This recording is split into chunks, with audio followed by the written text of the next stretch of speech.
Now we are on lecture 7 of the Yogasutras talk series. This talk is about dynamic awareness. It continues from lecture 6, so you might want to listen to it first to get an idea of what the term means.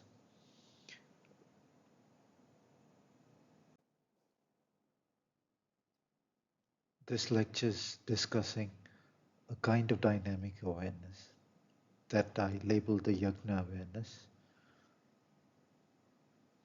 The idea is found in ancient traditions, and the word yagna is from ancient Indian writings. It is quite alien to the modern view of things. So, and because it is from a different worldview, I might not be able to put across the whole picture. But what this is an attempt to give an idea of what the yagna awareness is. So the fundamental idea is that the universe functions with a purpose, and the yagna awareness is that awareness which is able to directly perceive that purpose and thus align and thus enabling the individual to align his or her own actions with that purpose. As I just said, because it has to do with the plane of awareness, there is no way to describe it with words. And so the talk is restrained to hints. I would suggest do not arrive at hasty conclusions on this is what a yagna is, or that is what is implied by the yagna awareness, and so on. But uh, observe the hints, ponder deep, and over time arrive at your own reasoned understandings. The word yagna has come to have associations with rituals. That is not the whole sense of it.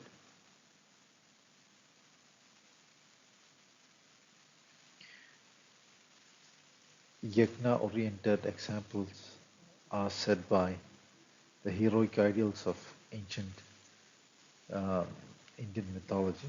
I am not saying the mythology has been handled on perfectly over there, as there has been distortions, obviously. From manuscript to manuscript, there are alterations, so there is no debating. There have been alterations. Which of these manuscripts is the accurate one? Or which version of a particular legend were the accurate version?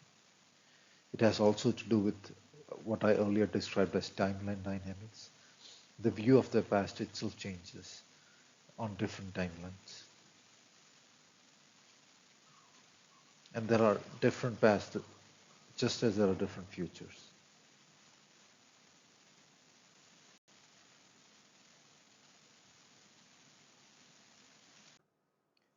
A wholesome study of mythology can be of benefit in understanding this idea if done without abandoning own innocence for uh, empty dramatics is what I write here. What I mean is uh, it is not something that can be imitated.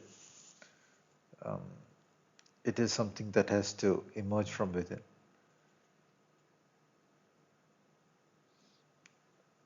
Actions are driven by reasoning, the context, the era, and all those things. So it is not like you can take actions from an era and imitate it out of context somewhere else.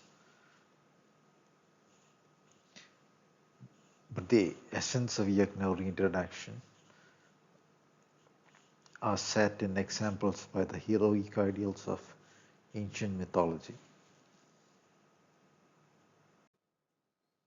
Again, I added this note so that people do not um, form a false understanding or deviate into false understandings, just uh, like shields against what might be possible false understandings. So I'll just read it out. Yajna awareness is not imitation of any idea. It is gained gradually in the yoga process or the self-evolution process. just as any form of deeper awareness, it is fantasy often to assume one has a whole function awareness of the deeper depth, truthfulness, and an intellectual honesty unto oneself is needed in these endeavors. If one takes away the pretensions, what one knows and knows not, and to what level of vagueness or clarity is all obvious to oneself. Because the endeavor is to evolve oneself, pretensions are as if pretending one does or does not see the traffic ahead. One thing I emphasize is a kind of intellectual honesty to oneself. Just as if you are attempting to solve a mathematical problem, it is good to have an awareness of what you know and what you don't, what you need to research, what your skills are, where your skills might be in need of strengthening. That is a way of being true, a way of gathering data as well. If you were to be driving on a street, you should have an honest picture of your driving skills. The same way. In outward form, the yajna form involved depth, ideals, endurance, and so on. As a society, if you want to find examples of societies that ran in yajnic form, they often had a deeper, a more valorous view, philosophical views, and high ideals. For those who are from India or are familiar with Indian traditions, the word yajna is not new. But the word itself evokes ideas of a few priests sitting in front of a fire, pouring ghee into the fires, chanting verses from the Vedas and so forth, elaborate rituals of the form. In the Zoroastrian tradition, there is a similar ritual which they label the yashna. Instead of the G sound, it's a sh sound. While yagna is a fire ritual, that is a water ritual, but that's just the ritual form.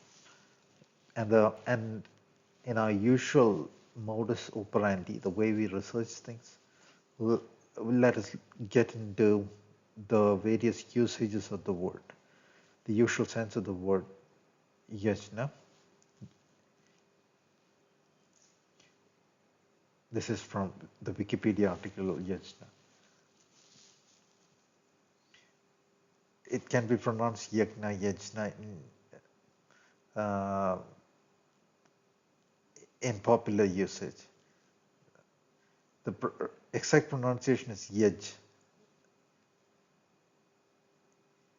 as in Yajurveda, or yajnam, the G and N sound together. That is why it is not N. It is from the root sound is yaj, as in Yajurveda. That is how I understand it, yaj sound. And from there is the whole word. The sound of it is yajna, and the two alphabets of Sanskrit coming together.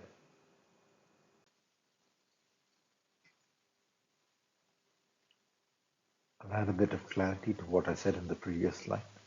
It was a bit muddled. So yaj is the form of the word root, and yajna is the sound of the word.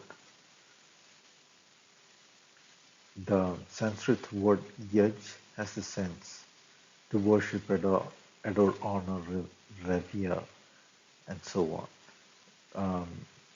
The Dhatupada of the Ashtadhyayi gives a similar meaning, as in offer to the gods, adore the gods in that sense. The yaj, the sound in itself, to me, it evokes a sense of an endeavor with awareness, to endeavor. And you will see that it has been used in that sense in ancient literature. In the previous slide, I said uh, in in the Dhatupada of the Ashtadhyayi, what I implied is in the Paninian Dhatupada. Ashtadhyayi was written by Panini. Okay, here is a quote from Wikipedia. Yajna, sacrifice, is an act by which we surrender something for the sake of the gods. Such an act must rest on sacred authority, agama, and serve for man's salvation. Shrayorta. Apastamba Yajna Paribhasha Sutra 1.1. It is from the Wikipedia article. This is offering a more ritual sense definition of yajna and from an era.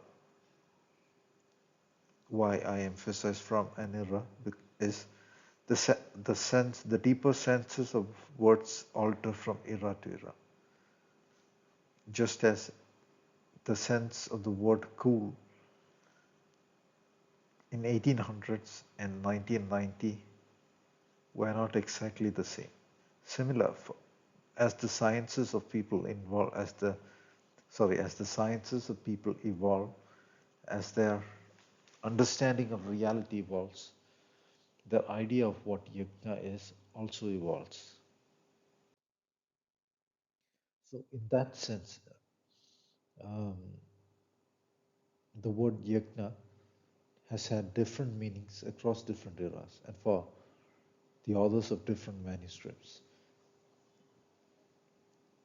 If we were to aim for a generic sense that applies in all these situations, it would be an endeavor aimed at improvement of own situation or the situation of the world. So the Wikipedia article again says, in the Upanishadic times or after 500 BCE, states Sikora, the meaning of the term yajna evolved from ritual sacrifice performed around fires by priests to any personal attitude and action or knowledge that required devotion and dedication. The oldest Vedic Upanishads, such as the Chandogya Upanishad, 700 BCE, in chapter 8, for example, states, what is commonly called yajna is the chaste life of the student of sacred knowledge, for only through chaste life of a student does he who is a knower find that. What is commonly called Ishtam, sacrificial offering, is really the chaste life of the student of sacred knowledge. For only having searched with chaste life of a student does one find the Atman, soul self. Again, this is a particular sense. In the broader sense, it is that endeavor. Here, the student is making an endeavor to discover the truth. And the yajnic attitude is one of devotion towards discovering that truth, towards the improvement of the self or the improvement of the world, if that is the yajna taken up, and so on. Again, the article says the later Vedic Upanishads expand the idea further by suggesting that yoga is a form of yajna, devotion, sacrifice. The Shvetashvatara Upanishad in verse 1.5.14, for example, uses the analogy of yajna materials to explain the means to see one's soul and God with inner rituals and without external rituals. It states, by making own body as lower friction sticks, the syllable Om as the upper friction sticks, then practicing the friction of meditation, one may see the Deva who is hidden, as it were.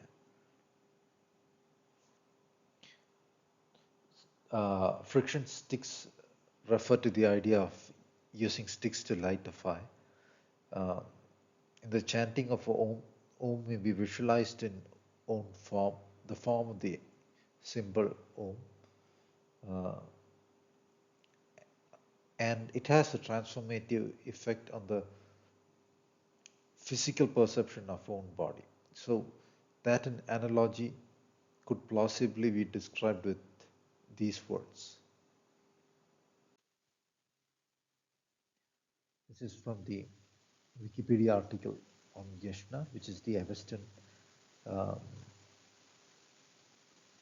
name of Zoroastrianism's principal act of worship. In the overview section, it states the function of the Yashna ceremony is roughly described to strengthen the orderly spiritual and material creations of Ahura Mazda against the assault of the destructive forces of Angra Mainyu. This might be described as a function of the ritual.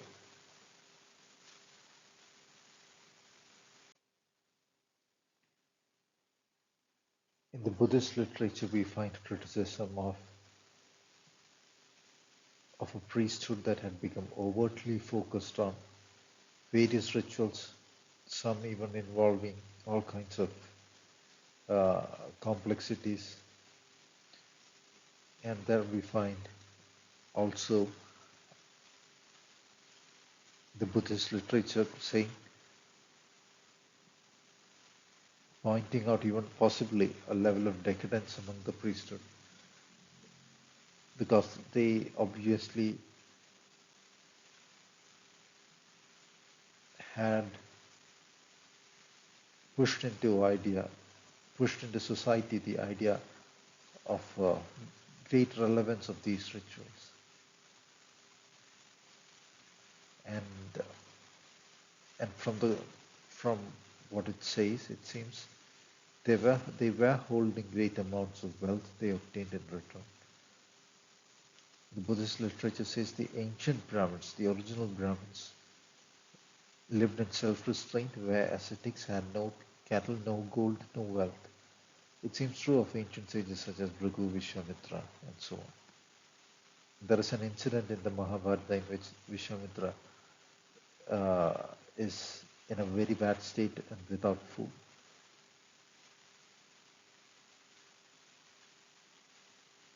The Buddha sought return to more ancient values, where the Vedic sages had study as their reign and wealth, guarded the holy life as their treasure, praised morality, austerity, and non-violence. They performed sacrifices consisting of rice, barley, and clarified butter, which is oil there.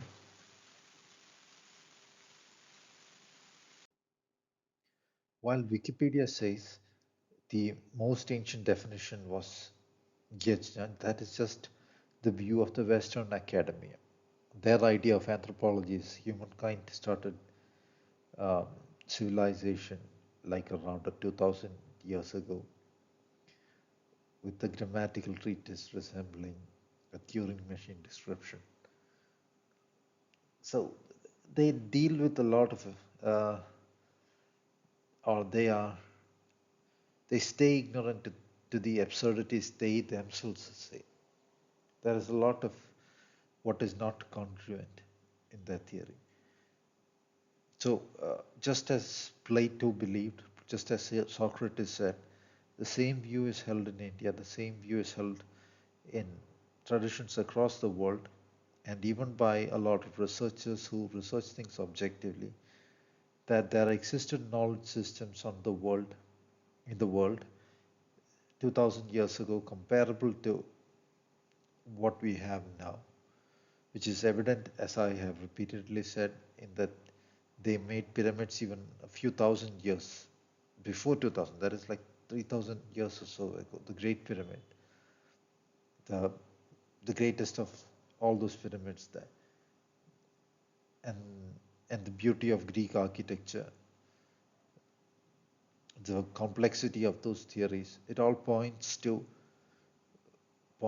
not to primitive civilizations, but civilizations at their peak. And they themselves, at their peak, attribute their knowledge systems in their very recent writings written at the heights of their civilization to an even more sophisticated civilization that existed before. The Greeks say that the civilization that existed before them, the Atlantean, from whom the Greeks obtained their culture, knowledge systems, and so on, sank under the ocean.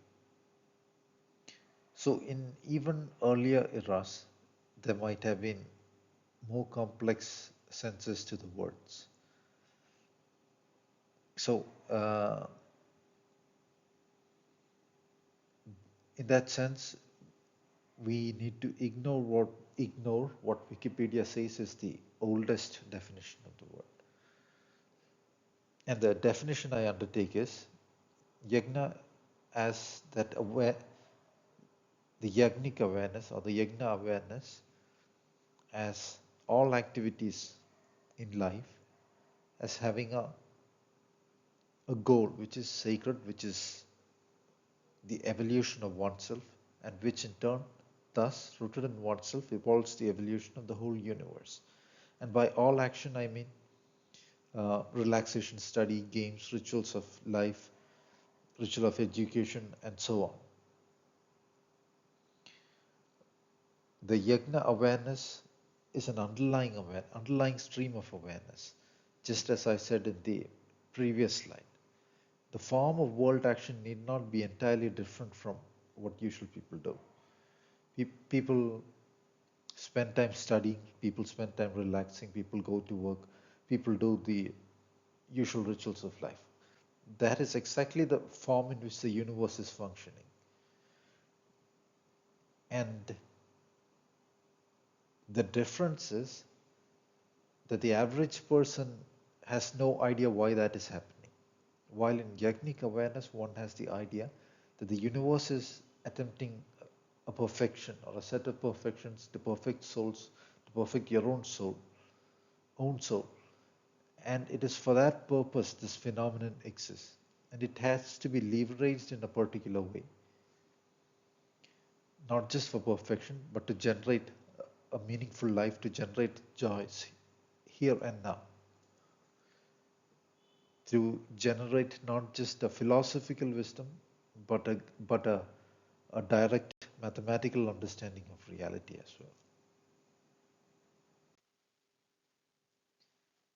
Um, the alchemical writings speak of alchemy as that work which attempts to catalyze the work of the universe and the work of God. So it were the work of aiding God and the universe in the work that is being done in the process of reality evolving.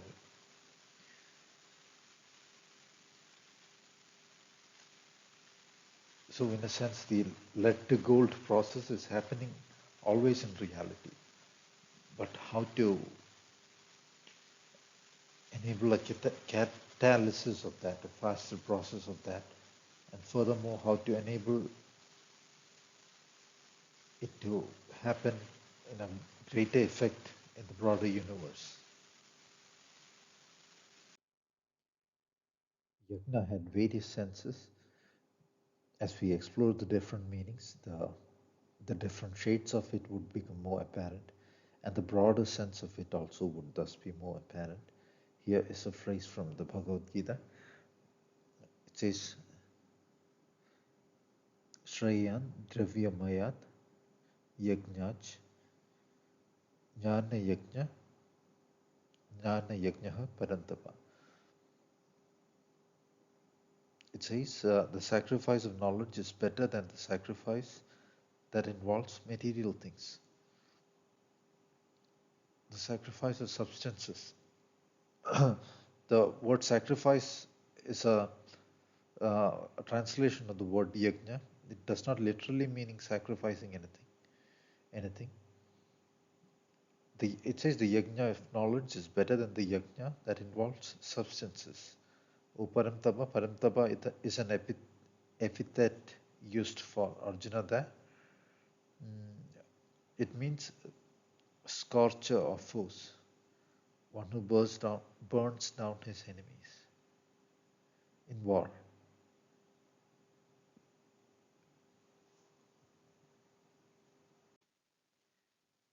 Another verse from the Gita, describing a form of yajna. It says Brahma Arpanam, Brahma Havir, Brahma Agno, Brahmana Hudam, Brahma Eva Tena Gantavyam, Brahma Karma Samadhina. Brahma is the world machine. It is that which is generating all forms of activity. So it says, we'll see the translation in the next page. Those who are not familiar with these ideas, those who are not familiar with the Indian traditions, it would benefit to just listen along. Every single idea need not be clear from the onset.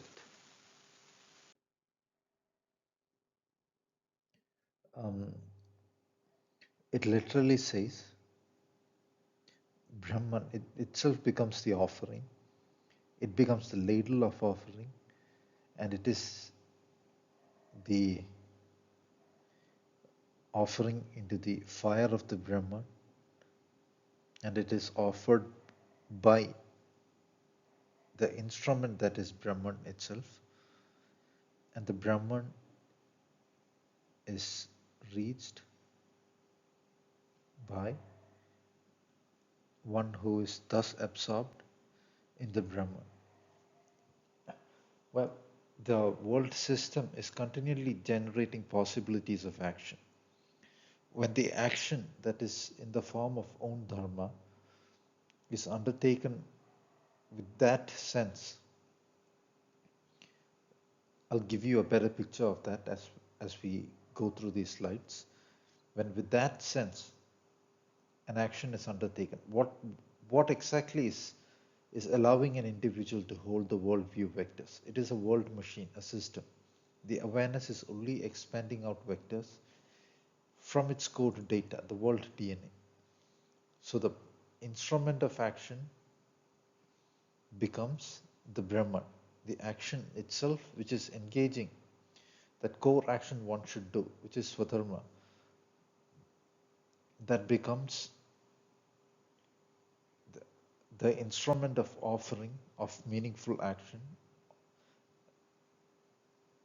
that becomes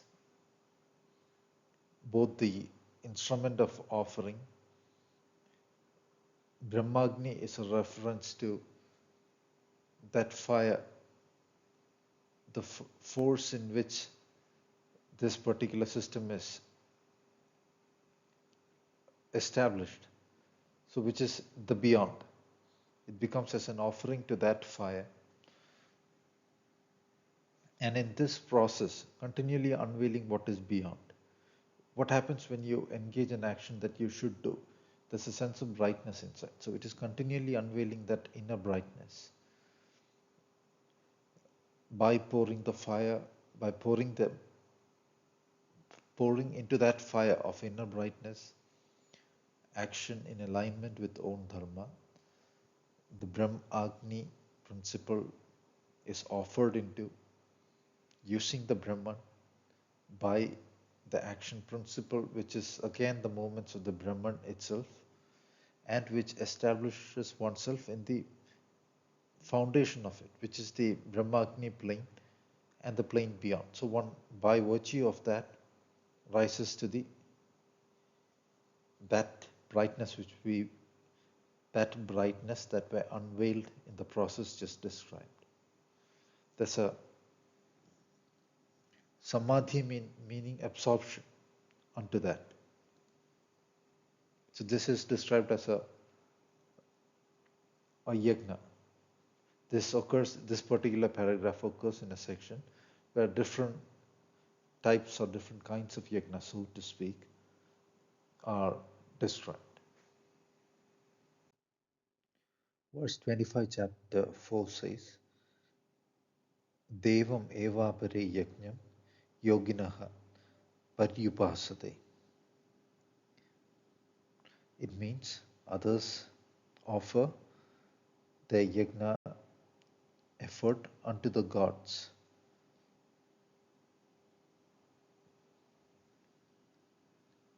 Brahmagna apare yajnam yajne naiva pajuhvadi. Others offer the sacrifice unto the Brahmagni by the principle of yajna itself. Analogous to, possibly analogous to what I just described. The second sentence. This particular verse is Sarvani Indriya Karmani Prana Karmani Chapare Atma Samyamya Yogagno Juhvadi Jnanadipite. Meaning that fire which becomes apparent, lit by the principle of knowledge, directing the knowledge, that fire which becomes apparent, unto that they pour all strengths and own life principle. Pour in the sense one pours oneself into that, and from here one gets distilled onto there. In that sense, that's a vague way of putting, but it is, a statement is based on a lived experience. It is not like one, the sense is not one is throwing away uh, something that belongs to oneself, and so one is here, the thing thrown away is there. No, not that way. If one's own life principle is being put into that fire, one is there in that fire, so to speak.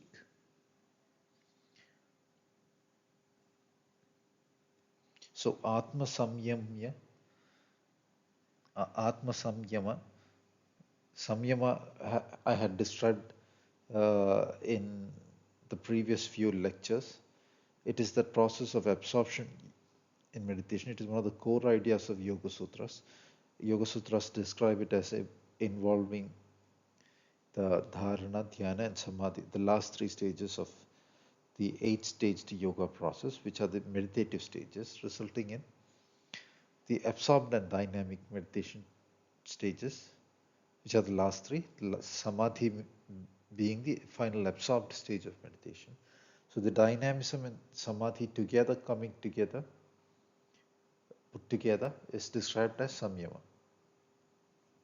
Atma means that which is beyond the world DNA scan. The world DNA scan is just the DNA evolved vectors generating the notion of space. Atma Samyama is Samyama unto that Atma, that which is beyond the world DNA scan.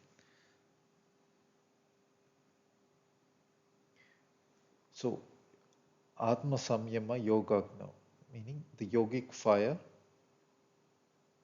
which is by virtue of Atma Samyama. They pour Jnana Deepite. It is again described by the phrase lit by the awareness knowledge. Again, this particular translation is from just translating the surface words, which is again what most translations do, and which is why the AI does the same. It is drawing from all those translations and the word meanings. Dravya yajnas tabho yajna, yoga yajnas tadapare, swadhyaya yajna na yajnas, jayatayaha samchita vrata.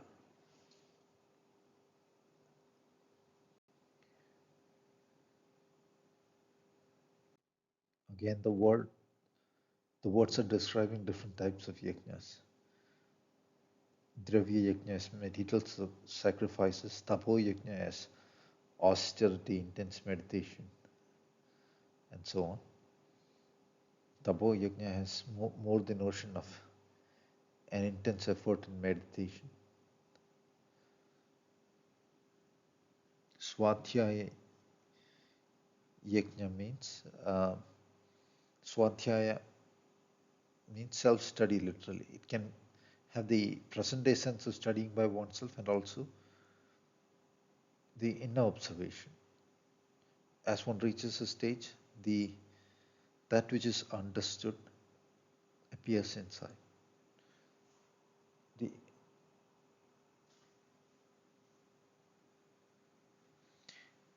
and the final phrase is yatayaha samshita vrata, meaning with they endeavor with uh, disciplined with a disciplined attitude.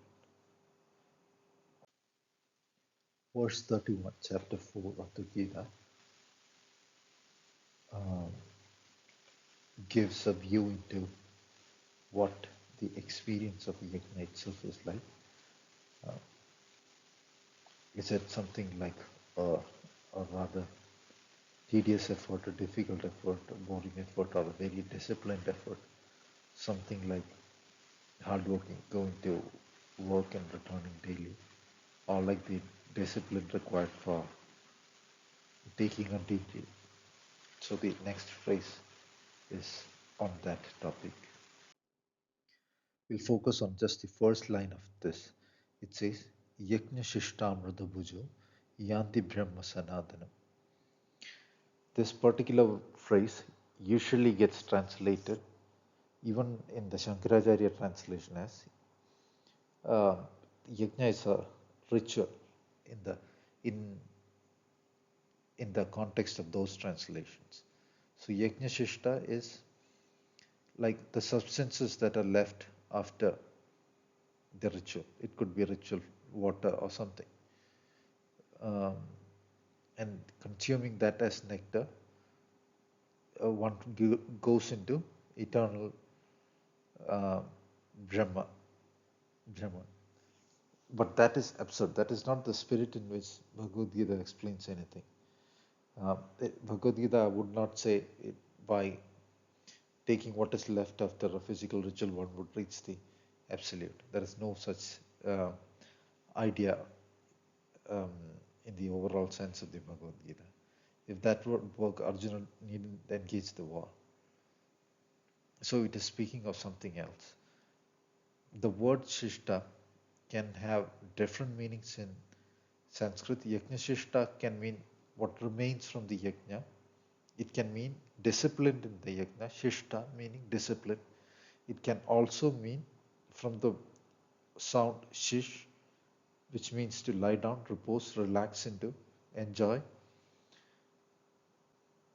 reposed into the yajna. Yajna Shishta Amrita Bhujo. Amrita means the ambrosial nectar of the gods. Bhuj means to consume. Yanti. Yanti means to move. Brahma Sanatanam. Sanatanam means eternal. One moves to the eternal planes, meaning enjoying the ambrosial nectar of the gods, which appears as one is both disciplined and eased into the yajna, one moves into the eternal planes. So is that a fanciful translation that I just made up? No, if you take the 10th century translation and commentary on the Bhagavad Gita by the one of the greatest Kashmiri scholars into ancient traditions, the Abhinavagupta translation and commentary, around 1,000 years old. It offers a very analogous explanation, uh, where Shishta is described as the repose into the joyousness of the yajna, into the pleasure principle of the yajna. So AI is drawing from the usual translations that are available. So this is definitely not the kind of processes that are described in any of the verses of the Bhagavad Gita. Bhagavad Gita describes meditation, the principle of action, and all those things. It wouldn't say by drinking spoonful of water left after a particular ritual, one would directly go into the Brahma. That would be an absurdity. One must look at the spirit of the whole text. If it were a text speaking like that, then one might expect to find ideas like that in there. There is no such thing in the Bhagavad Gita. Bhagavad Gita is emphasizing the principle of action in the world, described as yajna, advising Arjuna not to withdraw from the war, but to engage the yajna of war that is in front of him. So yajna shishtamrita bhujo can mean repose in the yajna, partaking of its joy. The yajna mode, even though outwardly disciplined, is full of joy. I have taken the example of Beethoven. There's a single minded focus on what the soul wants to do. And there are continual discoveries. It is not something outwardly imposed like we find in modern education. It is not a set of drills. It is not rote and repetitive work. Uh, so there is a continual intense sense of inner joy evolving. And now you have to abandon that ritual of somebody sitting in front of a fire and pouring something. No, that is only a particular kind of ritual undertaken by the priesthood. They call it the yajna. Arjuna is not doing that in the war field, right? So Arjuna is still engaging the yajna of war. So a person sitting with a normal textbook or relaxing somewhere, sitting in a library reading, that is a yajna. If the underlying focus is that, I took the example of Beethoven, that is a yajna. When somebody sets out to research a field in a deeper sense, not devoid of the soul sense, that is a yajna. Like there was a situation in which Schiller tried to find out all possible dramatic situations. That of course has to lean deep into the soul, the structure of the universe, and all that, if it is all encompassing. So meditating on that, trying to bring that forth into the appeared, into own awareness, and then into paper. That is a yajna. And it is joyous for the person undertaking it. It was undertaken out of that spirit of discovery. So that seeking is joyous, the researching aspect is joyous, the thinking about it is joyous. When the discovery arises, that is even more joyous. And that joy principle is not the joy of a surface reward. Together with it, something else has become bright inside, the so-called Brahmagni or the fire inside, which again is extreme joy.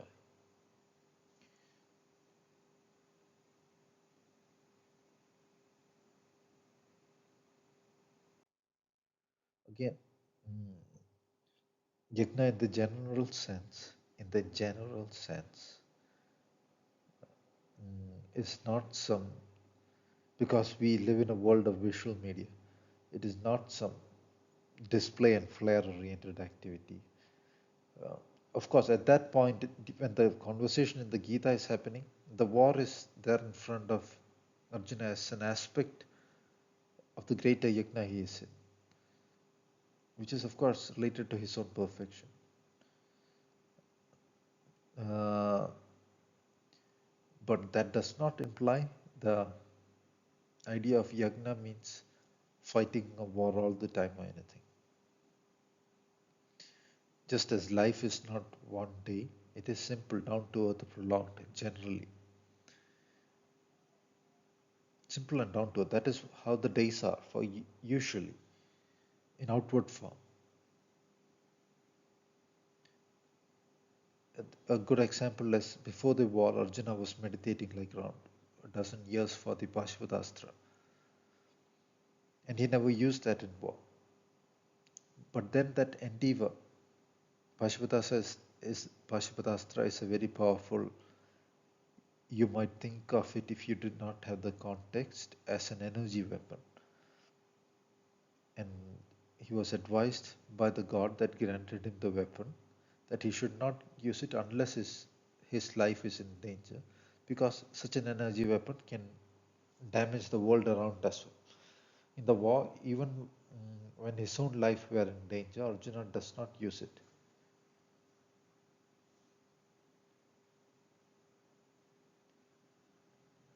So Arjuna spent 12 years to get the weapon and he never used it. So did he waste 12 years? No. That endeavor itself, the willpower, the spiritual growth involved in the endeavor. And during that phase, he had an option of staying in a heavenly kingdom. He says, no, that is not what he intends to do. He is not that enamored by all those things of a heavenly world.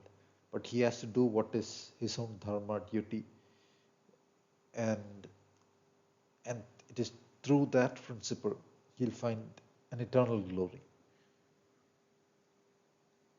Because his own kingdom, his own people are all dependent on his action.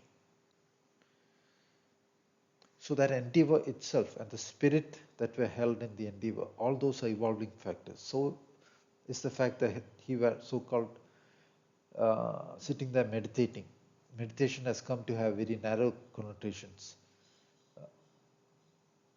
But he were in a process of self-evolution as well. Even though there was a fueling motive of the weapon, gaining the weapon, performing his duty or dharma as a prince, of protecting the kingdom, protecting his people, and also engaging his own dharma,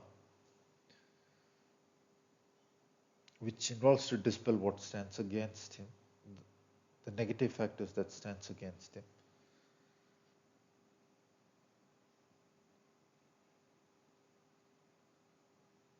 By engaging that, he was alchemizing his own evolution, so to speak.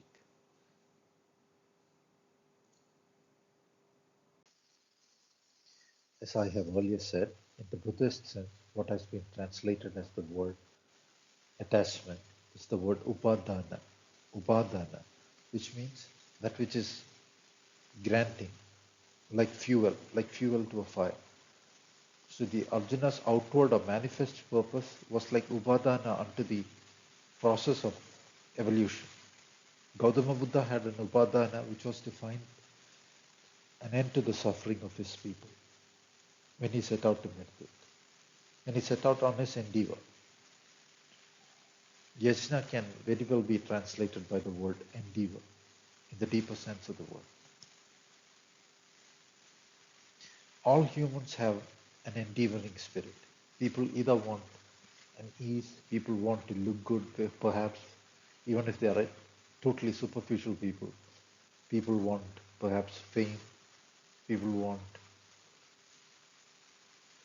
resources in the world, money, things like that, so-called success.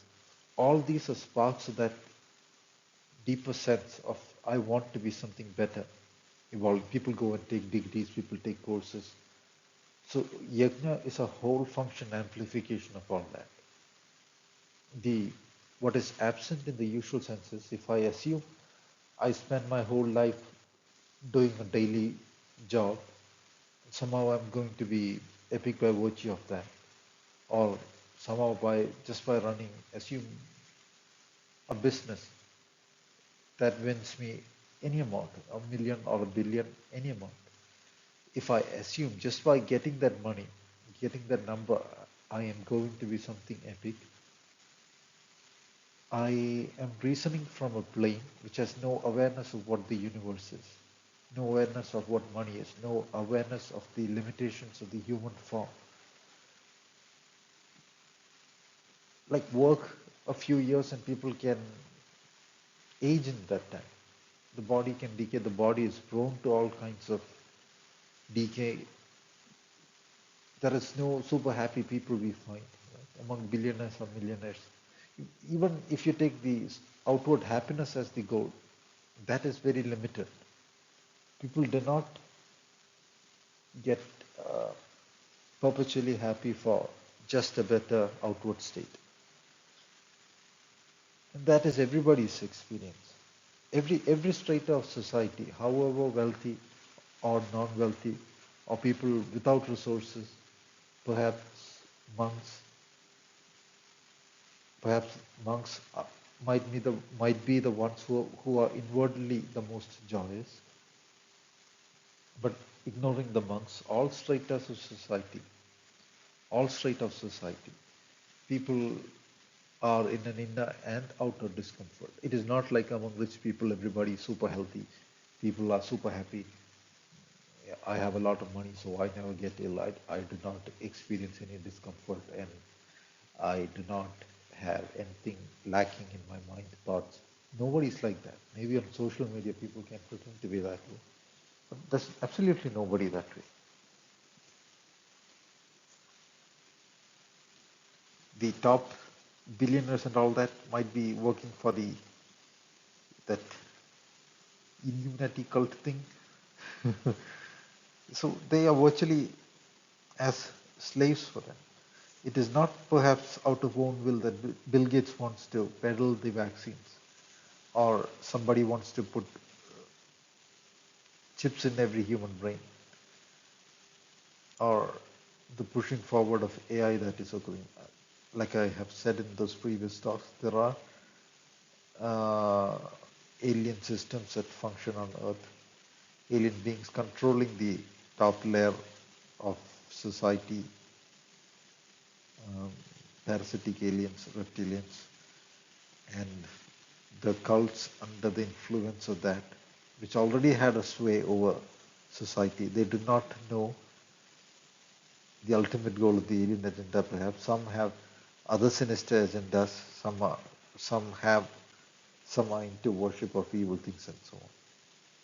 A bit of research will uncover that for you. So back to the topic, the difference from the average sense of endeavor is that the average sense of endeavor emerges from a limited idea of what reality is, a limited sense of what a person can achieve.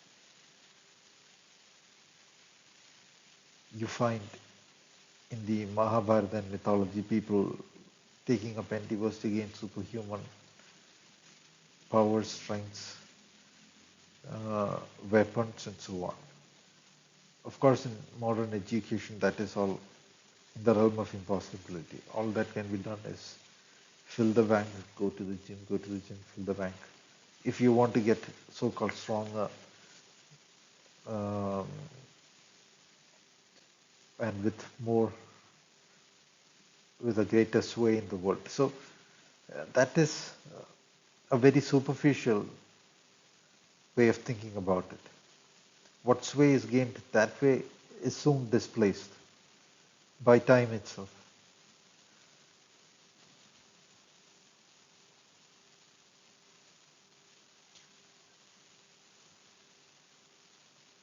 In the yajna mode, one is not trying to feed one's own stupidity or one's own sense of vanity, uh, or hubridity. Like social media stars might think of themselves as successful, while there are a good majority thinks of them as fools. Like TikToker is still a derogatory term. Uh, so in many circles, so the sense of what is achieved, all those things are different. You probably get the idea by now. So I'll move on to the next slide. In the slides that turn up ahead, we'll be discussing the yamas and niyamas. Uh, Yamas and niyamas are, as the in a surface sense, the rules to observe and the action principles to observe as per the Yoga Sutra text. Among the 8 stages, those are the first 2 stages listed. We'll take up the idea in the next few slides, in a few of the slides that follow. But the sense is um, that I do not want you to think of them as a set of Dhamma instructions to follow, as in a set of outwardly enforced instructions. Um, Satya, which means truth, is among the yamas. Um, that doesn't mean assume you're working for a secret agency, you blurt out every single truth you know. Nor does a drunkard going around blurting everything he thinks is true, engaging in satya. So to understand a particular yama or anything, a word, one has to arrive at a deeper soulful sense. If anything is enforced externally, it is a bind to some outward idea, an idea of the mind at best. Yama means to restrain. To restrain to what? To the soul, to the inner, to God and soul, so to speak. To that which is beyond the world DNA scan. So that perception of truth and an overall truthful sense, that is what is implied. Beyond some idea of taking it to an absolute extreme or things of the sort. Anything taken to an extreme becomes a false understanding usually. The Greeks used to think of the number one as divine and the number two as not divine because at least the few schools of Greek philosophy, because the number two generates the duality, the extremes.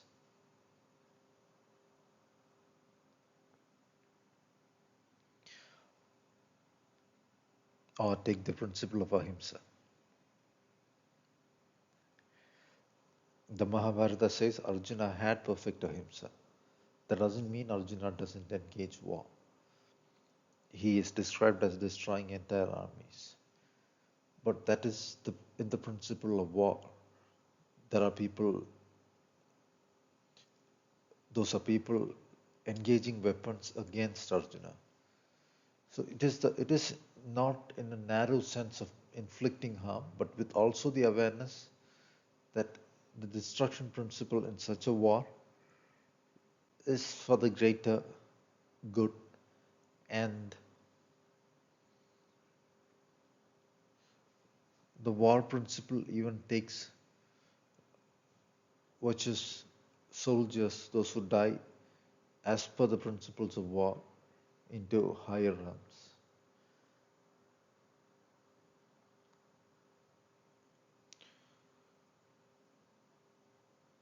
So, in one of the sections of Mahabharata, if I remember right, it is likened to the offering to the Vedic fire.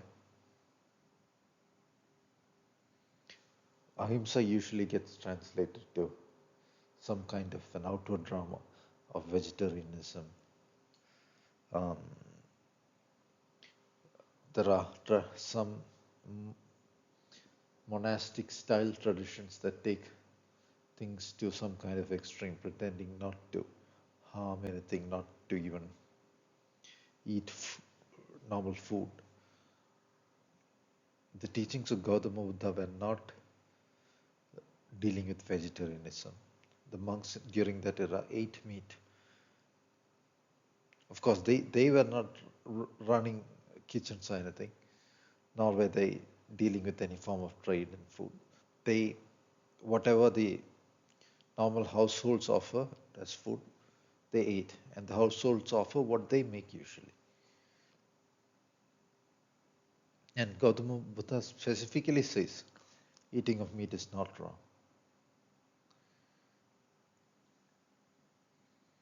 So, uh, again, the principle of ahimsa is profounder than a simple instruction. If you are supposed to protect your nation, like assume in the movie Lord of the Rings, and there are a lot of evil forces coming in, the principle of ahimsa requires you to fight. Otherwise, a lot of people are going to get harmed by the evil forces. So the wielding of forces in the right scenario, in the right measure, and with the necessary force, and perhaps a little more than that, is a form of ahimsa. Arjuna says in the Mahabharata there are extremely few people who out of behave well out of an innate sense of good.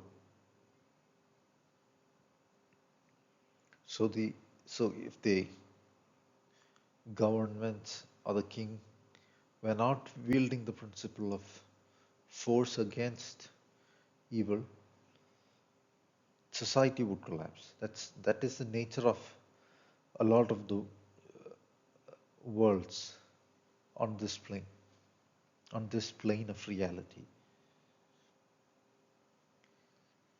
So, um,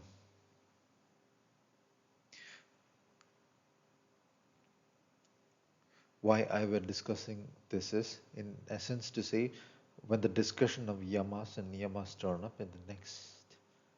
slides, turn up among the next slides, I want you to remember I am talking about it in a soulful sense.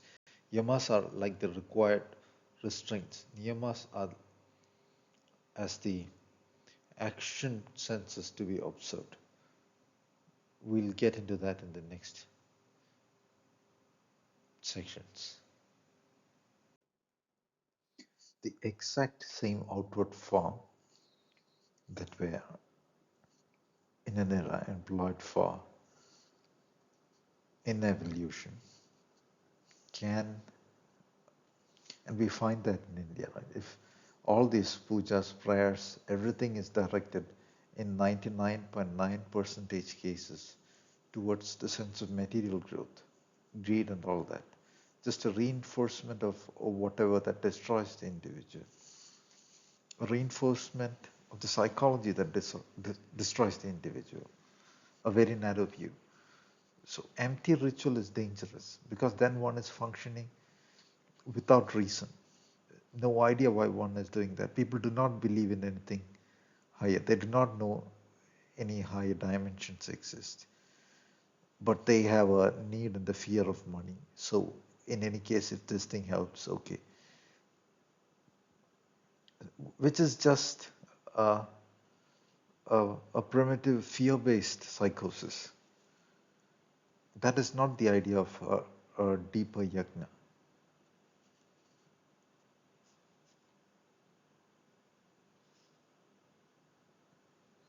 The conquest of kingdoms even were when in the yajna sense only because that were the virtuous thing to do. If just the outward displays wealth, displays of empty arrogance, and this is what, and as in those things are what is aimed for, then that ritual is of no use. Not only that, it is the opposite of a yajna. Why I say this is life in India proceeds through all those rituals at every stage of life. And people run mechanically in all those cycles. But then nobody wants to understand anything deeper. Nobody believes in anything deeper. No effort, even in the formal preservation of the Vedas, have been done. What has been done in Japan and elsewhere. Japan, Germany, elsewhere. The manuscript preservation efforts occur elsewhere. So that kind of empty ritual is stupidity upon stupidity, ideas held in fear, which gives even the talk of these things a bad name. Because people conflate this with that. An ancient example of the ritual of yajna is marriage. The idea aligns with all the earlier definitions given. And all societies around the world have a sacred view of it. It is founded on, at least starts with sacred ritual and all that. But what has come to be, what is the situation now is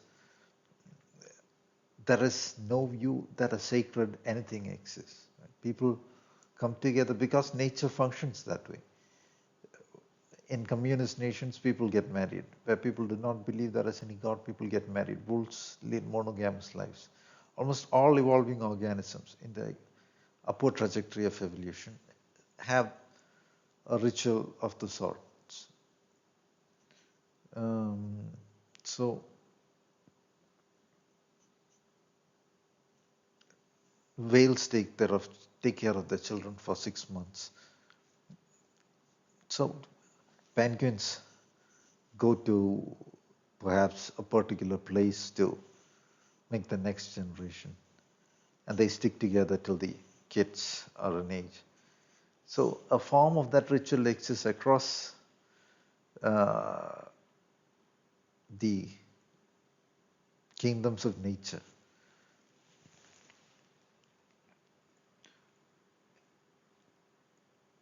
But what it has come down to is a thing in which two people stay together. Perhaps it lessens the boredom. And what is the condition for coming together? They'll check the bank accounts, see if both have some kind of steady earning income. Beyond that, it is just the social thing, social displays. Both, uh, it is the job titles, this thing, that thing, and therefore one individual will ensure the other keeps on running on that treadmill again and again of daily work, going in, building code, returning. If one person wants to take the time and give oneself the freedom for further study exploration, the other thing is going to abandon it, abandon the ship, so to speak. So it is the opposite of a ritual. It is something like people chain each other down into what is destroying society, pretending to be norm. There is no sense of driving spiritual growth or using the form to drive a spiritual growth. Nothing of that sort exists. But if you look at ancient texts, I'll get to the idea in the next slide.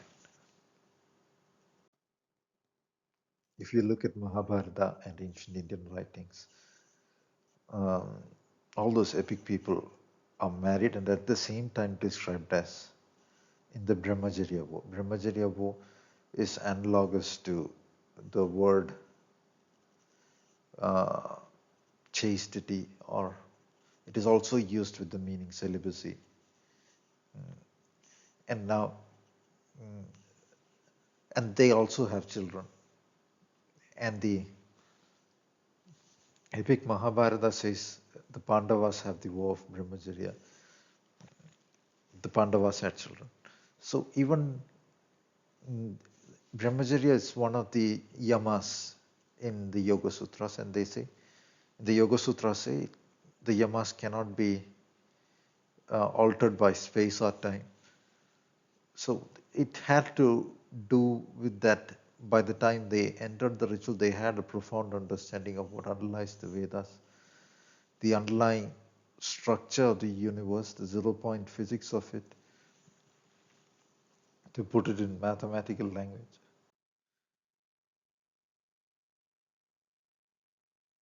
So even in making of a new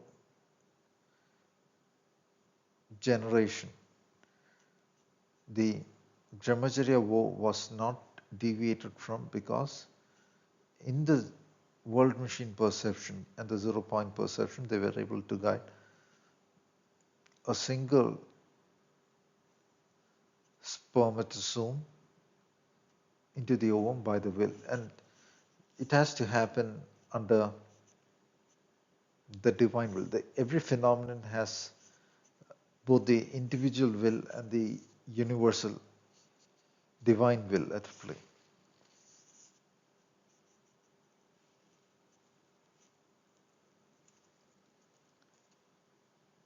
So, uh,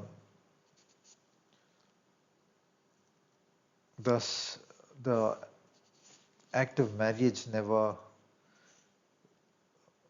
involved even the breaking of Brahmacharya.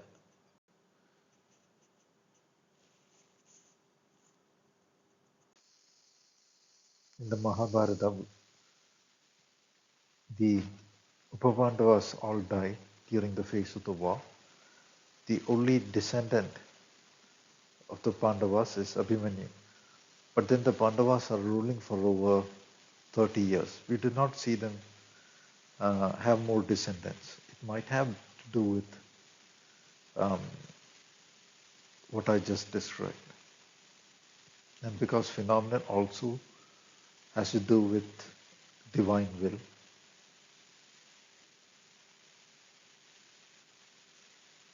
In English, there is a usage, one says God willing.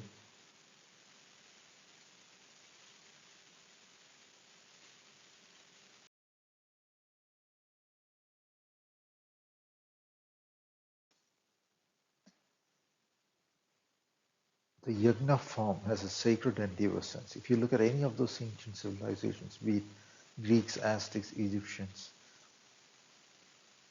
they had a sacred goal in their forms of existence. As in no form in society, music, art, architecture, or the overall goal of technological development, they had the technology, obviously. Egyptian pyramids were not dug by hand out of earth and piled up before they invented the wheel, they say. Actually, they say that before they invented the wheel, they made the pyramid, the Great Pyramid. So none of those endeavors were devoid of a sense of spiritual growth. That is, a spiritual growth is the growth of the individual. The goal is not to build machines, but the goal is to build what enables and amplifies the growth of oneself. And of course, enables a joyous existence on earth. That is the, we'll get into that later. But all societies had a sacred endeavor sense. And that sacred endeavor sense, in the terminology that we are discussing here, is a yajna sense. We cannot describe it as spiritual growth or reality growth or anything. It is a whole function of growth. All planes of matter are awareness driven and n vectors that are held.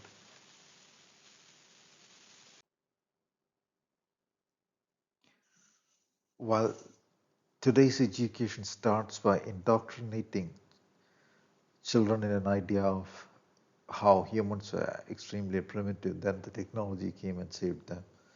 Even, like I said, there was nothing virtually before this technology, and humans were all primitives before this kind of uh, social form emerged. And then the goal of life emerges as one of how to become quote unquote happy. And from a early age, the notion is driven into the brains of those who get educated in that system, the kids educated there, that the only purpose of life is somehow escape from the torture that they are undergoing in the schools in the form of education, and somehow find a few moments of entertainment as video games and all that. So the whole idea that there is something one can do to improve oneself, that it is possible to evolve oneself, gets obfuscated, and it is entirely opposed with a false set of theories. While quote unquote happiness becomes the ideal of a person educated uh, in such a system, in another system, the joy principle generated by the amplification of inner evolution becomes the principle.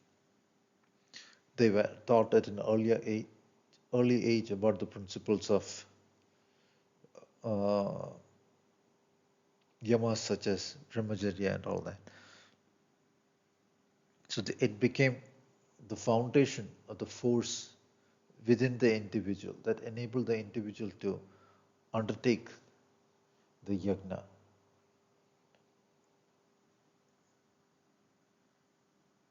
So the Yoga Sutras say, uh, Brahmacharya Pratishtaya Virya Labham. It means by the establishment of Brahmacharya, one gains Virya. Virya is strength. It has the same word root as virtue, sound root as English and Sanskrit sounds um, often have an underlying structure, as in languages that originate from a hypothetical Proto-Indo-European language. Originate in quotes.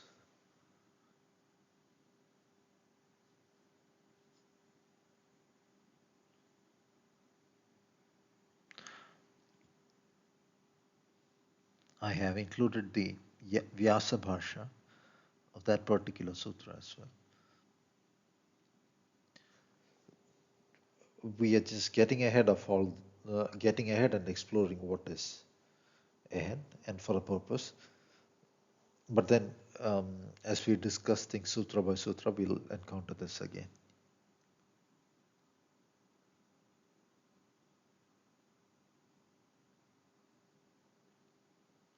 So it is described as the fountain spring of virtues, and from where emerges a groundedness, humility in that sense, and knowledge, wisdom. That is what the last sentence is. Siddhascha vinayeshu jnanam adhatu samartho bhavati.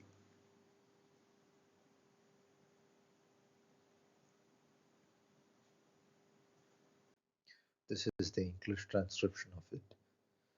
Chapter 238, Sutra Brahmacharya Pradeshtaya Vidyalabham.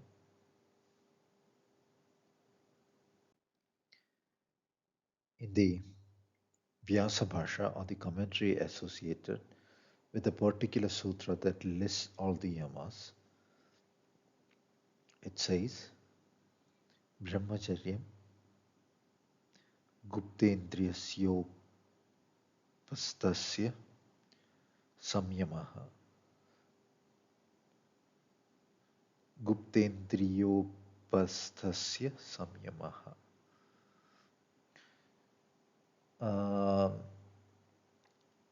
It has to be read in Sanskrit to get the possible different meanings. One way to translate it is Brahmacharya is done by the samyama on the profounder indriyas or faculties. The profounder indriya or faculty. Samyama is a word that I just described. It has to do with the final three stages of yoga, while Brahmacharya occurs as an aspect of the first stage, yama. So you see the interplay. Brahmacharya is done by samyama, is described as the samyama, as the, is done by, let's just go with that translation, is done by the samyama on the profounder faculties, or the profounder indriya. At the same time, uh, Brahmacharya is a requirement to approach the ability of samyama, and samyama is needed in the formation of Brahmacharya. So the entire process is not exactly a linear step-by-step one. Every stage is involved in every other stage, but where the center of gravity or the center of weight falls might be different at different stages of the path. So why I undertook the concept of Brahmacharya here is because those ancient traditions uh, put a lot of emphasis on what it is, what yajna is, and its association with the uh, idea of brahmacharya. So here is the Chandogya Upanishad, one of the major Upanishads. It says, now what people call yajna, sacrifice, is really brahmacharya, for only by means of brahmacharya does the knower attain the world of Brahman. And what people call ishta, worship, is really brahmacharya. For only worshipping by means of brahmacharya does one attain the Atman, the liberated self. Now what people call the satrayana, sacrificial session, is really brahmacharya. For only by means of brahmacharya does one obtain one's salvation from sat, being. And what people call mauna, vow of silence, is really brahmacharya. For only through brahmacharya does one understand Atman and then meditate. Now what people call anasakayana, the vow of fasting, is really brahmacharya. For this Atman never perishes, which one attains by means of brahmacharya. And what people call aranyayana, life of a hermit, is really brahmacharya. For the world of Brahman belongs to those who by means of brahmacharya attain the seas Ara and Nya in the world of Brahma. For them there is freedom in all worlds. Through continuous, that is what the Chandogya Upanishad says. Now another one of the major Upanishads, Mundaga Upanishad says, through continuous pursuit of Satya, truth or truthfulness, tapas, perseverance, austerity. Satya here has to be understood as understanding the truth, I guess. And truthful expression of it is apart. It is not, uh, you know, in the superficial sense of tapas, perseverance, or austerity. Tapas is also used in the sense of a strong state of meditation also. Samyak jnana, correct knowledge, which emerges, in fact, uh, the view of these traditions from the samyama process. That is what I understand from my research. And brahmacharya. One attains Atman, the self. The self has what is beyond the worldly in his scan, which includes own awareness and that.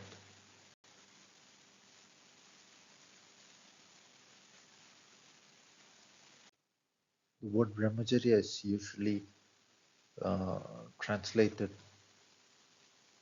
as celibacy, but as I just discussed, because it is also associated with marriage, perhaps the word chastity is a better fit because the word chastity fits into the idea of marriage as well, while celibacy is strictly in the monastic sense usually.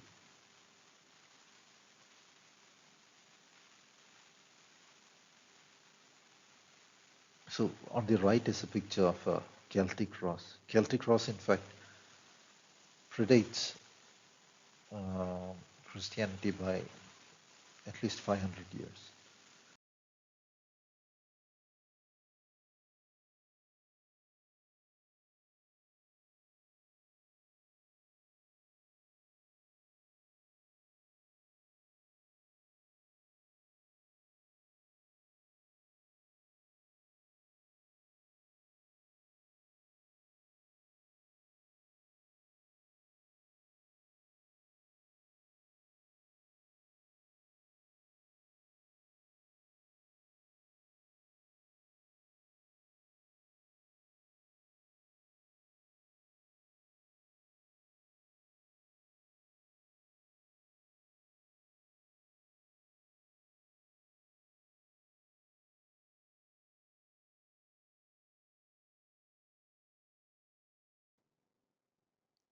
Study in the ancient sense of the word involved direct understanding, and it is different from just researching based on experimental data or patterns on paper on a set of already known axioms or just reading or repeating from books. And that kind of study needed a deeper level of awareness, a deeper strength of awareness. That strength is gained through the yama and niyama process, which is why yamas and niyamas appear as the foundation. Yama as in the restraints needed, and niyama as the action principles.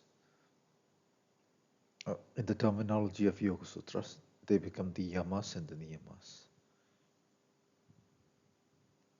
A Buddhist text speaks of Vajra strength as the principle by which suffering is discarded. It is disidentified with. The awareness has the strength to disengage and discard it, disidentify with it, with the phenomenon.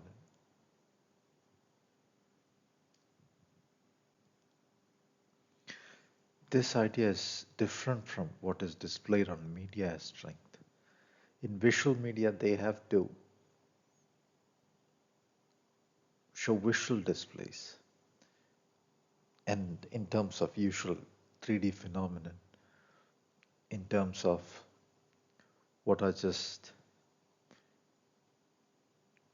portrayed attitudes, arrogant attitudes, and so on. I'm not saying a bit of attitude is wrong, but if that becomes what you are, then because the deeper principle is found when you go beyond the false ego. In Wagner's Parsifal, and this is symbolic, Kundry is unable to approach the path until she says, "Let me serve." In a profound way, one can serve anything. People are serving the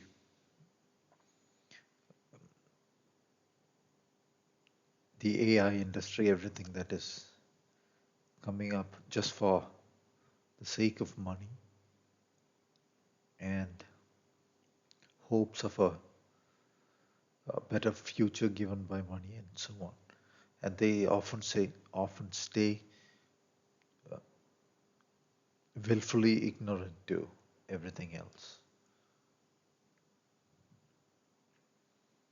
So strength is neither uh, the kind of grunting, barking attitude uh, shown on visual media, nor is it an inward attitude of such a nature. It is stronger, more stable, and it goes beyond the surface movements of the mind.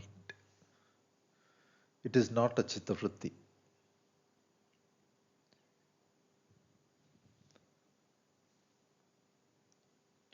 Though when engaging the world, of course, one one's brain has to be active in engaging the world. So one engages the world in terms of the chittavrittis,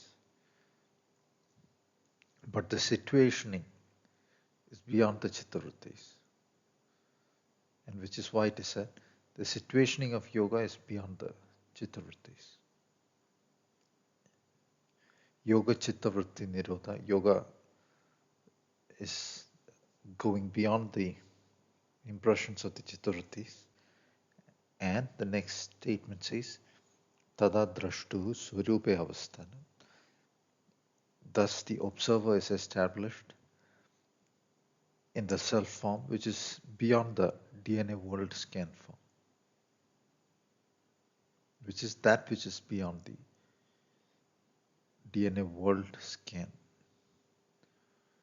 form sense.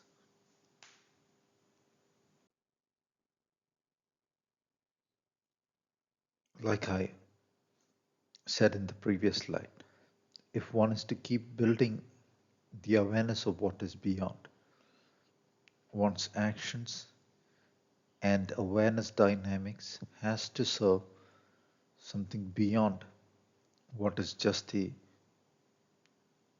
surface false ego and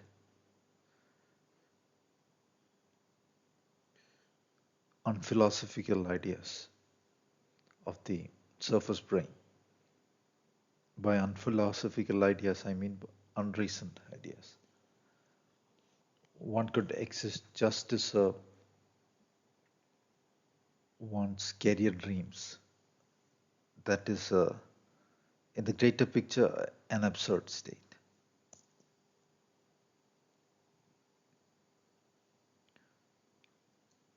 Of course, the Upadana principle is there, which means an aspiration from the soul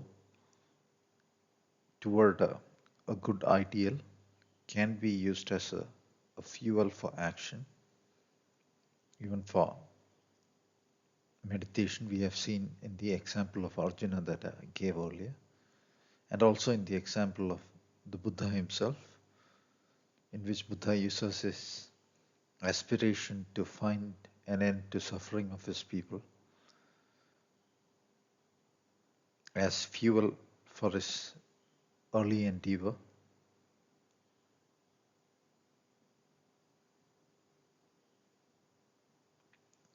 So, an aspiration which might seem of the world can act as a fuel or upadana for the profounder spiritual process if it is in alignment with own dharma, with the greater dharma of the universe, in alignment with soul and the God principle.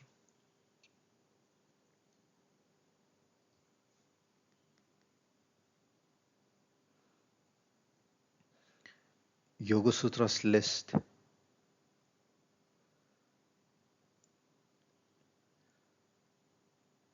5 yamas, which are ahimsa, satya, asteya, brahmacharya, and aparigraha.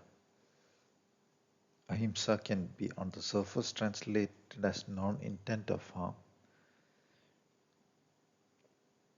A warrior on the good side is there because he intends to diffuse harm or harmful entities. So that is a form of ahimsa. Ahimsa does not mean vegetarianism or anything of the sort. By avoiding eating food, even plants have life. So, um, and it has been shown that plants have a kind of nervous system like response to, they respond as if they have their own kind of nervous system to phenomena. So, and just by avoiding food or plants, or food and even plants, assume somebody could do that. Uh, Avoiding even eating plants, does he reduce suffering? No, the plant might be eaten by insects, the plant will definitely die. There's a world ordering that brings forth joy in the universe. And in different worlds, in different stages of evolution of the universe, the world ordering has its own form. One cannot say a lion is in an unideal state, or one cannot say mm, algae is existing in an ideal existence. Each form has its own nature and role in nature, so to speak.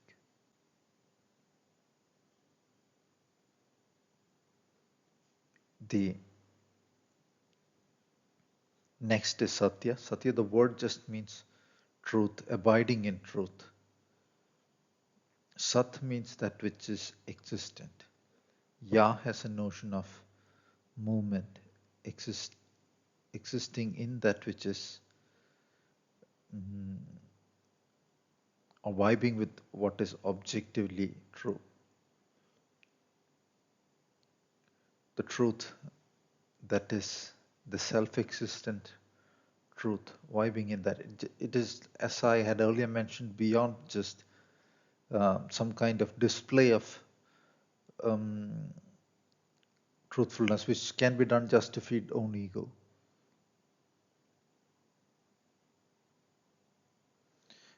And of course, a soulful level of truthfulness, depth, honesty, integrity, all that exists in the Satya principle, and it naturally follows from uh, the soul principle. No warrior is thinking of loyalty and going to war. It is inherent. So all those virtues such as loyalty, honesty, integrity is included in that.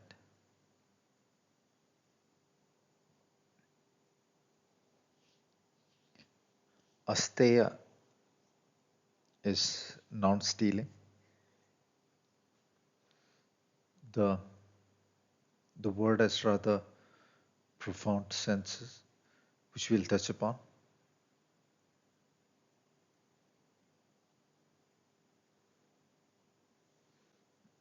Brahmacharya has been discussed already.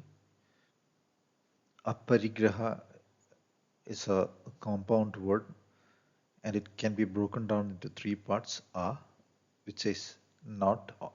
The sound A means A often indicates the sense of the opposite in Indo-European languages.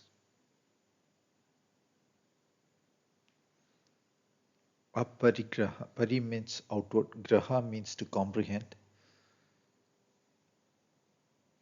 to grasp as in the sense, to grasp in the faculty of understanding.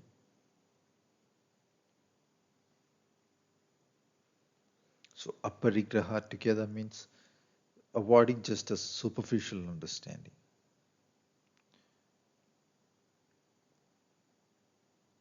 or a surface understanding based on just the world input. One has to go deeper in terms of the awareness dynamics to understand things, phenomenon directly. Over time, it can be achieved.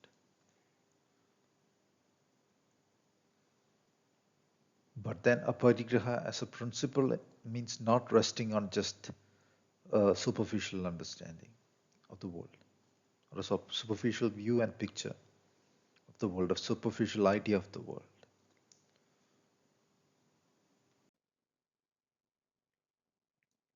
In the Buddhist sense, it is the awareness that is continually identifying with phenomena. And it is that identification with the phenomenon that is continually altering, that is giving the awareness the delusion that it is the continually altering set of phenomena. And and that is the reason why it identifies with the phenomenon and keeps on engaging the dukkha or the suffering associated with it. Because after all, it is the world machine that is turning and the data, the DNA data is in the world machine itself. The awareness is only viewing what is in the world machine. And views turn up impressions that lead to suffering. And of course, the um, the soul aspect is also involved. Cannot be Buddhism does not um, suggest nihilism. Buddhism warns against nihilism. As I had earlier said, the strengths that the soul gains is gained through the right form of action and so on. The samyaj view, the right view, the ideal view is also important in Buddhism. It is one of the eightfold paths. So I'll read this according to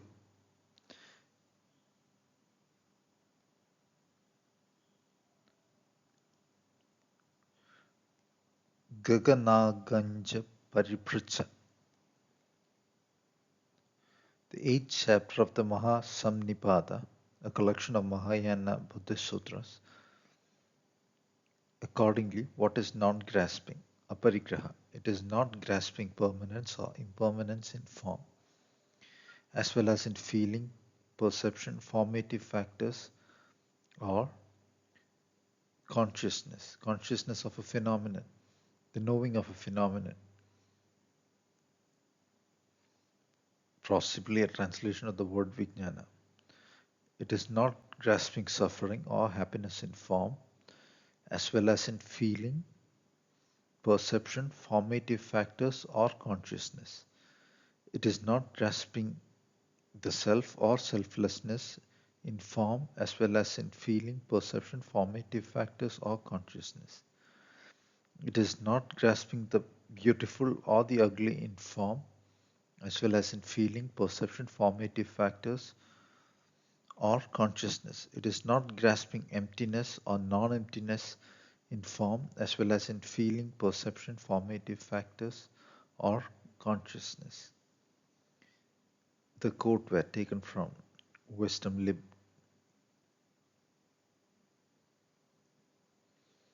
As I had just mentioned, it involves going beyond outward perception alone in understanding. We will touch upon this form of analysis in the next lecture. The idea involves every perception that is turning up is one that is altering. And that which is altering, rising, appearing is not the eternal itself. So the eternal, that which is sought, cannot be any of those factors. So one has to analyze those factors, understand those factors are rising and disappearing phenomenon, thus impermanent in nature, rising and disappearing views from DNA vector alterations. And having understood it that way, through direct analysis, one is able to disengage from that.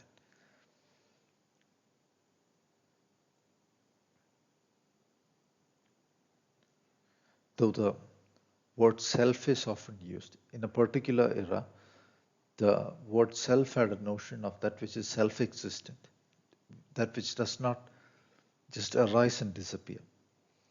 So, in the search for that which is the self, this particular analysis were used not just by the Buddhist tradition, but by the traditions that existed in India before. That particular form of analysis that existed before the Buddhist traditions, which is analogous to this analysis I described right now, were called na iti. Na means not, iti means this. So one analyzes every perception that way. Is it this particular perception that which is sought? If it is arising, is it a view of the sky? No, because the view of the sky is continually altering, arising, disappearing. In a way, um, okay, that is enough on that topic for now. We'll move on to the next slide. A mathematical view can be taken. So the foundations of true physics and mathematics would be, and I'm still just working on the idea, but to give a view of it, begins with an understanding of the feeling of n space, 0 points, found in spatial sense absorptions, their projection and absorption into higher and lower spaces, and by transformation of own form, which is a function of that, arriving at an understanding and feeling of the world axis as the mathematical axis of own system in perception, and holding of the evolved world vectors. It's scan cycles reading the world DNA. I have described this in aspects in earlier slides, earlier lectures too. It is a non-DNA vector zero-point driven awareness scan of the N0 structured axis that forms the engineering and technological basis for the world engineering in the Yagna dynamics of the technology of that kind of a world. A lot of technology with the alien races, with several of the alien races, is kind of symbiotic quote unquote with the awareness. It is awareness driven, consciousness driven. Um, there are higher forms of that kind of technology, somewhere between the technology of mortals and the celestials, which involves an interplay with deeper dimensional awareness of the individual. So that is the kind of technology that yajna-oriented evolution leads to. By yajna, do not get into the notion of a ritual of fire or water, but what I described it in the greater sense as.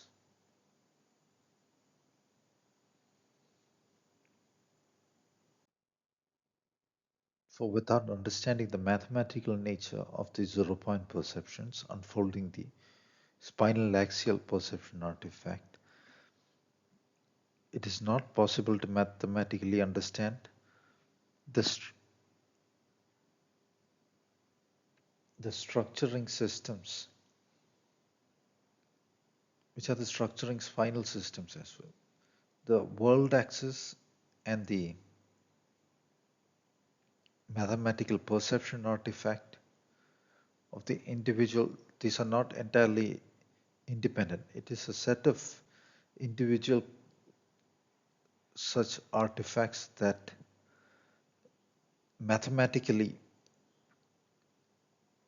bind in an operation in a set of mathematical operations across n dimensions into that which is the perception of the world phenomenon across n different dimensions. It is that which appears as intensities on the n sphere, perhaps even a unit n sphere, that we view as the universe and its different dimensions, layers, and so on. So, I have heard it said the Sthapatya Veda uh, had to do with um, such an approach to reality, which is a kind of structuring of the worlds or the world, which is not independent of the observer dynamics. As I had pointed out with the example of Bhaskaracharya's Bija Ganita, a lot of the ancient texts are virtually unreadable, yet they put out translations. Not that the translations make any sense. And from translation to translation, usually there's a huge gap, a discrepancy, a rift.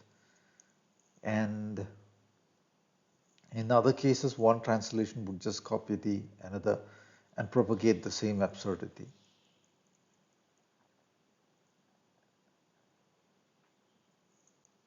But one thing that we can uh, say is if a text is in a form which doesn't make much sense, it is possibly not distorted by later interpretations of fancy. Many of those texts would have been lost, many would have been reconstructed from memory before they began documenting it down in writing, or at least the writings that have reached us are not more than perhaps a dozen centuries old usually, though the texts themselves are much older than that, which can also be established based on research. So when people attempted to reconstruct it from memory, there might have been things added which are in alignment with their way of thinking in that particular era, with the knowledge forms and the world ideas of that era. So alterations would have happened. If something has reached us in a rather unintelligible form, and even to the commentators during the era in which it was, like in the case of Bhaskaracharya's Vijayanagara, it was unintelligible to whoever translated it to Persian as well. So a fanciful translation exists into Persian. The translation into Persian has nothing in similar with the translations done into English, and neither of those two have any similarity with the original text either. A few phrases of which are described in my first lecture on the topic, first or second lecture, I guess. You can, this is the seventh or sixth lecture, so you can just go back and see what is in the first few lectures if you haven't already seen it. So an entirely different sense of the word yagna seems to appear in some of these texts.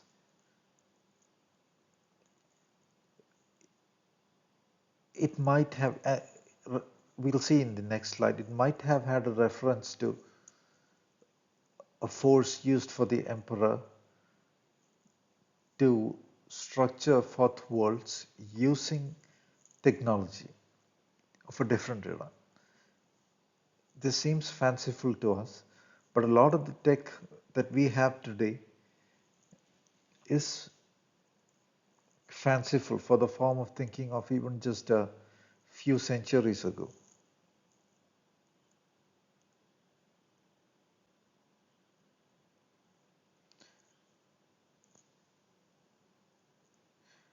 Regarding the Great Pyramid too, the Great Pyramid did not have any inscriptions inside, nor was anybody's coffin found inside, anybody mummified inside.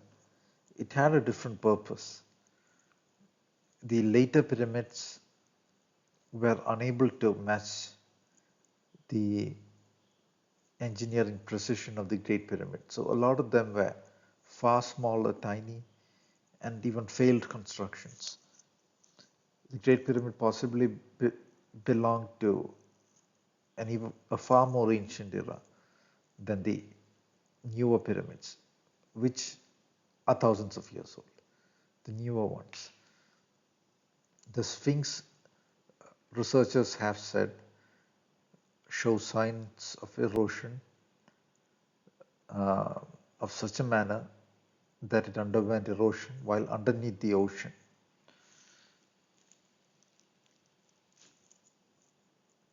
So the purpose of the Great Pyramid, a possibility is for timeline alterations, and I have heard it said that it acted as a machine which are held by the which are held by the chakra systems of the king.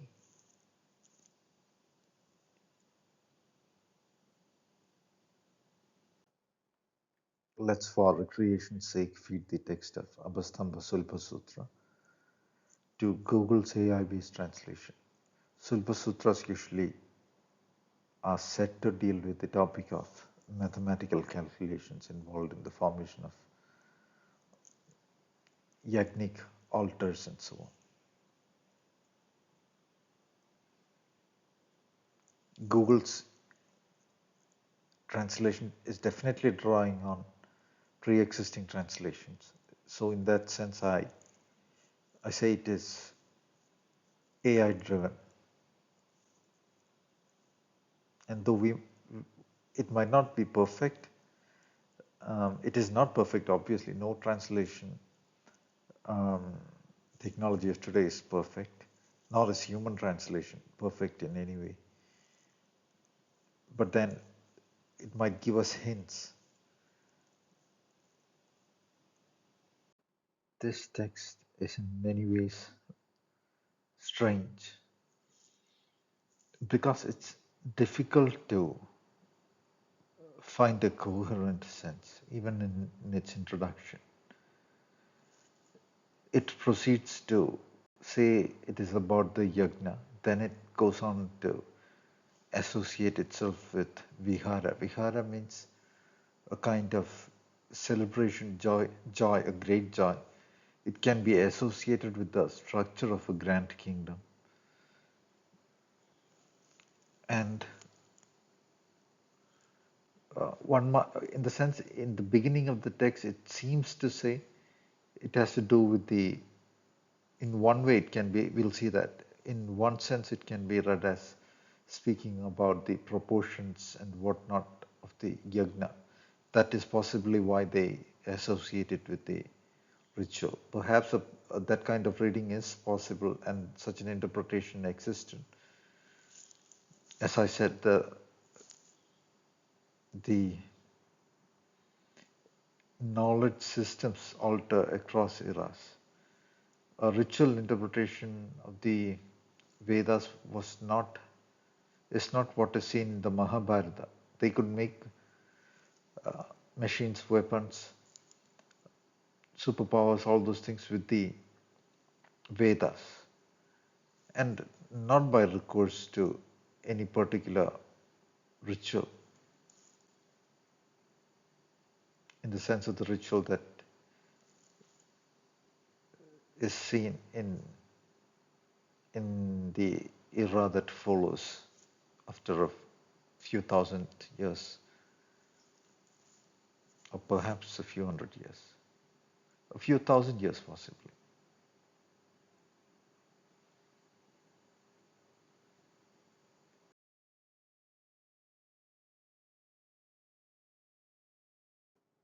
Because at the moment I do not have the time to go into the depths of this text, I am undertaking a translation of just a few lines that appear in the beginning of the text. Below is the Google Translate version, and the above is what I read. The first sentence says the Abhastamba Sulpa Sutra with Kapardi commentary. The second says discussing yajna.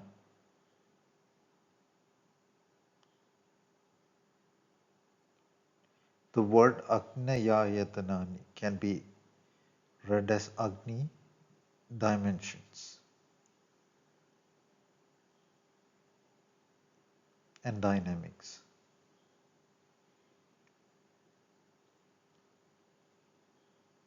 Niyata Pramanani, meaning it's observed and encoded principles. Niyata Deshani. Niyata Deshani means it's spatial structuring and dynamics. Niyata is restraint, laws that bind. Desha is space.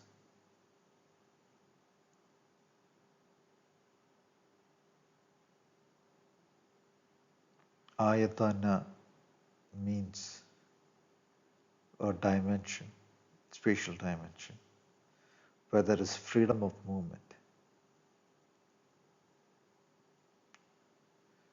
Is a possible sense, is one sense of that word. If you see the previous text, it is easy for a more primitive psyche to conflate it with structuring of a fire altar. The word Agni does not refer to any manifest fire, even in a strict etymological sense. It refers to that principle which is beyond. The Rig Veda starts with the word Agni.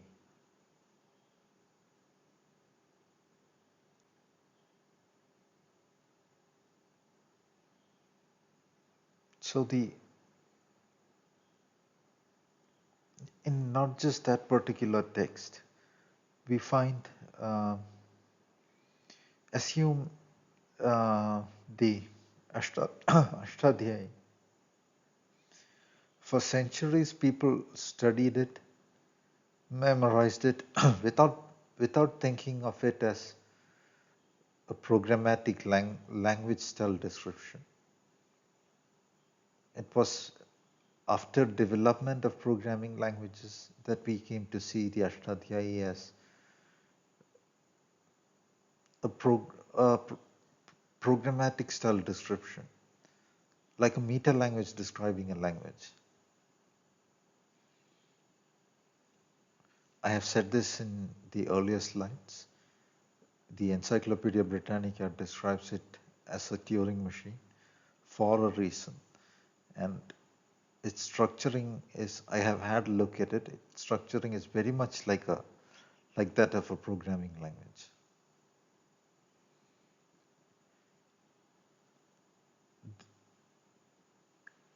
Not like a programming language, it is what I just said it is, a meta language describing with mathematical precision the expression of what it seeks to describe. I do not say Sanskrit because Sanskrit might have had flavors that do not fit into that algorithmic grammar. Perhaps flavors that cannot be generated from the rules of Ashtadhyayi, Panini's Ashtadhyayi.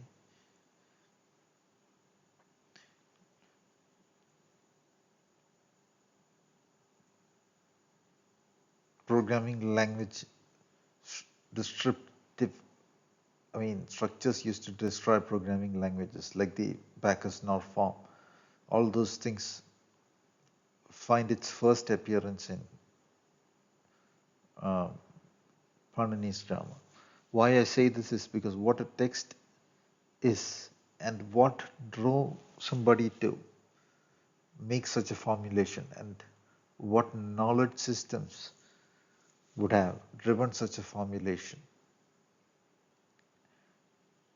were possibly lost for centuries.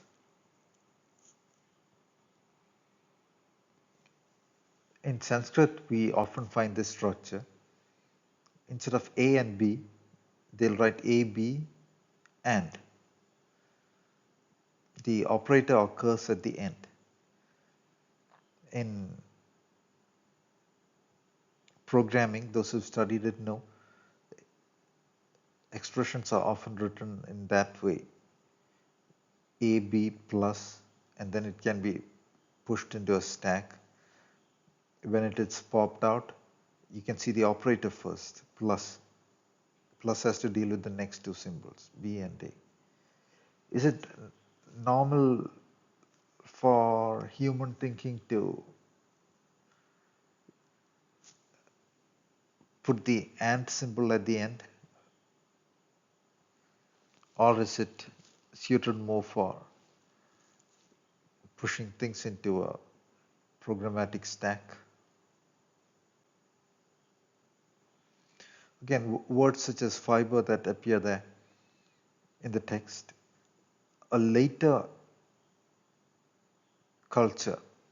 In the present day anthropology, ancients are primitive, later the more sophisticated. That is not true. Just as the people of today cannot build the pyramids or imitate the Greek architecture or write the Mahabharata or imitate the poetry of Homer. Why I repeat is this because the opposite idea has been encoded into people's brain through repetition, and there is no way around it unless I use the force of repetition to get the idea across and get through those barriers.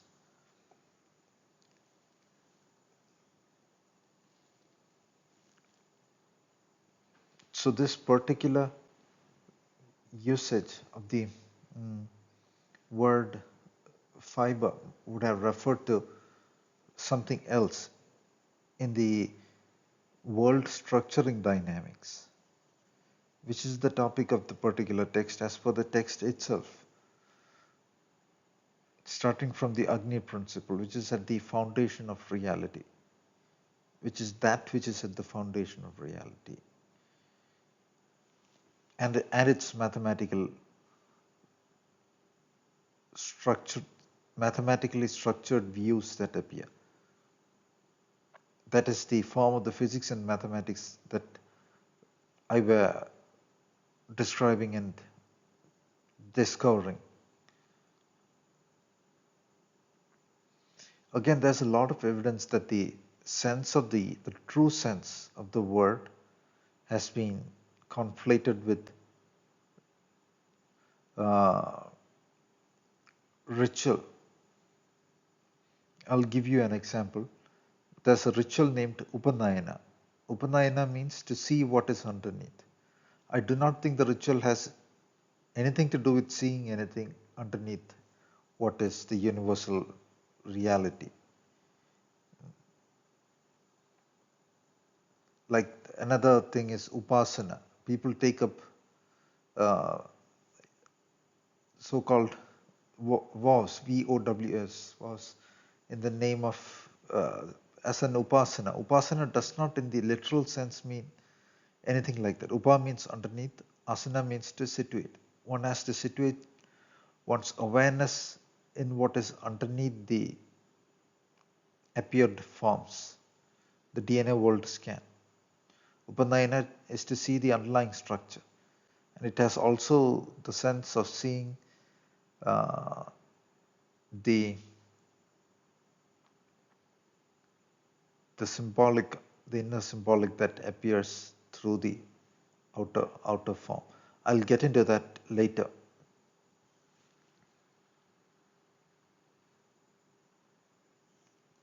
It is not the usual sense of the word symbolic to see what is underneath. Let's just go with that idea for now.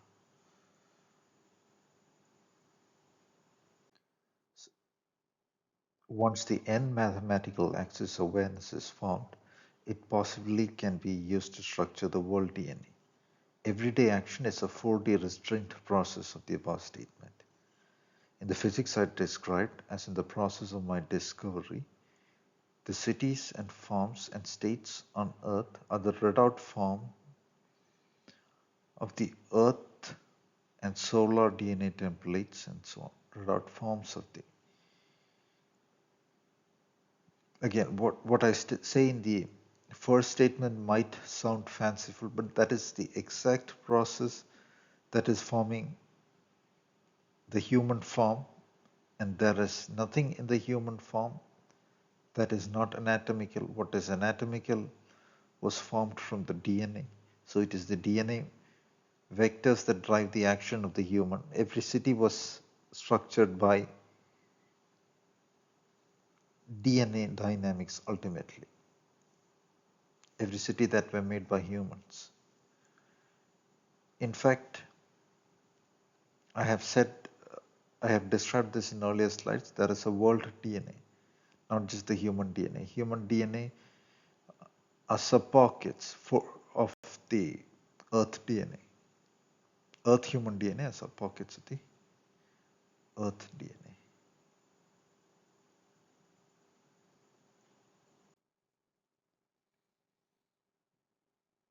We won't get into attempting to translate it. That would take us tangentially from the topic of discussing the Yogasutras. So we'll just move on to the next slide. I just scrolled down that text, selected a random statement and put it into Google Translate. So the Google Translate turns up. The fish made by the yogas is known to be the north-south direction.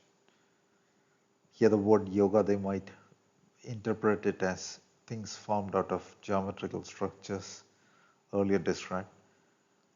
Again, remember its association with the so-called north-south axis.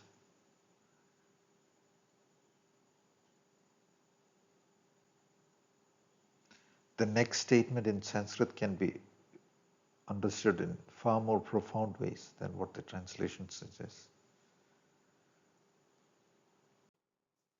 What is interesting is the fish symbolism appears in different traditions, ancient Christianity as well. In fact, one sense of the fish symbolism, which I describe in my book, in which I decipher the five stars disc, has to do with the nervous system.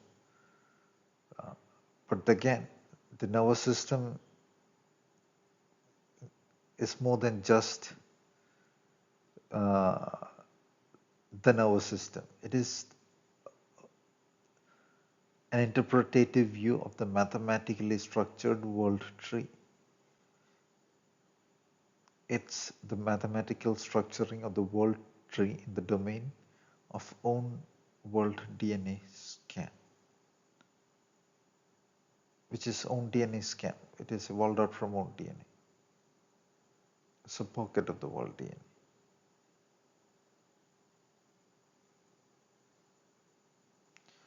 On the left, they describe it as an anchor. It is better described as the spine because at the lower structure, it is the structure of the pelvic bone that is abstracted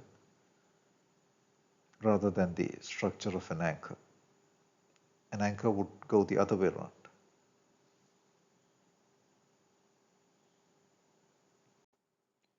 At early stages of discovery in a field, we can only make educated speculations, and then we have to put these speculations to the test.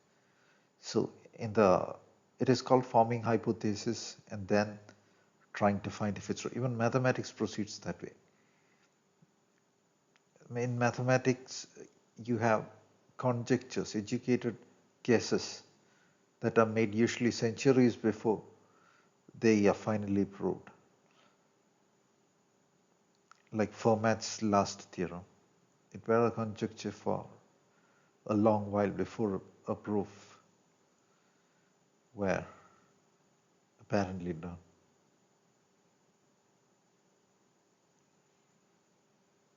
So the outer yajna ritual form,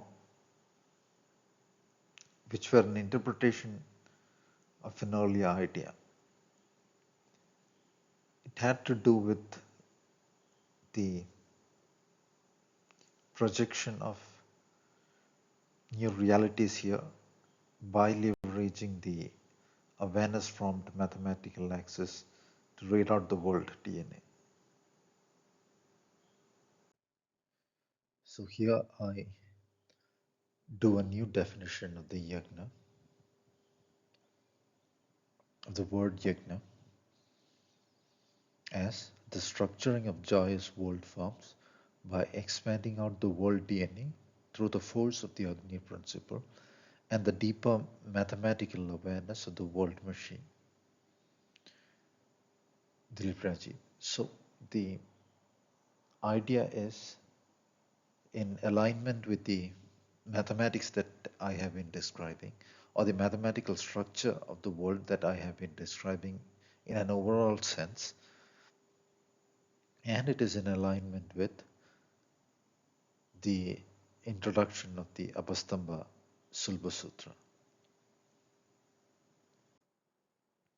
The sound Apastamba has two parts, Apa meaning water and Stamba meaning to structure, crystallize, and to form, to still, and so on. When usually written in English, the diacritic mark of prolonged A is left out. So one tends to read it as Apastamba, but the Sanskrit pronunciation is Apastamba.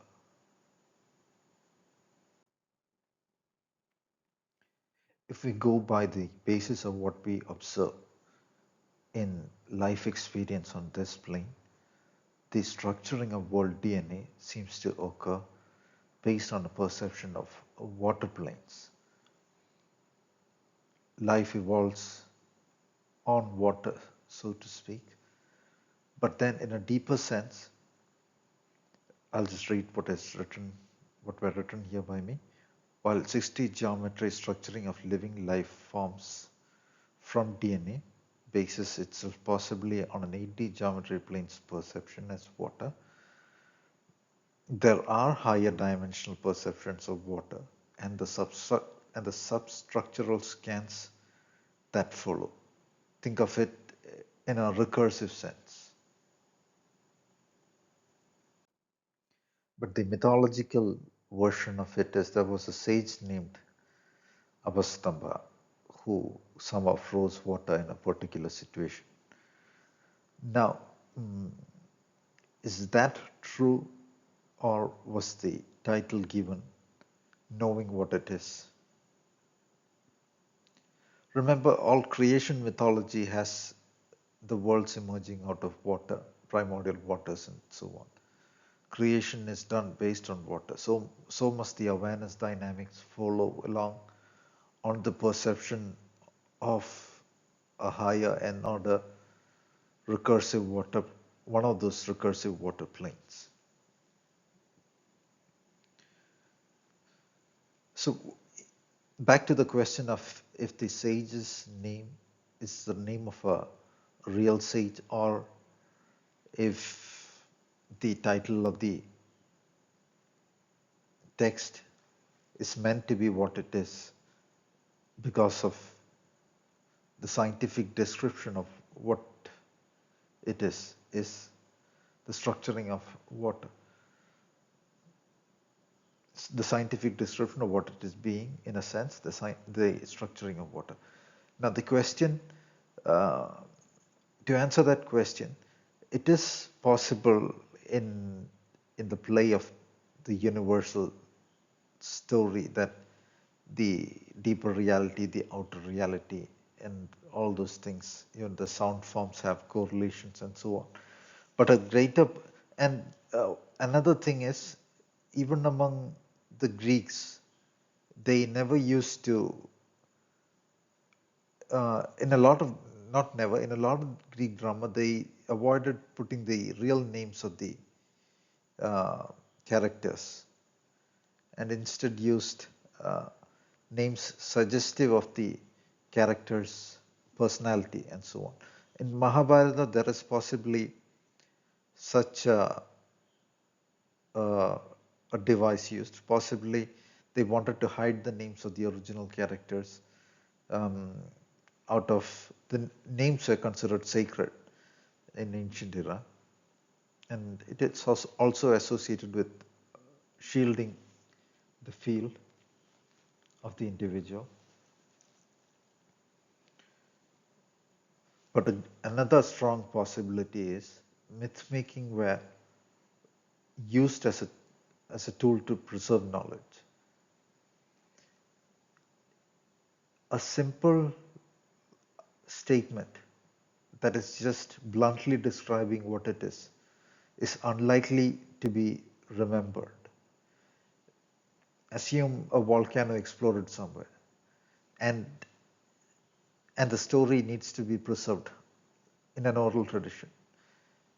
If the statement is to be recorded as a volcano exploded somewhere, chances are nobody is going to remember it after 10 or 20 years, because that is the way the human mind works. But add a lot of dramatic and story-like features to it. There was a sleeping dragon somewhere. It began rumbling and the mountains shook. Then that will become mythology-like or story-like, more vivid. People will want to listen. It is more likely to be remembered with all those features. A level of myth making might be involved in these that we see now, aimed at preservation of knowledge systems. And this is not to imply that all myth is imaginary. Myth making can involve even what is fantastical for a people of an era into ordinary ideas of that era. A UFO can be described as a flying chariot. The idea of a UFO won't stay in a primitive psyche. A flying chariot will.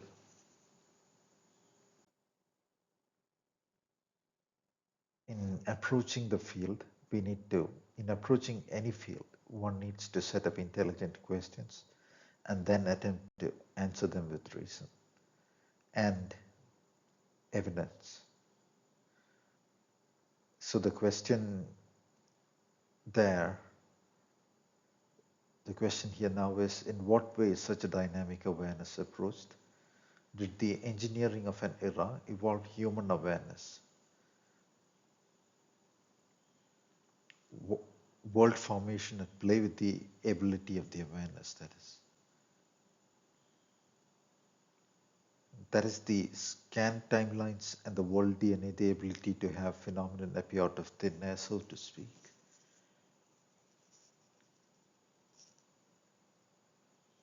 The mythological records seem to say that the mythology does not describe itself as mythology, it describes itself as itihasa, which is a record of events that happened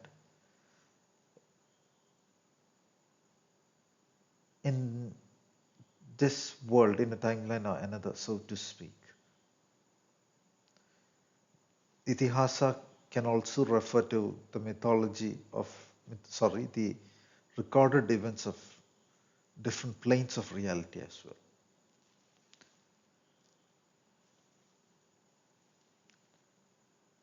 Puranas, Puranas are also thus a form of uh, historical records. Of course, they would have gone alterations as they got filtered and transformed through the psyche of different eras. Those who are not familiar with terms such as Puranas can look it up. Those are, in the Western sense, mythological records. In the ancient Indian sense, those are records of events of different eras, of different planes of reality, and so on.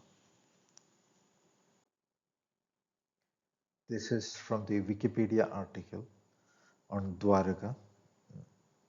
Dwaraka is described to have been a city with tens of thousands of palaces. And it says it was built by Vishwakarman in one day, quote unquote, mentally. That is, using the powers of the awareness. Of course, they had their own technology as well, which was in interplay with the awareness, obviously. Sophisticated records exist, and the level of sophistication of those authors were not such that they would just fancifully introduce such an idea. The level of sophistication of the stories, the philosophies, the complexity of the structure of the set of itihasas as a whole is perhaps unparalleled by any literature anywhere else in the world.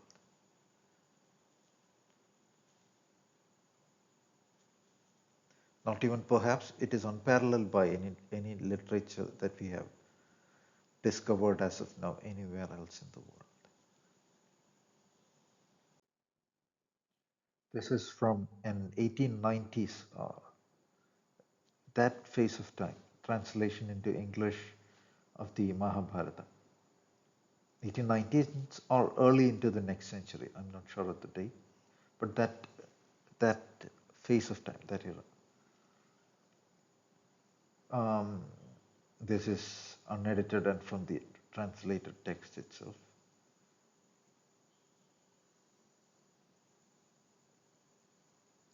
Describes the palace as having walls reaching high up to the heavens and white as the fleecy clouds or the rays of the moon.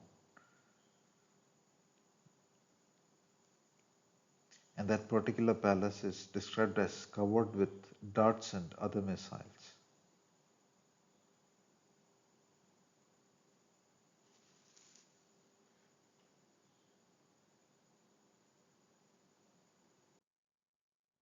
And here it says, and well furnished with numerous weapons of attack, the missiles of force could not make the slightest impression on them.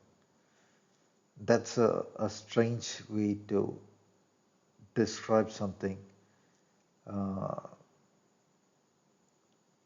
It's not the slightest impression on them. This is like a force field, a missile shield, or something of the sorts. It is not describing anything that has a parallel in ancient warfare with stone cannons or bows and arrows. Here we find the description of a celestial car, words such as a mass of clouds charged with lightning.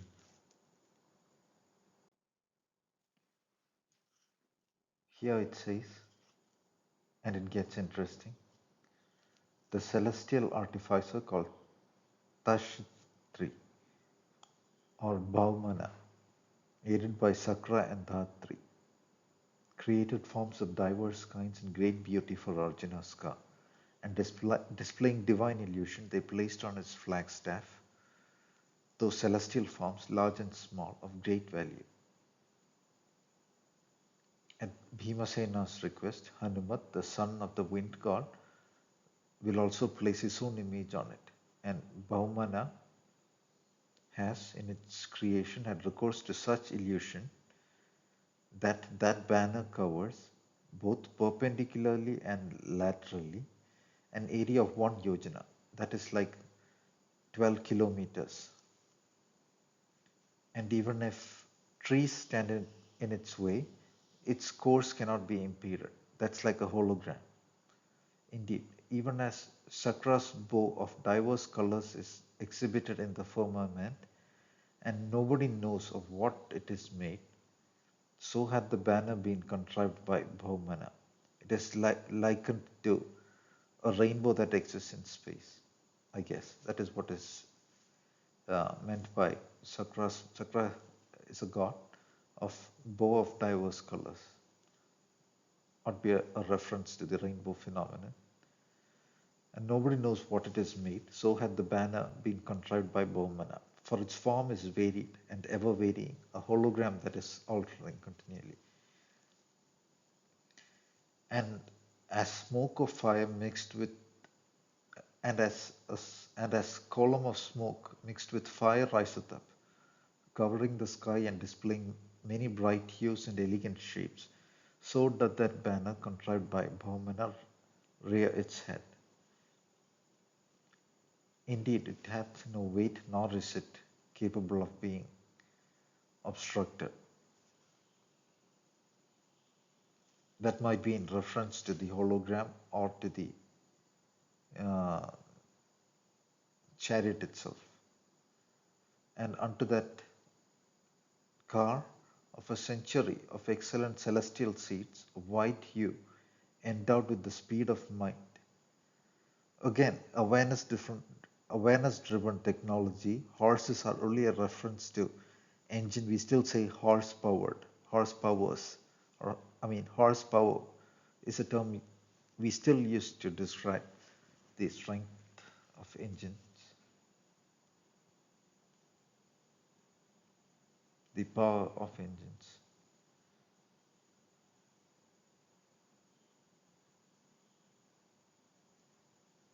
And these were gifted by Chitrasena, the king of the Gandharvas. And neither on earth, O king, nor in the sky, nor in heaven, the course can be impeded. Then it is referring to the chariot itself. It cannot be blocked by anything. And formerly a boon had been granted to the effect that their number would always remain full, how often soever they might be slain. That is, the drive is inexhaustible, inexhaustible. Uh, in in a map, see, they to describe a hologram, they had to recourse to a lot of analogies to what they're familiar with. Likewise, the celestial car becomes a chariot drawn by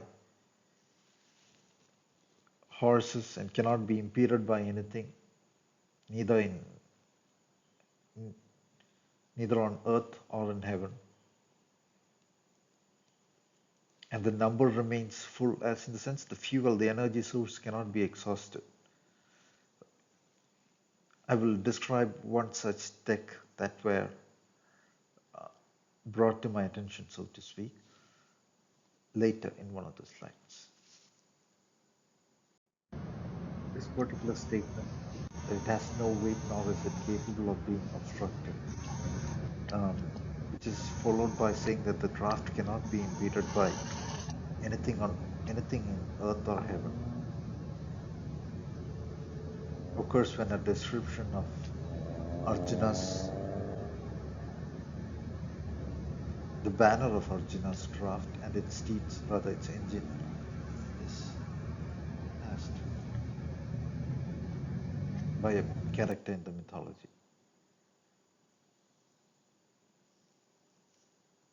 So I'll just play this video.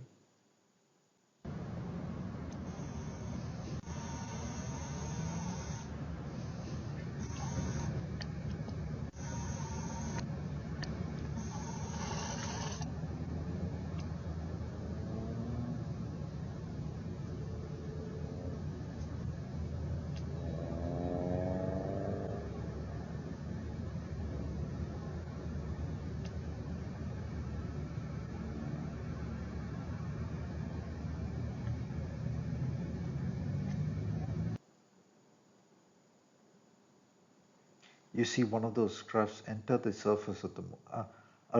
I'll show you a more zoomed in version next slide. Um, what happens is the drive of such a craft takes the craft slightly into hyperspace. It will be seen here as if surrounded in a glow, and it is not existing in the same dimension, but it can be thought of as existing in a parallel dimension overlapping with this. So it can move through what seems are obstructions of this dimension.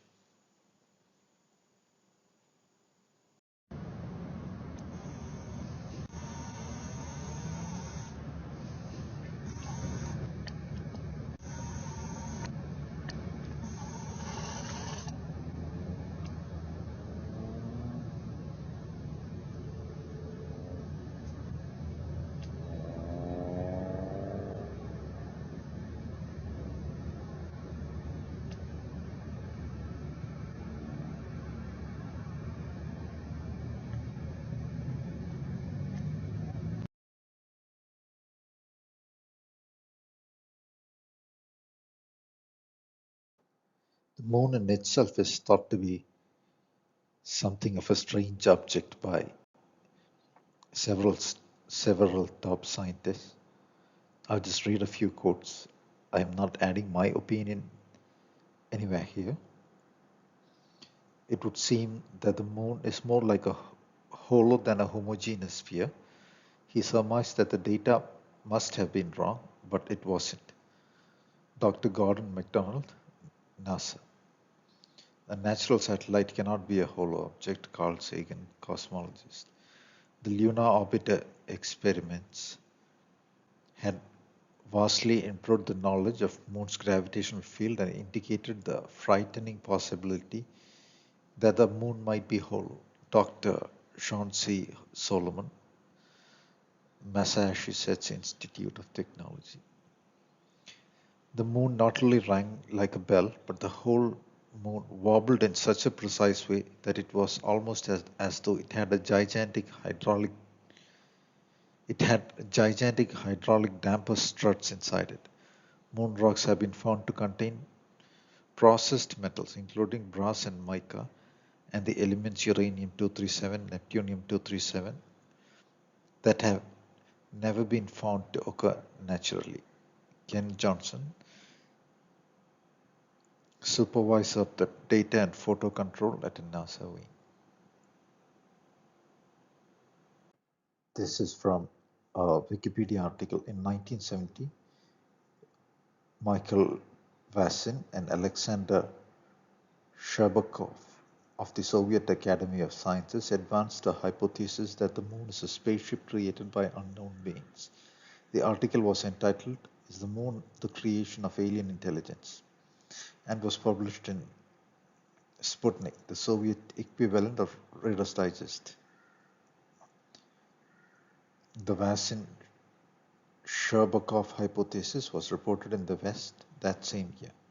The hypothesis relies heavily on the suggestion that large lunar craters generally assumed to be formed from meteor impact, are generally too shallow to have flat or even convex bottoms.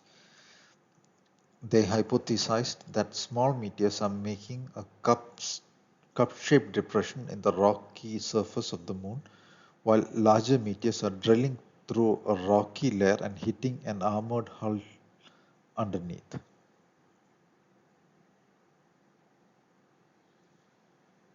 As in, the craters have more of a flat shape at their bottom than expected from a meteor hitting what would be a normal natural planet surface or satellite surface. That is. So Mikhail Vasin and Alexander Shcherbakov, Soviet Academy of Sciences, 1970, as is the moon a creation of an alien intelligence? Dr. Harold Urey, Nobel Prize for Chemistry, says I am terribly puzzled by the rocks from the moon and in particular their titanium content. Dr. S. Ross Taylor, geochemist of lunar chemical analysis,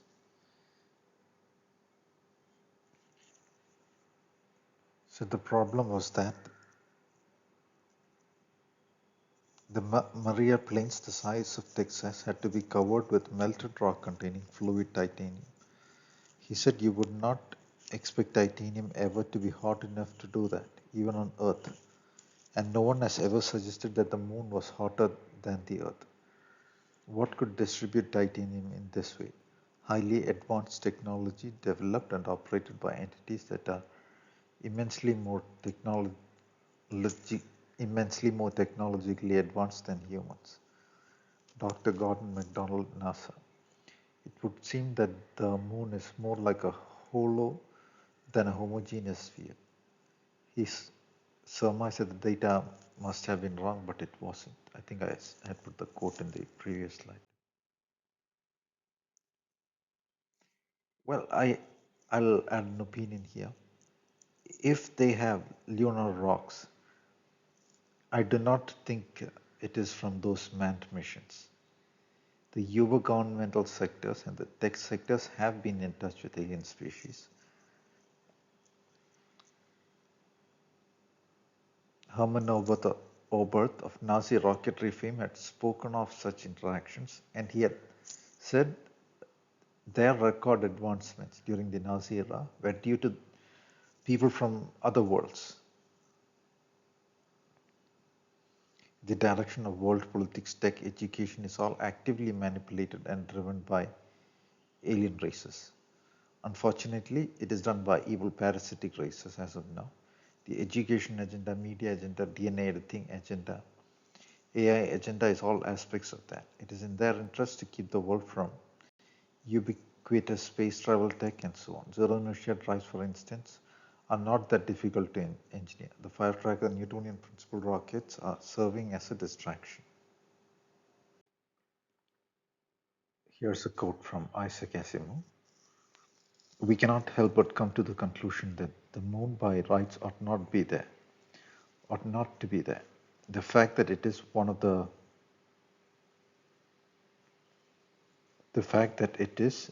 the strokes of luck, almost too good to accept.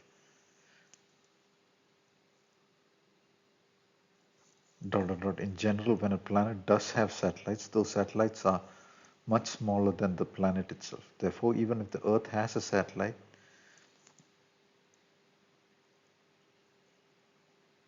there would be every reason to suspect that at best it would be a tiny world, perhaps 30 miles in diameter.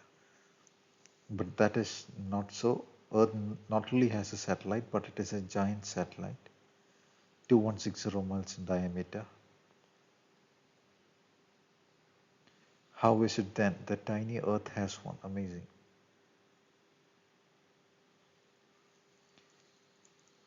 I had skipped a sentence. Small planets such as Earth with weak gravitational fields might well lack satellites. The moon, which has no atmosphere and no magnetic field, is basically a freak of nature. The momentum of false education keeps people from observing what is possibly out there and known to the top technological spheres, those in those top technological sectors, that is. So here's a screenshot of a patent. The patent is assigned to, the application was filed by the US Department of Navy. Here it says at the bottom right portion of the screenshot. And it was assigned to the Department of the Navy, craft using inertial mass reduction device.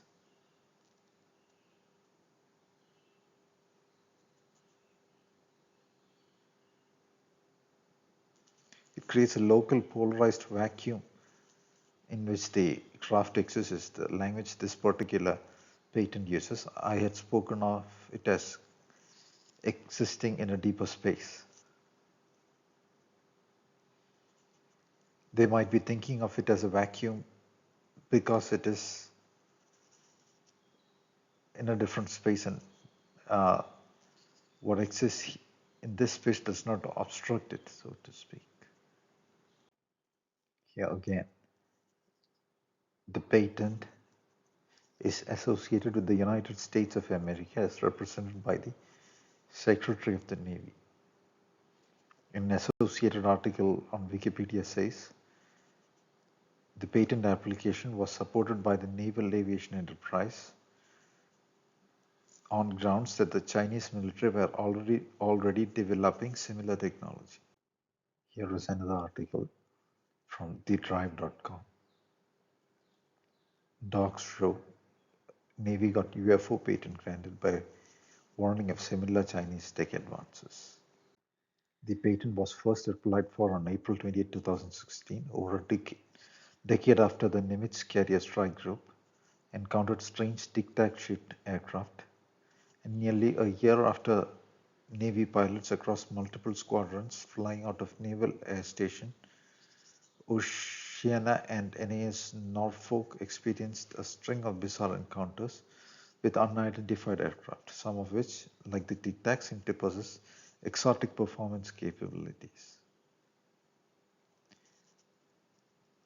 The hybrid aerospace underwater aircraft in base patent, meanwhile, is described as being capable of incredible feats of speed and maneuverability and can fly equally well in air, water, or space without leaving a heat signature.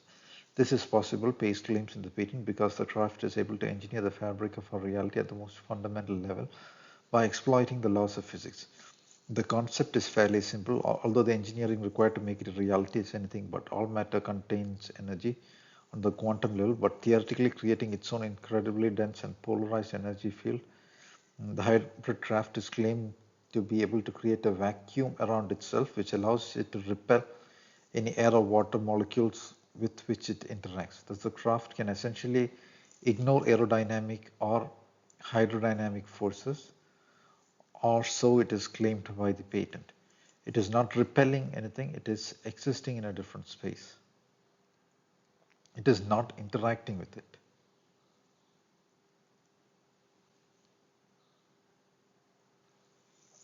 In the usual sense.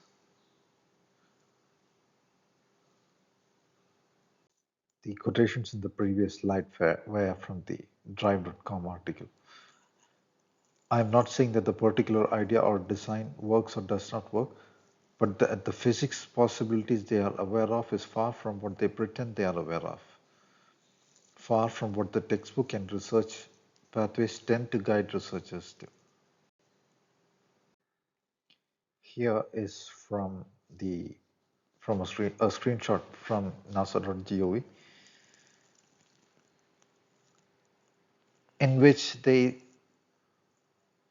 kind of admit they are exploring phenomenon along the lines. Gravity warp drives generated generated through the fact that gravity and electromagnetism are linked phenomenon. Uh,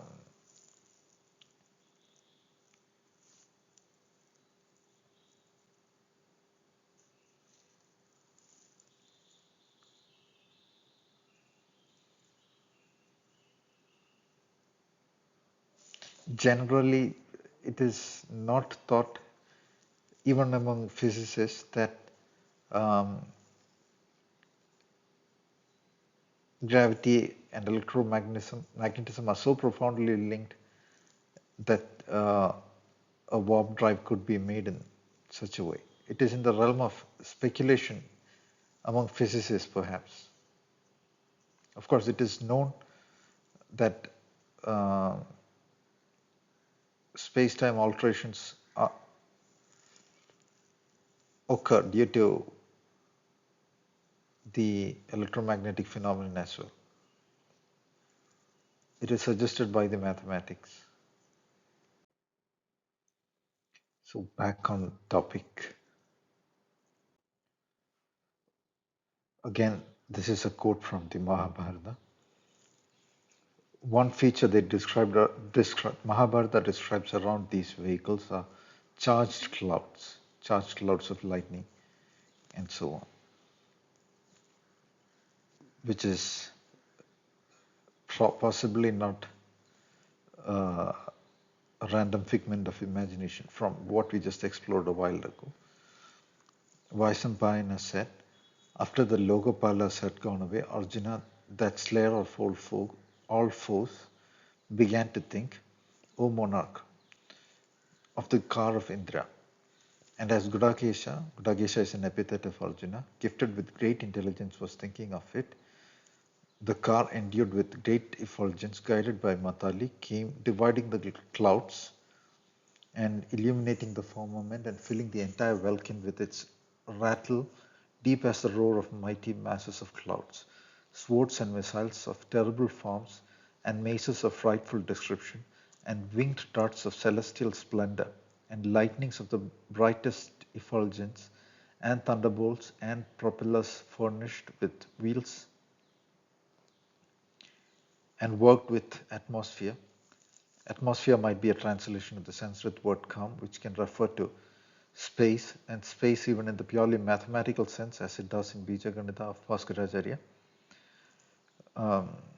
So is it referring to some kind of an ether drive, space dynamics in the sense of spatial vector alteration?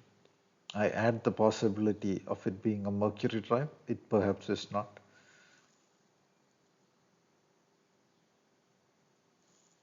It possibly is not, I would say. Worked with atmosphere expansion and producing sounds as loud as the roar of great masses of clouds were on that car. Car should be translated as vehicle. So it is in the linked section from Mahabharata. The translation would have been done in the late 1800s or early 1900s. One thing I want you to observe or note here is that um, while Arjuna was thinking of it, the chariot ride, there is technology that is telepathic. It is possible for people in different worlds to be linked telepathically. And when Arjuna's thought arrives there, they can know of it. And then how did the craft arrive immediately? Because such a craft, when it enters hyperspace, is able to travel in time. It is traveling in time. So it can enter that particular configuration in time from where the signals originated without uh, a delay, so to speak. I had spoken of this in earlier slides, speaking of how the UFOs seem to display accelerations like 100G or 1000G, and there have been published papers written on it, uh, wondering how this kind of acceleration can occur, despite those measurements being kind of accurate and the instruments used not being flawed. They wonder what kind of metal and all that. And I had said it is because the craft enters hyperspace and then enters virtually the same time in another configuration in space. So it seems as if it moved from here to there, but It actually disappeared from here, entered hyperspace, and appeared there.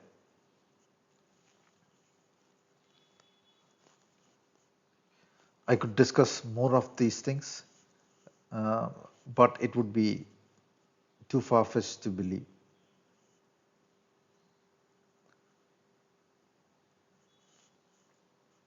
Okay, I'll say a little bit more. Among alien civilizations, they have suits in which they can enter hyperspace. Like if you are interacting with them and you give them a book to read, they can read it, they'll enter hyperspace, read it, and re-enter here. It'll seem to the person who gave the book like they read it in 2 seconds or 10 seconds. But they spent a while in hyperspace and have re-entered in this configuration here again.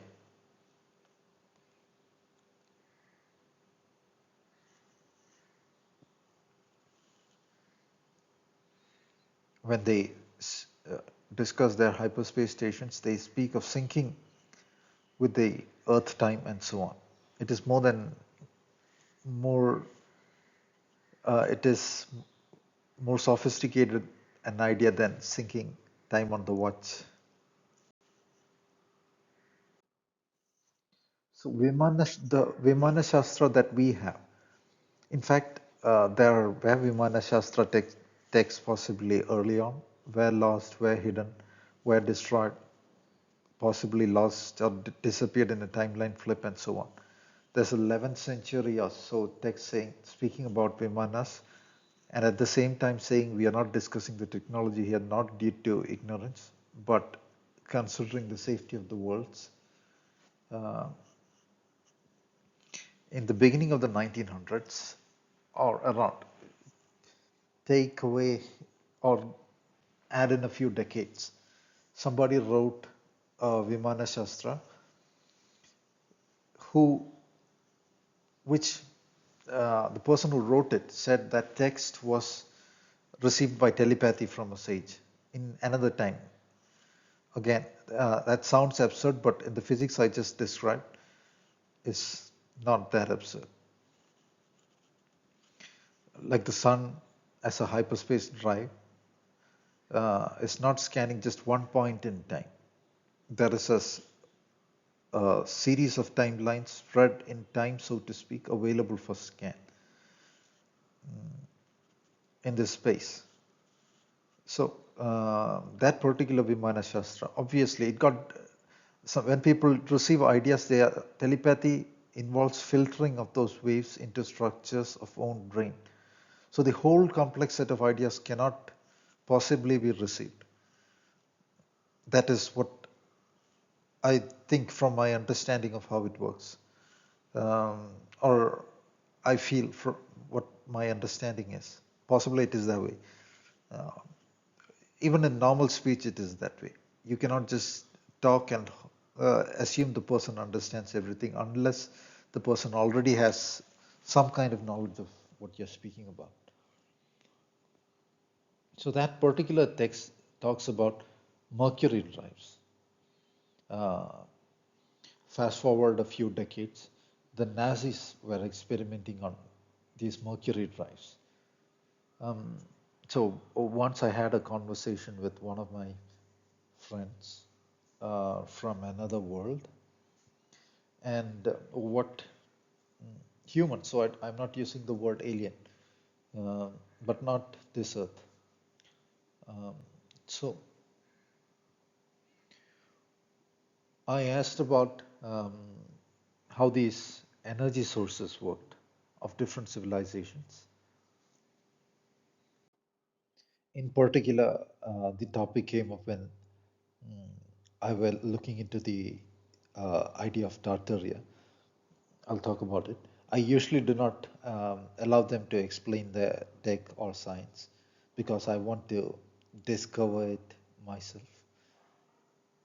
And this is how the conversation went. You must remember that these are just normal people. Like if I ask you yeah, about uh, European civilization or any civilization, Indian or Mayan civilization 400 years ago, you know next to nothing. You'd have to open a textbook and read from it. Similarly, yeah, I asked them if they know anything, and they seem to be uh, reading from their what they looked up, speaking from what they just looked up. So what she said is uh, these mercury drives are set into rotation, and the speed is increased. And at a point when it approaches the velocity of light, the tangential velocity of the surface, perhaps, uh,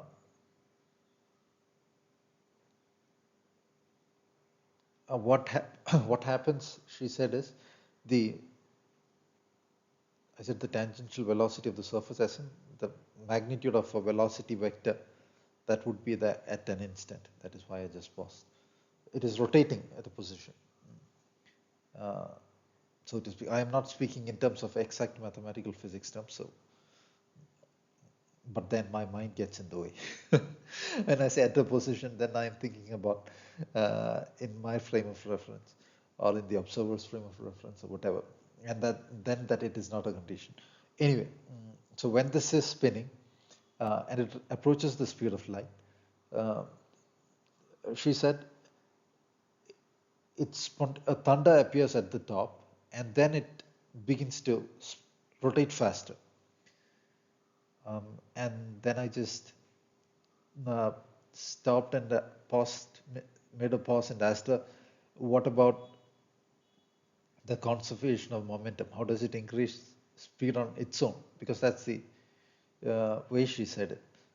It must have had an accelerating mechanism for it to accelerate to that point, but then the way she described it is it spontaneously increases its speed. Um, then she, in a friendly, joking sense, said Dilip is just studying physics now. And then she took the example of pulsars and said the energy of pulsars are not from this plane. This is similar to that.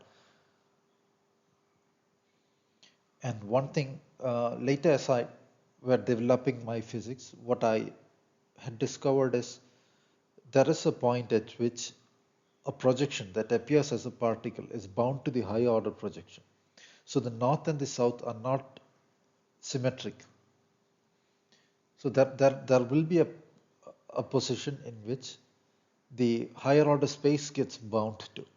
So it will appear possibly as the thunder phenomenon in this dimension. And then what happens is it increases its velocity and then it disappears. Again, it is the phenomenon of entering hyperspace, just as the UFOs do that I described. This visual explanation of it is analogous to what people who saw these experiments recorded. Not similar, not of these details, but analogous to.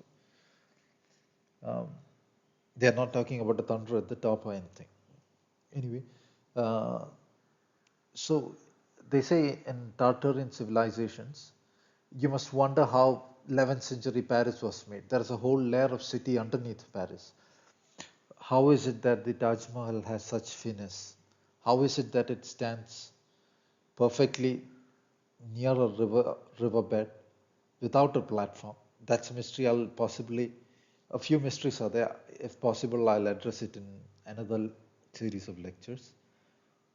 Another in another of these series of lectures or in a different one. Anyway, um, the same thing, the ether drive in another mode of operation makes the energy from the higher dimensional space available, easily brought down by geometry. So the Tartaria researchers say the bell towers had to do with these bell drives. What the alien friend told me is a geometric gridlock forms covering a city or an area, and there the free energy becomes available.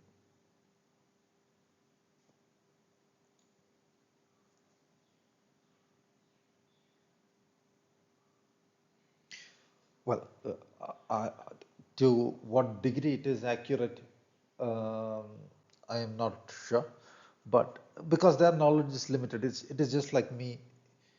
And if you're not an engineer talking about engines and technology, um, so anyway, this is a description that I were given. Something that just came to mind. Recent Pentagon reports from Pentagon or words from Pentagon officials were speaking of the possibility of a mothership somewhere in the solar system and attributing a lot of UFO phenomena, which seem to be on the increase recently to that. You can just search keywords from what I just said to find articles on that. It were in mainstream media. Uh, so during that 2019-2020 phase where Earth society also seemed to go through some kind of the possibilities of great disaster, a lot of civilizations fell on different planets. They had gathered here in hyperspace. A lot of spaceships were arriving, like I had said in the previous one of the previous lectures. It is like usually the aristocracy and all that. Just like if something bad were to happen on Earth or in USA, the president would be moved elsewhere. Similarly, uh, the final cruise of those worlds, a typical hyperspace station might be around 7,000 to 8,000 in capacity. So while during that phase, while I were interacting with them, a group of kids described uh, more spaceships arriving in hyperspace solar system as a lot of ships are arriving here, thousands of them, um, and and describe the ones with rotating mirrors. That's the description she used. Okay, rotating mirrors. Rotating mirrors is the way she described it. The drive. It is not mirror. I do not know what exact drive is. Is it rotating mercury-based drives? We do not know. It can have thousands of those drives. So why I said this example is um, the Mahabharata quote speaks of a flying chariot in a mass of charged thunder, cloud, whatever, moving through barriers and all that, and at the same time speaks of a lot of rotating wheels found on that. So they are struggling to describe what they see because their knowledge systems were different, or as the mythology itself got filtered through the psyche of different eras, uh, the expression altered. Just like for a kid, uh, not yet aware of the scientific terminology, that is how the expression were rotating mirrors. Anyway, to the point of this slide, the yajna mode of endeavor and evolution of humankind results in a world of divine technology, driven only by the deepened awareness of whom it belongs to, as the Gandiva, for instance. Gandiva is a divine bow that Arjuna had, a weapon. Only Arjuna could wield it. And it is different from this path of development in which humans keep on weakening, the awareness dullens, and the machines take over. That is another huge topic. There are planets that have fallen to AI apparently, and it is a dangerous course, extremely dangerous course. In one of the earliest slides, we find this quote from the Mahabharata, a quote which is a translation of a text written several centuries ago and orally transmitted, we do not know for how long, at least 1,000 years, or if you ask anybody who grew up in India, a few thousand years at least. If you ask the academia, at least 1,000 years. So this is the quote. Um, to such illusion that the banner covers both perpendicularly and laterally an area of 1 yojana. 1 yojana is around 12.8 kilometers, 12,800 meters. And even if trees stand in its way, its course cannot be impeded, which means it's a hologram.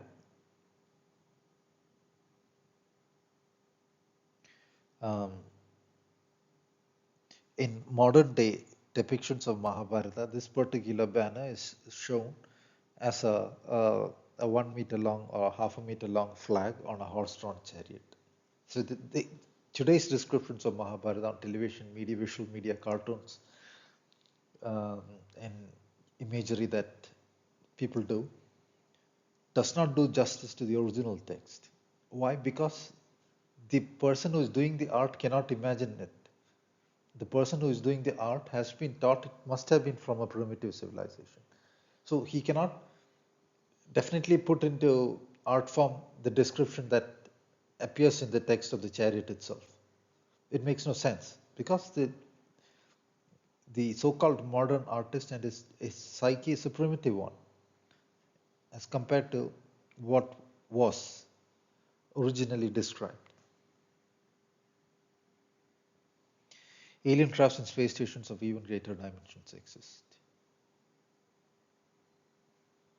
Some people speak of planets hollowed out and all. Uh, we have no point in getting into discussions on topics of which we have only little evidence or no evidence at the moment to substantiate what we are saying. But then this is interesting, that's what I mean. And here, uh, this is in the realm of evidence for any researcher because they're speaking of a civilization that wrote this or came up with these descriptions 2000 years ago of a primitive civilization, the academia says. So this is evidence that the academia is getting things wrong or their picture or their description of the ancients is not that congruent. Not in just this particular thing. I have repeatedly taken the example of grammar of Ashtadhyayi. That one thing itself is so incongruent. It cannot fit into uh, the picture of the past that students are programmed into in school. It is a torture chamber. You have to repeat what they say, if not different kinds of psychological punishments. A few decades ago, it was psychological and somewhat trivial physical punishments as well.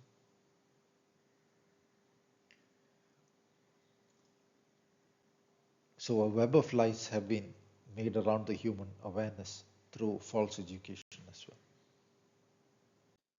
Not only that, in the description of palaces, like we saw in a previous slide, words appear saying no missile could leave an impression on it. So what kind of missile existed that could possibly attempt to leave an impression on palaces, and what kind of technology existed that would make it possible for make it impossible for any missile to leave an impression on it, a kind of force field. Again, in this particular chapter that I have linked of the Mahabharata, this particular phrase appears in the description of a palace. It looked like a mass of clouds charged with lightning. Here's another description of a war vehicle, a UFO possibly, like the sun riding on a mass of clouds charged with lightning. Certain hyperspace drives appear like a spherical orb like the sun. Even those dimensional collapse phenomenon take on patterns similar to take on patterns seen in solar flares. There are I won't get into the details of it. Perhaps another slide I will. Um, collapse projection patterns that form in on an image it might look like um, a cross-shaped um, axis of charges being emitted and the axis itself collapsing like that. Even that phenomenon can appear as it appears on solar surfaces and in uh, physics that deals with similar phenomena. It appears in particular kind of UFO uh, physics and appearance, the way it is seen in this dimension. Again, regarding the same vehicle in the previous page, that triumphal car, the foremost of its kind, which resembled the vapory mansions in the sky.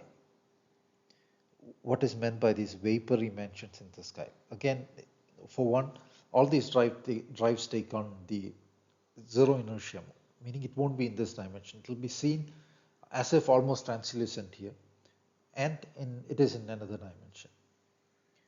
So like the vapory mansions in the sky, like the sun himself with a halo of circular light.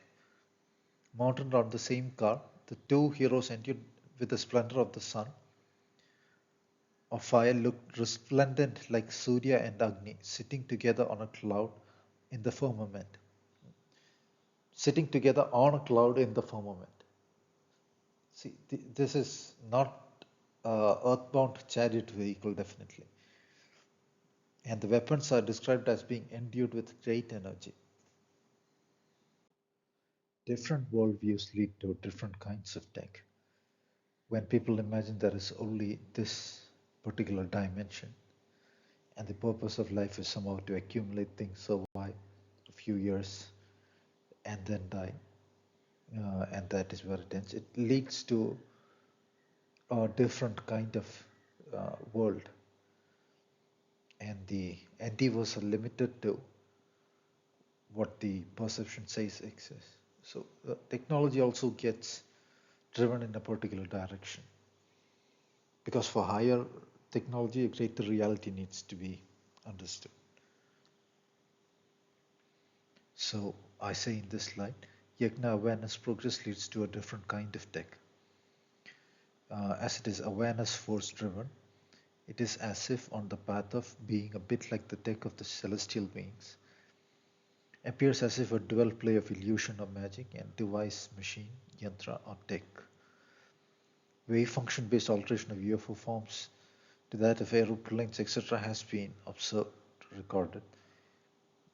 The form alteration tech exists with the alien species.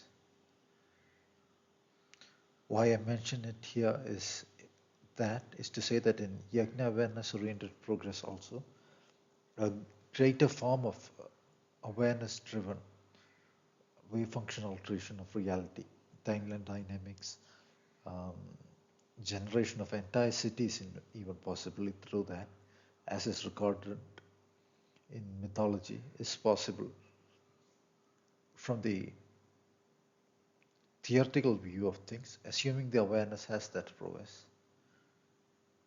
and strength.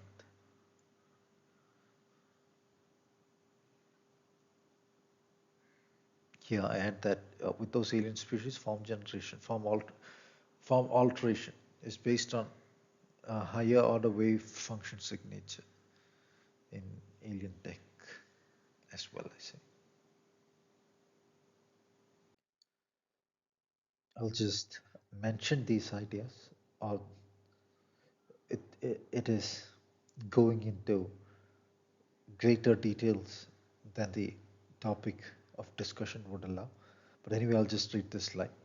By the way, plausibility of sound and dimensional metastructure associations.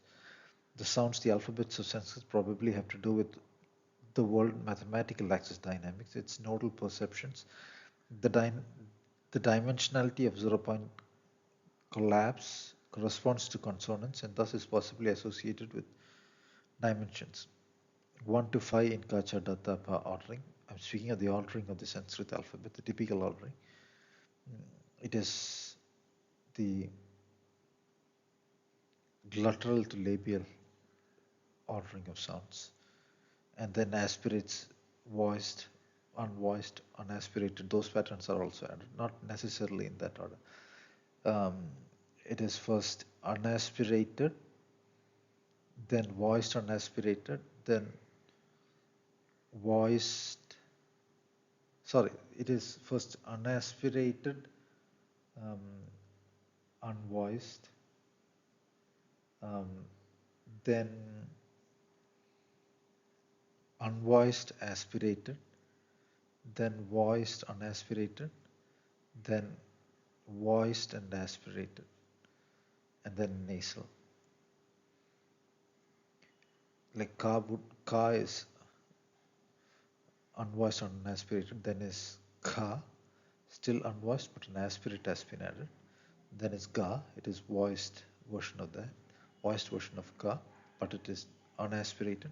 Then is Ka, which is aspirated and voiced. Um, and finally is Nga, which is the nasal sound corresponding to that uh, Ka sound, glottal articulation place, and the nasal thing coming to play together. Kacha Datapa corresponds to um, the ordering from throat to pa at the floor of the mouth, that is at the lips, labial sound. Um, Kacha Datapa. Likewise, cha would have all those variants. Cha, cha, cha, cha. So uh, these sounds reflect nodal phenomenon in the world axis as well. Like ka as a nodal phenomenon at the glottal place, pa as a nodal phenomenon at the lips. In the universe structuring, this has to correspond to a mathematical phenomenon on the world axis, which, uh, which is perceived in its aspect as own axis,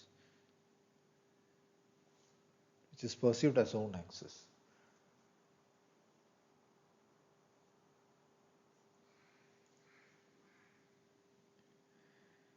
And situated in such a zero collapse configuration, the point of perception can be in higher dimensions. Thus, Ka is 2, Ga is 3, Cha is 4, and so on.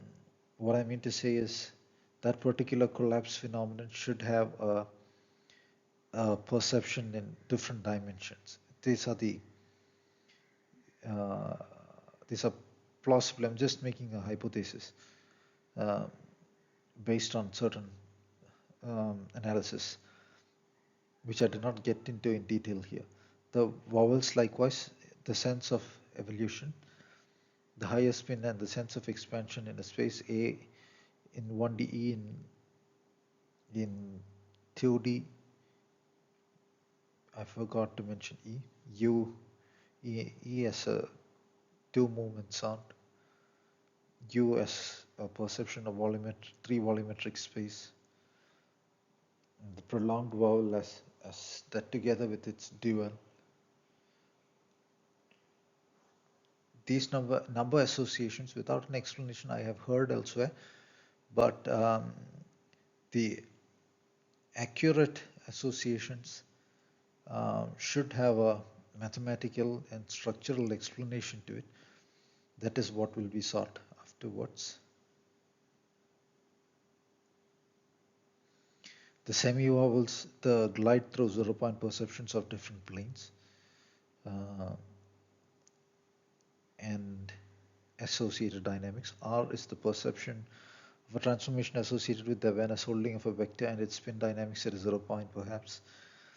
The sound structures and the Vedas thus form meta maps for mathematical engineering frames. And because the aware entity is what holds the structure, own frame. Thus the yajna evolution of the world phenomenon also has to do with the yogic axis of the spiritual king principle. The frame and the world axis in transformation of the world cannot be two different things. By the world axis I mean the universe axis, and it has to do with the realm of awareness.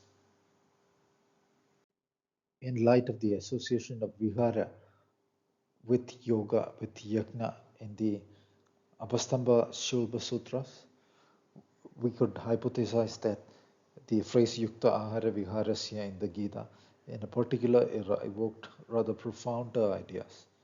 It had to do with the king principle evolving the world, perhaps. Yukta means enjoined. Vihara, the particular Shulva Sutra itself describes as joy, all those things. It, in a sense, has to do with the joy generation, which is a function of the kingdom form as well. So it needs to be thought about along those lines. um, and the kingdom is held by the king. So this again has a mathematical interpretation along what I said in the earlier parts of the lecture and the previous slide. Um, and there is a lot open to discovery at the moment. The Shilpa Sutras themselves need to be explored deeper.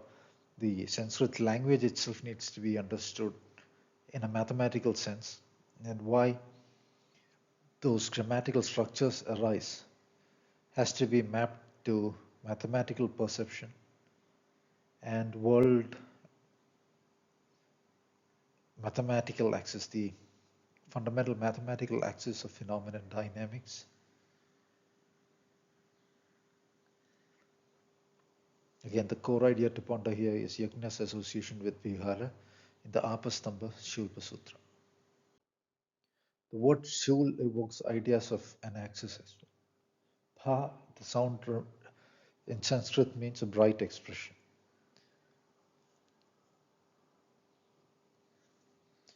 Is often associated with a bright expression, like bhasha is an expression. Bhasha say means shines forth.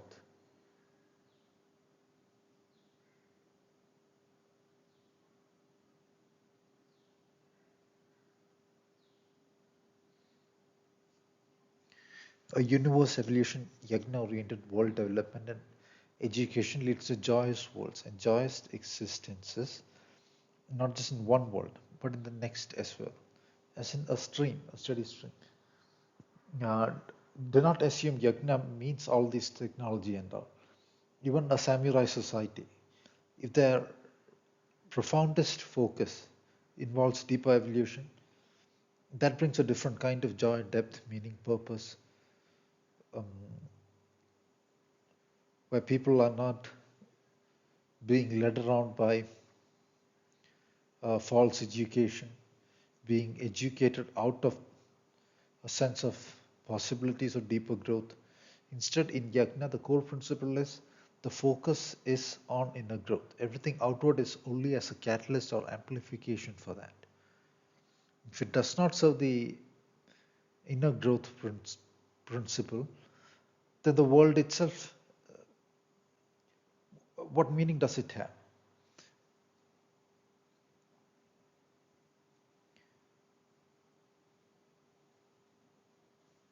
There are happy things inside a rat cage that would just destroy the rat.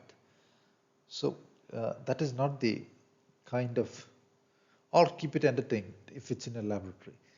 That is not the kind of joy principle that is valued, that is understood, and that is profoundly held in the yajna principle.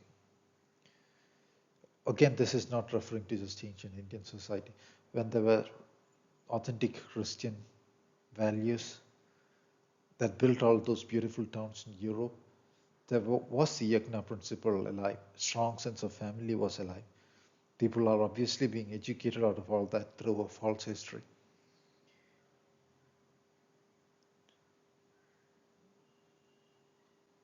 Greatest evidence of false history being uh, it is not possible for people largely uneducated on horse-drawn chariots to build such towns. And there is a lot of evidence, if you just explore, that a good proportion of those towns were destroyed out and is still being actively destroyed out.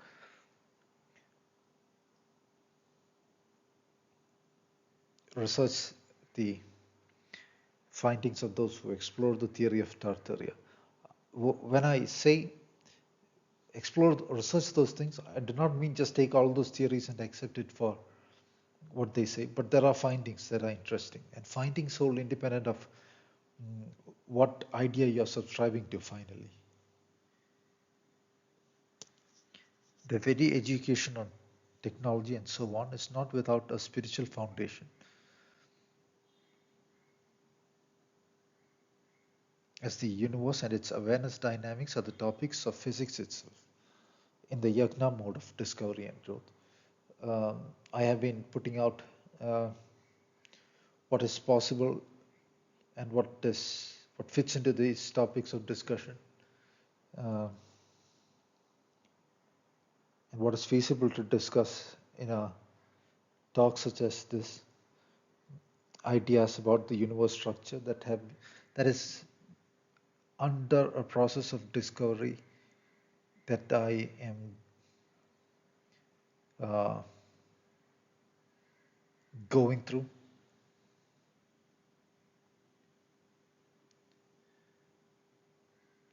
So in the yagna mode, and when I speak of those discoveries, I'm discussing awareness dynamics, mathematics, how the perception gets structured, uh, the principles of structuring the world, the voice of it, the um, deeper senses, and all that. So it all fits into one single picture.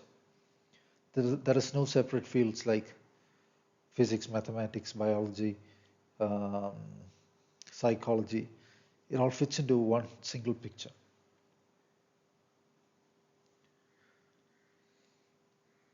I had been discussing why the brain form itself is a mathematical geometry perception under the interpretative view of what is the mathematical thing online. Building machines and weakening humans is the opposite idea, a primitive one, and put on Earth to enslave humanity by parasitic alien species, the reptilians and so on. Species in plural.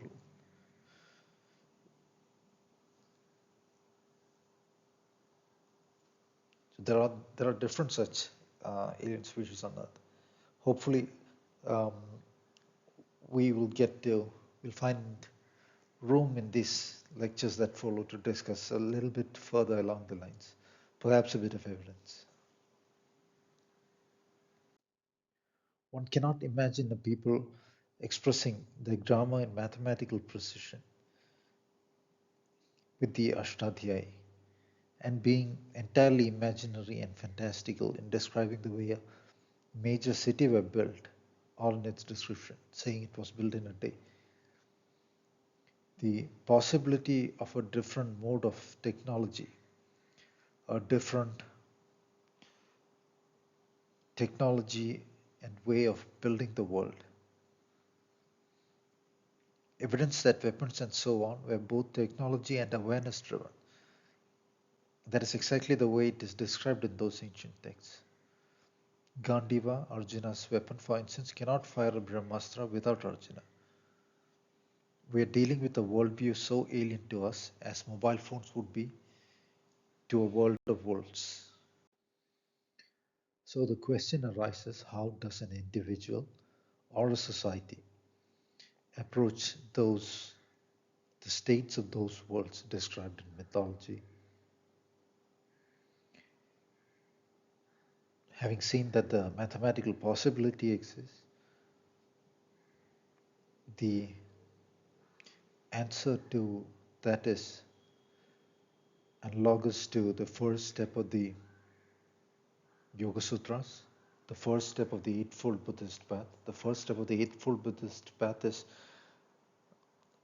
ideal view, samyaj view, ideal view, accurate view.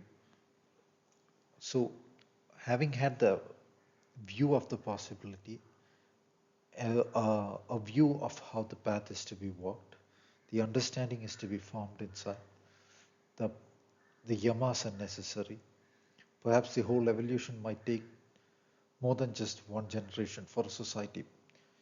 Perhaps a king principle might arise and do it instantly, or perhaps across lifetimes.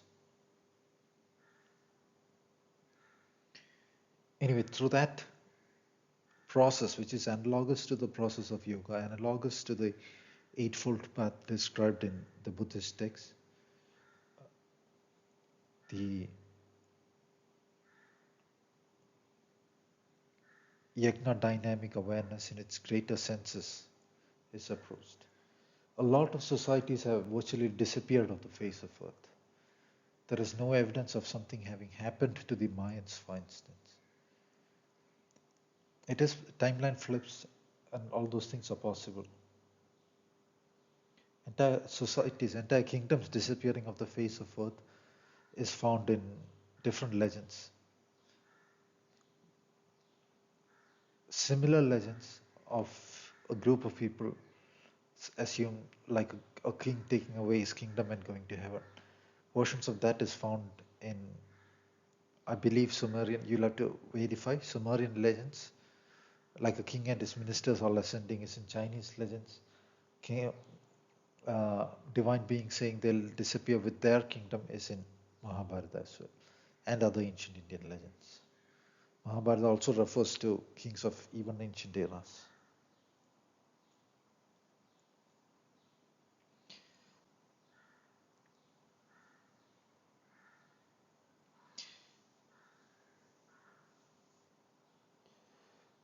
There should, in these endeavors, be a sense of profundity, depth, humility, and in turn, those senses depend upon having the yamas.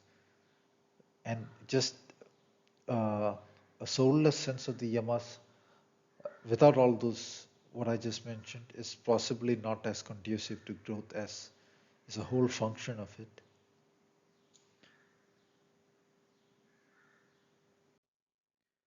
So the initial efforts in any endeavor need not be smooth sailing.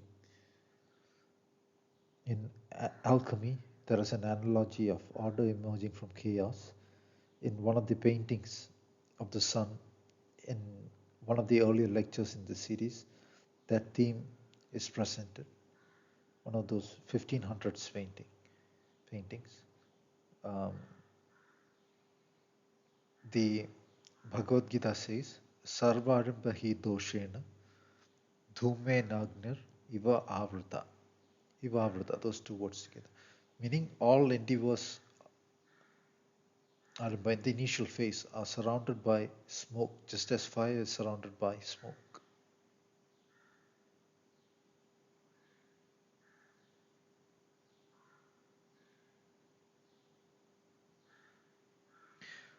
There is an unidealness to all initial undertakings, just as smoke surrounds fire. There's a typo there, I need to edit it.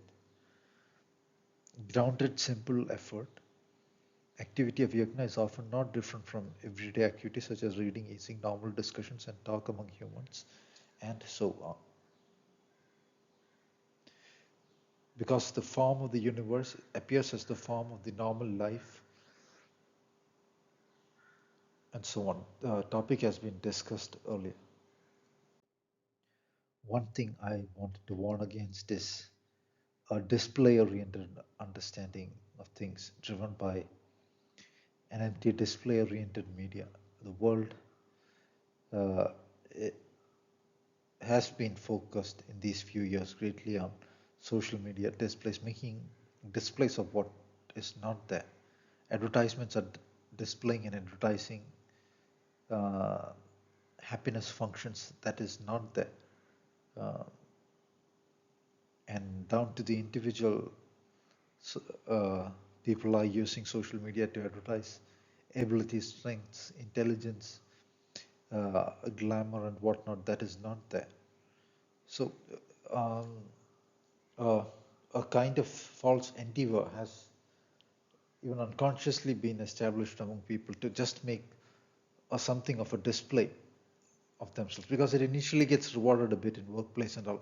I'm not saying people should go entirely dirt, but a greater function of soulfulness, inner strength, the focus on inner strength, genuineness, groundedness, rational approach. An individual should be truthful to the individual himself or herself because without that it is not possible to even decide what effort needs to be made. In the ancient texts you see yagnas like the Ashwamedha yaga and all that. So it cannot be just imitated to make oneself a king. The king already has that force. The Symbolic outward yajna is expanding forth of that force. If a normal in the sense, the average individual of today does the particular ritual a billion times, nothing is going to happen. Unless one has the strength to undertake the endeavor, and the endeavor is in the greater benefit, one does not, even in usual yajnas. These days, even when AI was getting popular, people do not think forward. Is it beneficial to the world? Would we have to undo a lot of these efforts to make progress in the right direction? Similar with things like editing out the DNA, be it of plants, humans, or anything. The genetically modified organisms they introduce, um, all those things are not in alignment with the yajna principle, even though the word endeavor might apply to it. So regarding that, this particular verse from the Bhagavad Gita says 18.025, Anubandham Shayam Himsam, Anubandham Shayam Himsam, Anapekshaya Cha Paurusham Mohat Arambade Karmayat Tat Tamasamuchyade. That is, without analyzing the decay, the harm it might cause, without thinking about the strength needed for the endeavor, undertaken in delusion, that kind of endeavor is said to be in the mode of darkness.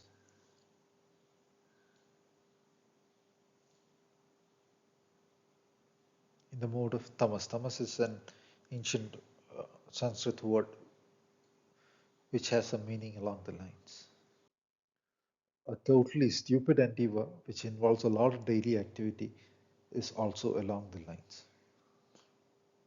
People's daily routine from early life, just preparing to do a daily routine job, assuming that is going to end up in the greatest happy states possible, and ignoring everything else, including their own growth, is a kind of stupid endeavor. Even though it might involve a lot of business activity, a lot of display of faking, fooling oneself, finally, and nothing else. A yagna in a particular state of the world aligns with the activities that take place in that world. Any individual's daily activity is not about hopping on a chariot, the trumpets blazing, and then going somewhere for war. Nothing of those sorts. It is daily simple activity. So that is the case for everybody, no exception. I spend a lot of time exploring, reading. So a simple yajna in outward form. Say a Buddhist monk is just sitting and meditating. It cannot be described as just sitting in some place with eyes shut. Arjuna was just sitting in one place doing the tapas for the Pashupastra. It cannot be described as just sitting on top of the Himalayas and wasting time. So the outward form of activity can be outwardly simple. And even if an endeavor is made to just restructure one's environment, space, and overall daily things done to daily activities to allow space and time for the kind of research reading that evolves, or a few minutes of meditation daily, if you restructure the food habits to better align with the endeavor, all those can be thought of as yajna. When you attempt to do it, you will see that you have to break down hurdles and progress. So it involves building own character, inner strengths, virtue, and all that. And that is a yajna.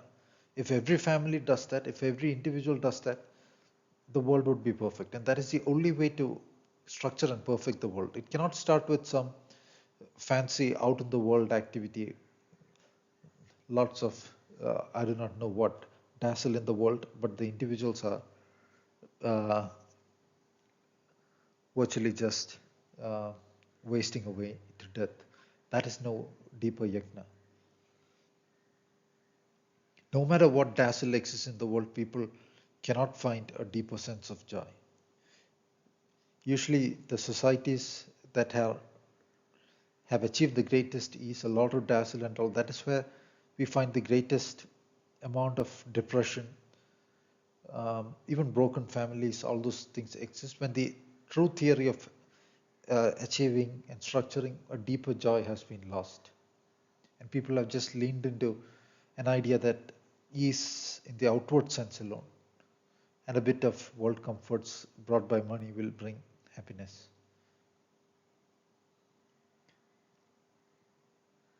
The social media era where everybody is able to pretend to be happy is the era where people are, in fact, the loneliest inside and, in a sense, the saddest inside. The principle of joyousness almost entirely disappears, while people somehow are by social pressure forced to display that they are happy because that is the only thing that can be done on social media. And that is what social media tends to appreciate. So that is a function, a feed-forward function. That is a person um, begins to get depressed without purpose, due ignoring the depth, due to having to attend to all those displays, and then that becomes the only thing that gets rewarded, and the cycle continues till the individual kind of weakens and decays into the destructive processes of that cycle. So 18.025 says the tamas principle is the ignorance that envelops embodied awareness. Arrogance, laziness, drowsiness, its binding factors.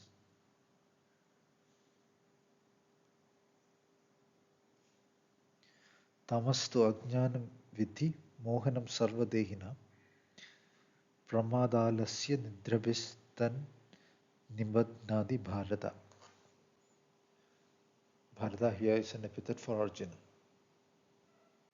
Because the ideas that are described here are not ideas that have been encountered by everybody before, and because repetition is a principle often involved in the brain understanding things, I have to repeat a few ideas, and I do.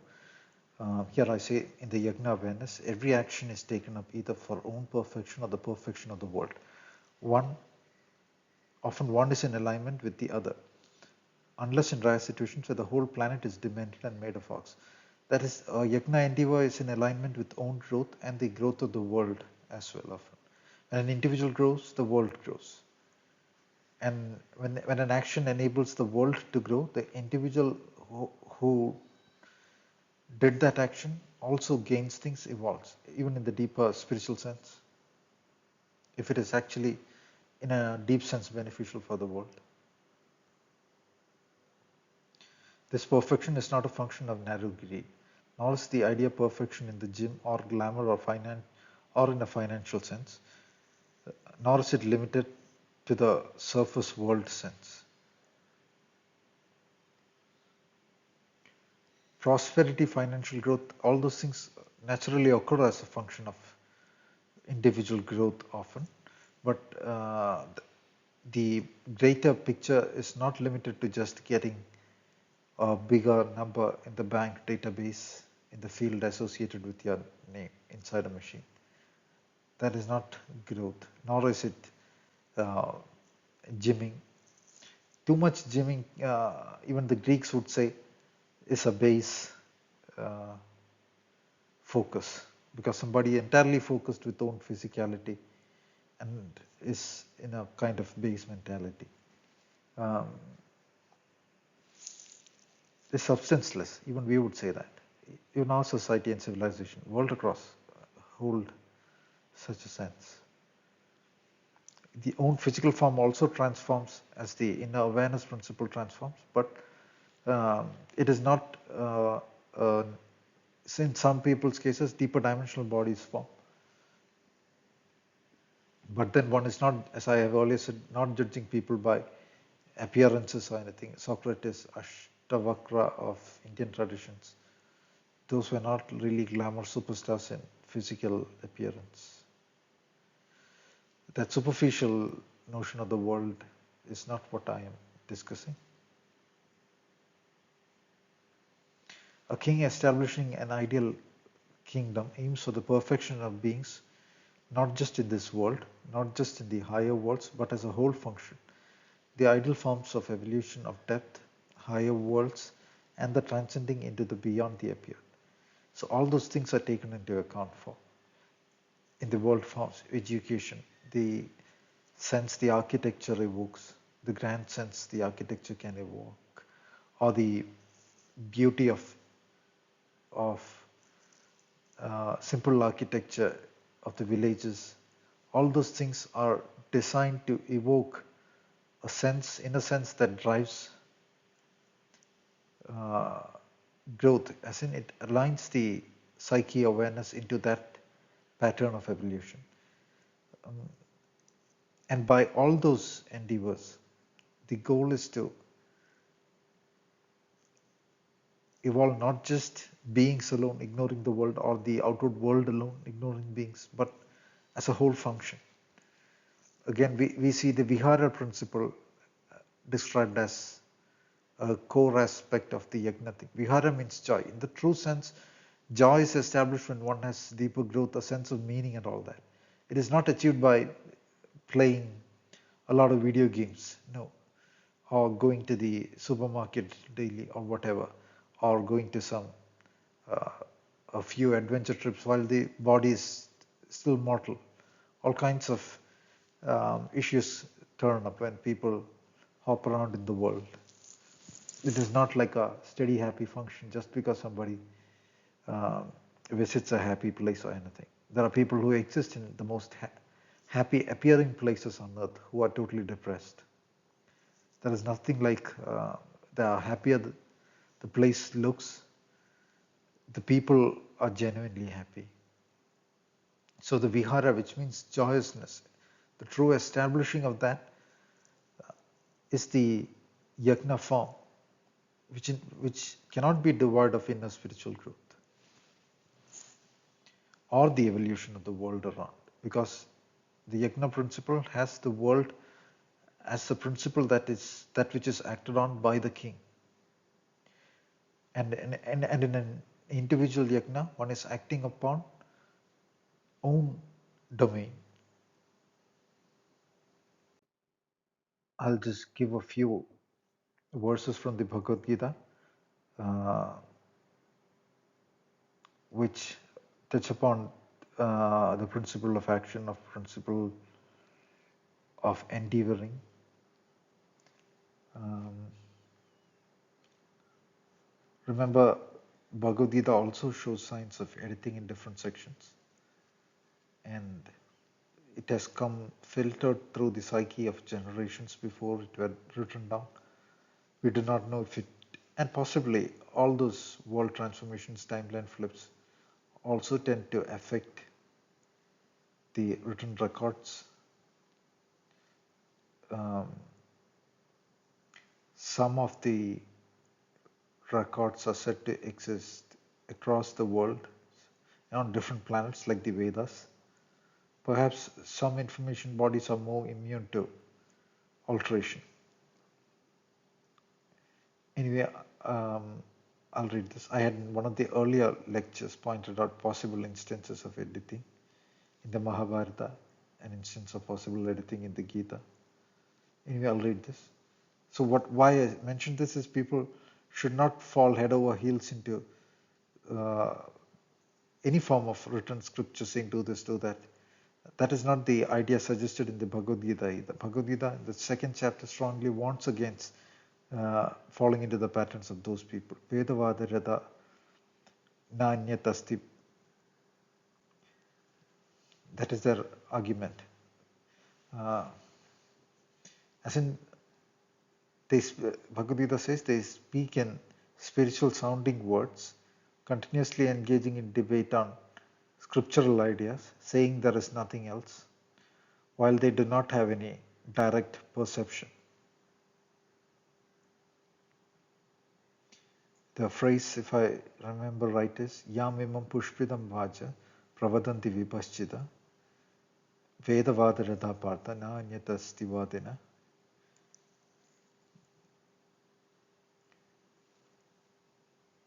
So,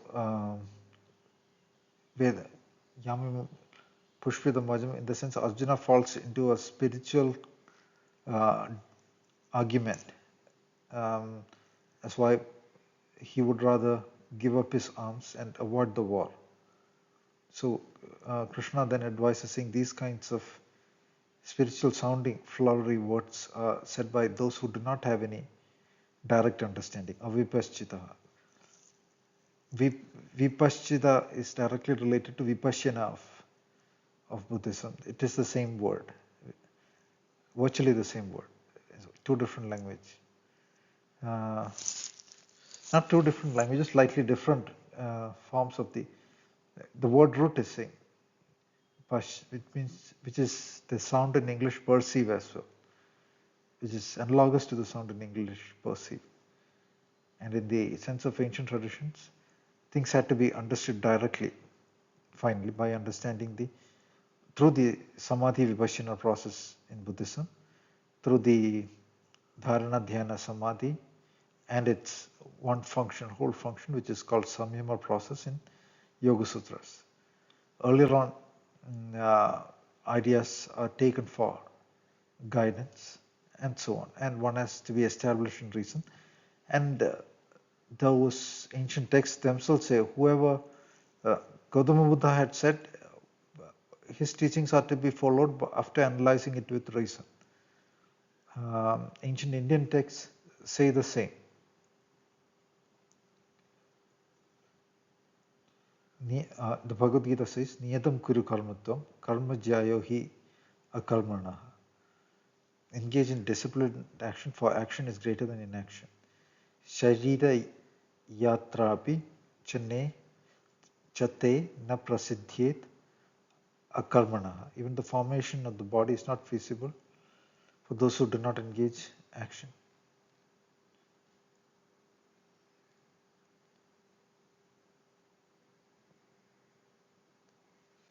Beings of the world are bound down by action that is not yajna oriented.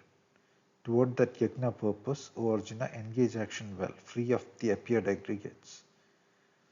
Yajna, I'll read the Sanskrit of what I just said. Yajnarthat karmano anyatra logo yam karma bandhana. Tadartham karma kaunteya mukta sanka samajara.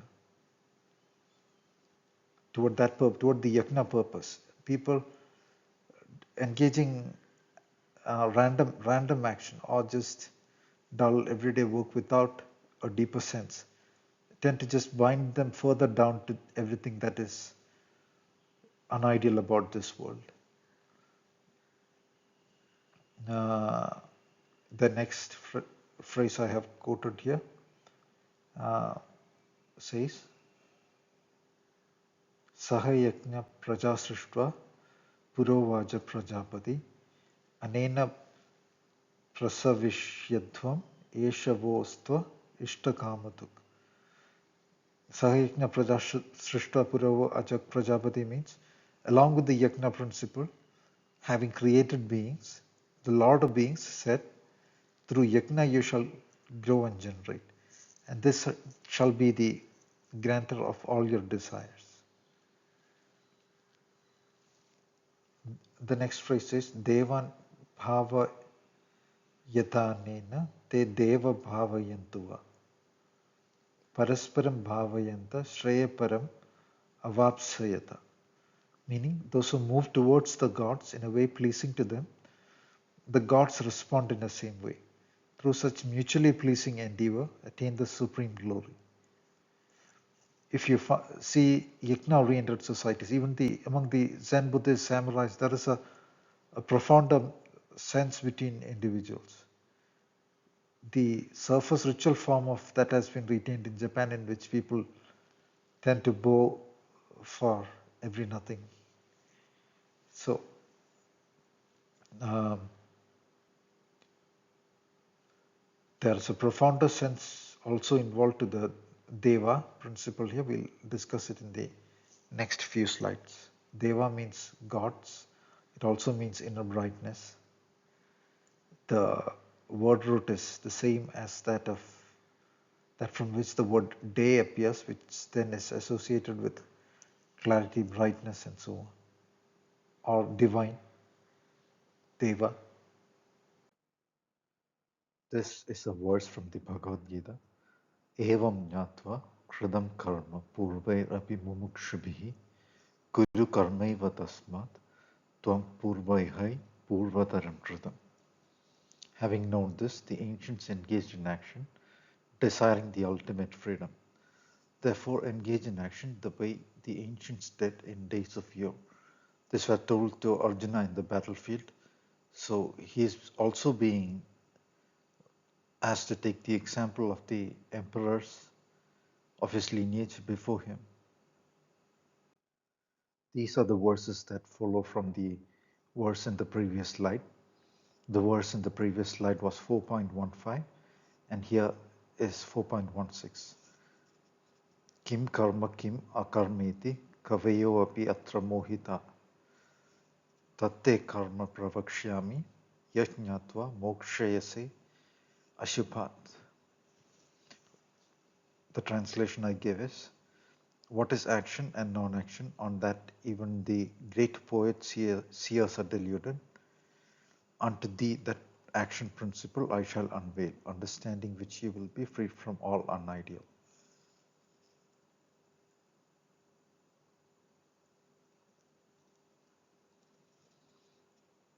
That is a possible translation because Sanskrit can allow different translations, but this is attempting to bring out a core meaning of the text as I see. Same applies to all the translation that follows on this page. The next verse 4.17 says, Karmano hi api bodhavyam cha vikarmanaha akarmanascha bodhavyam gahana karmano gatihi. It means there ought to be an awareness of what action is and of its differentiated forms and possibilities. Akarmanascha bodhavyam gahana karmano gati. Meaning, as in I translate it as, there ought to be an awareness of stillness. Akarmana means what is not action. If karmana is action, a is the sound that indicates the opposite usually.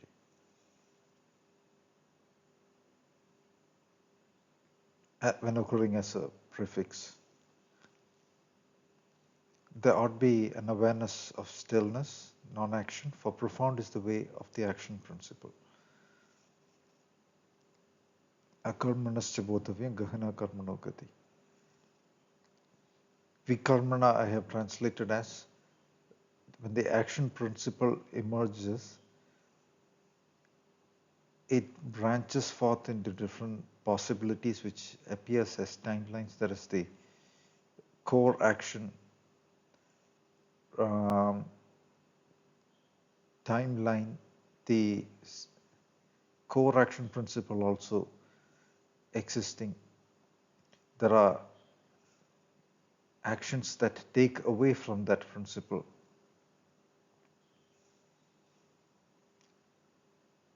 In the sense, pathways that are best avoided.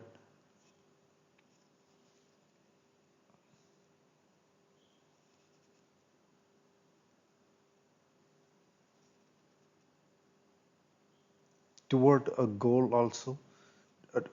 In the sense, when one undertakes, assume I am on a path of studying physics, understanding physics. One possible pathway is I attempt to memorize all the equations and the few formulae. That is a stupid pathway.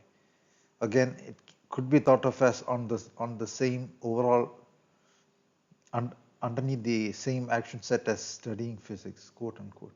or I could just, without memorizing, ponder things deeply, study from a text systematically. A third possibility is I could ponder reality directly, um, use the principles that I earlier mentioned in attempt to directly understand things. That is the core action principle that I ought to follow. While the studying from text and those things could be said to play a part and not play a part as well, depending upon the stage of study.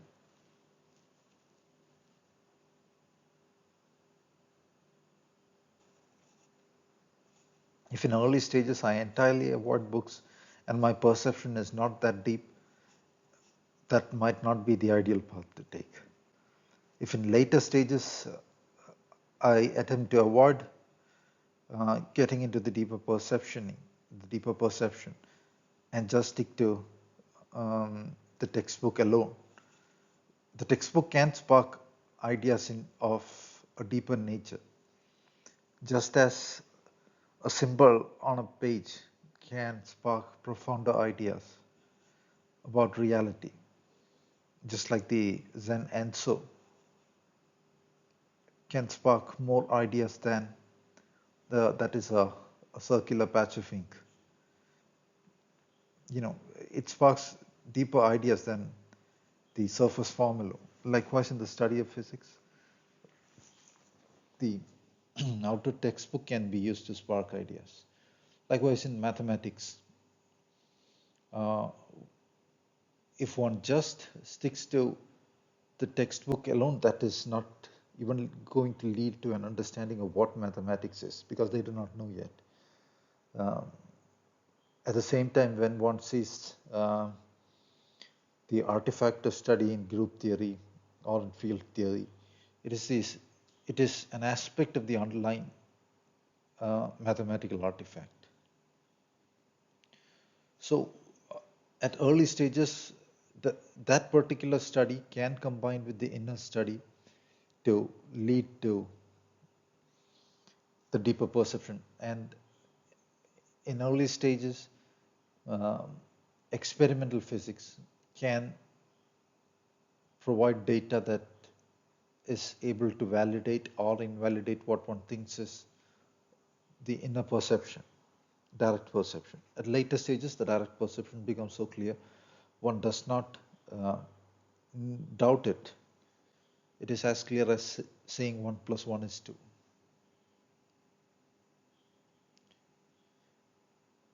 At each stage,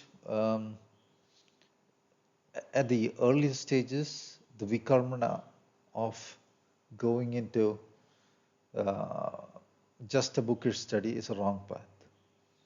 At an early stage, if you think you can just, you do not know what meditation is exactly, you have not explored deeply the idea of meditation, but you think it is all going to dawn by itself, and are not even engaging the act of meditation properly, that is a kind of vikarmana. Even in an ordinary sense, assume you set out to study physics and you're memorizing stuff, not thinking deep, even from the principles of action on the surface, it is a vikarmana that is to be avoided. Different, different equally valid or different equally good pathways to uh, a particular action and can exist. Likewise, as in, it doesn't matter whether you read from uh, a particular text on abstract algebra or another text on abstract algebra. These are two differentiated pathways um, on the action possibility in front, while on an endeavor of studying mathematics. One might be slightly better than the other in an aspect, the other might be slightly better than the other in another aspect, speaking of the two textbooks. Okay, I'll go into the next verse, 4.18. Karmani akarma ya pashyet akarmani cha karmaya sabuddhiman manusheshu sayukta krishna karmakrit. Krishna karmakrit.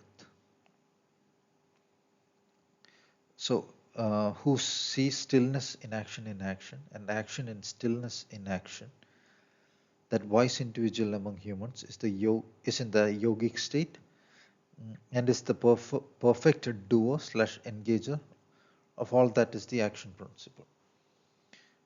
Karmani akarmana yah pashyet, who perceives in action, in action, in action, in action. Uh, as in, stillness in action is also a form of action, to speak from the surface. While attempting an artificial stillness when dynamic action is needed is a form of uh, even self-torture, and thus a form of artificial action. If you are asked to sit still and do nothing when you want to drink a cup of tea or a glass of water, that is a weird kind of action, sitting still for no reason and in a self-tortured state. While if you are in the bliss of meditation and you're staying in that state, that could be thought of as a beautiful action that is evolving both the individual and the universe.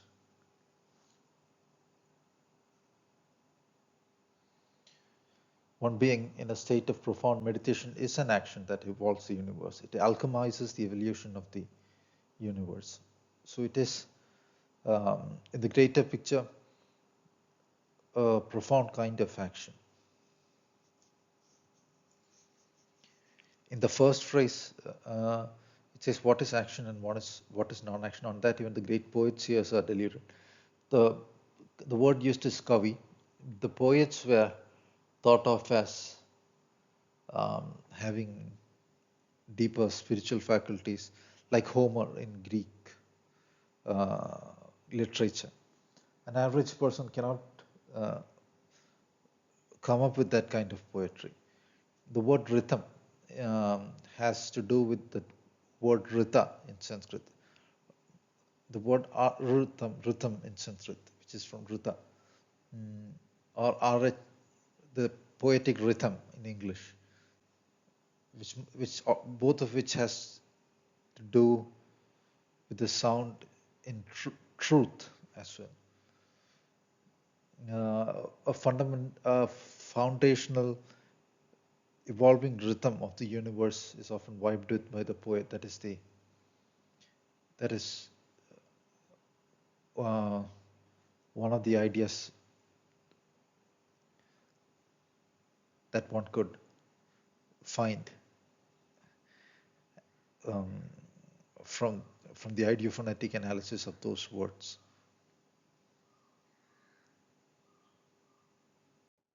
This is a quote from the Mahabharata. Mahabharata presents itself as quotes from different individuals. Even the story is being recited by a character in the Mahabharata, the entire story of the Mahabharata. So it is a quote within a quote recorded by the author of the Mahabharata. And remember, the text itself could possibly have undergone alterations. And this is an individual view, remember, because it's one person saying this. As I have said, timeline flips getting filtered and altered through the psyche of different eras. I'll read this paragraph fully. Listen now to the course that consists of abstention from acts. Well, this is possible only toward the end stages. Bhagavad Gita says in the 6th chapter, right? For those who wish to ascend to yoga, action is the principle. For only those who have only for the individual who has ascended to yoga, tranquility becomes the means of progress. Tranquility as in gradually setting aside world action. Tranquility is always there in action, in the profounder sense as well. Again, remember, meditation is also thought of as action. By action, one does not mean uh, staying in a frantic way or anything of the sort. Okay, I'll read this paragraph.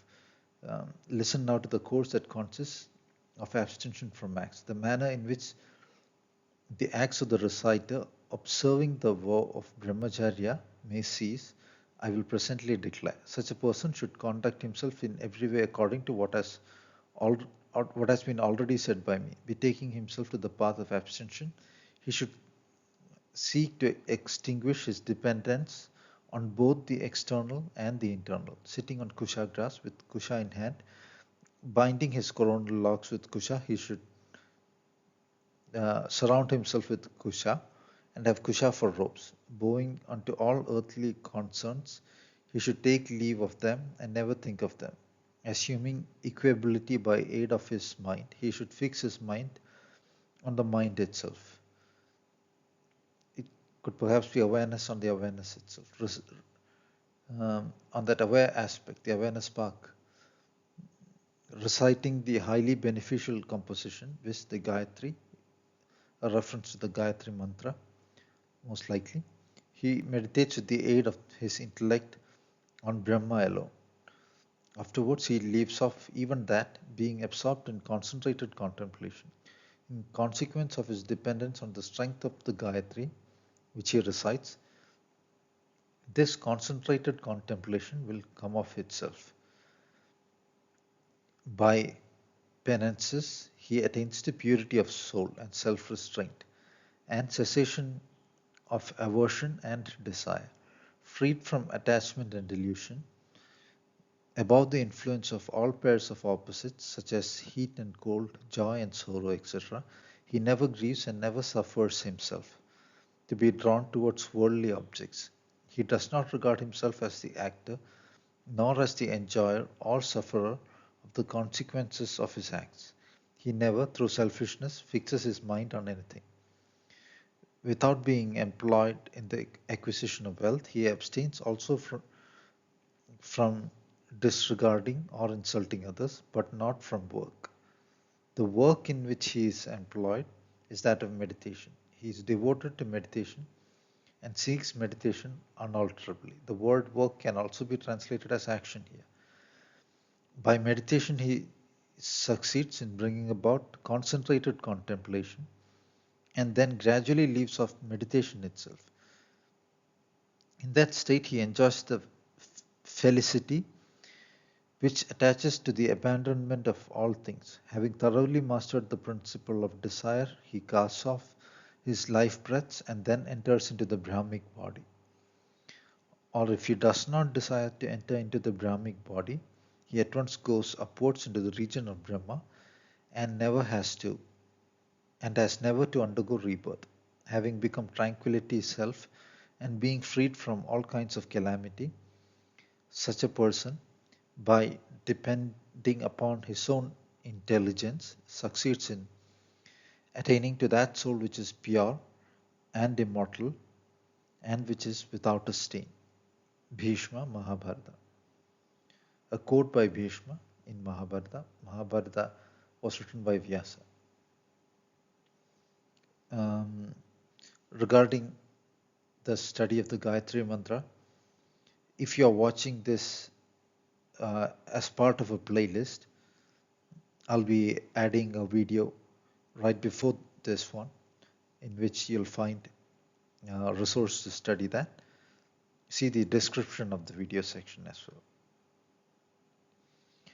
If you're not, one possible way to study the Gayatri Mantra is print the Gayatri Mantra 108 times on 108 pages with the Vedic markers and read it 108 times, and when a brightness will arise inside. Keep the awareness on the brightness as well when you read it. You can do that once daily or even thrice daily and keep with the study for a few months at least, and then you can keep at it as long as you want. uh, with the study of the Gayatri Mantra, the wisdom, the inner strength all naturally arises, along with the wisdom of what action is to be done and what action is not to be engaged in. All those things spontaneously and naturally appear. Mm. At an early, at a later stage, when one is aware of the action principle of construction of higher dimensional awarenesses, the Gayatri Mantra generated brightness, a kind of solar brightness, can be used to construct the body itself. And there are ideas beyond which, sorry, ideas beyond that which is possible to uh, discuss in a few slides.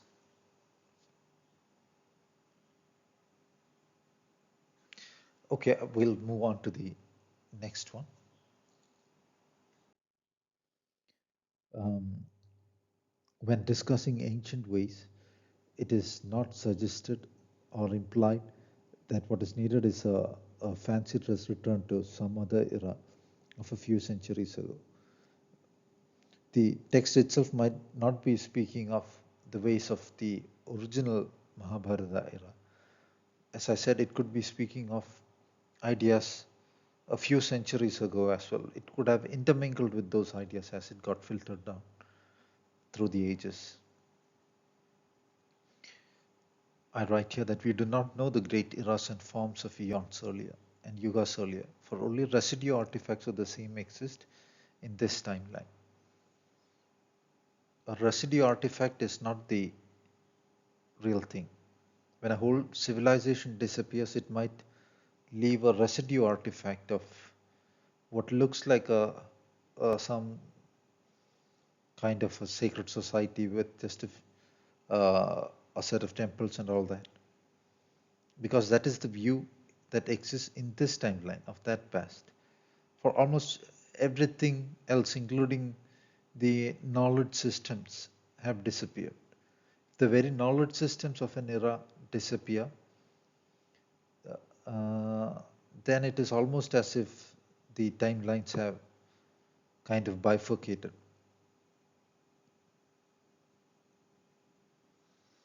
It is IMHO implied that the ancients did action with a whole sense and understanding of what evolves themselves and the world, and thus build societies that were grand in form and enable the growth of the individual. The grounded growth of the individual is the foundation to even establishing an aesthetic world. It is also the foundational purpose of establishing an aesthetic world.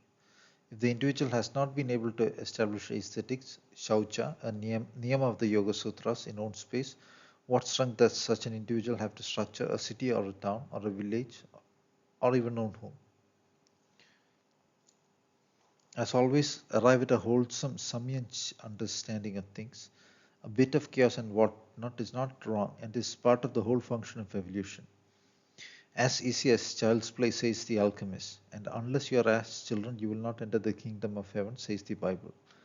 Here's the quote from the Bible. And he said, truly I tell you, unless you change and become like little children, you will never enter the kingdom of heaven, the Bible. An easy spirit of discovery, growth, etc. is foundational. This is from 2.1.12 of the Shiva Purana. There is nothing superior to Dhyana Yajna, which is the cause of true knowledge. Dhyana is meditation, and Yajna means endeavor, the endeavor of Dhyana. Dhyana, Dharana, Dhyana, and Samadhi are described as the three phases or aspects of meditation in the Yoga Sutras, the last three stages of Yoga Sutras.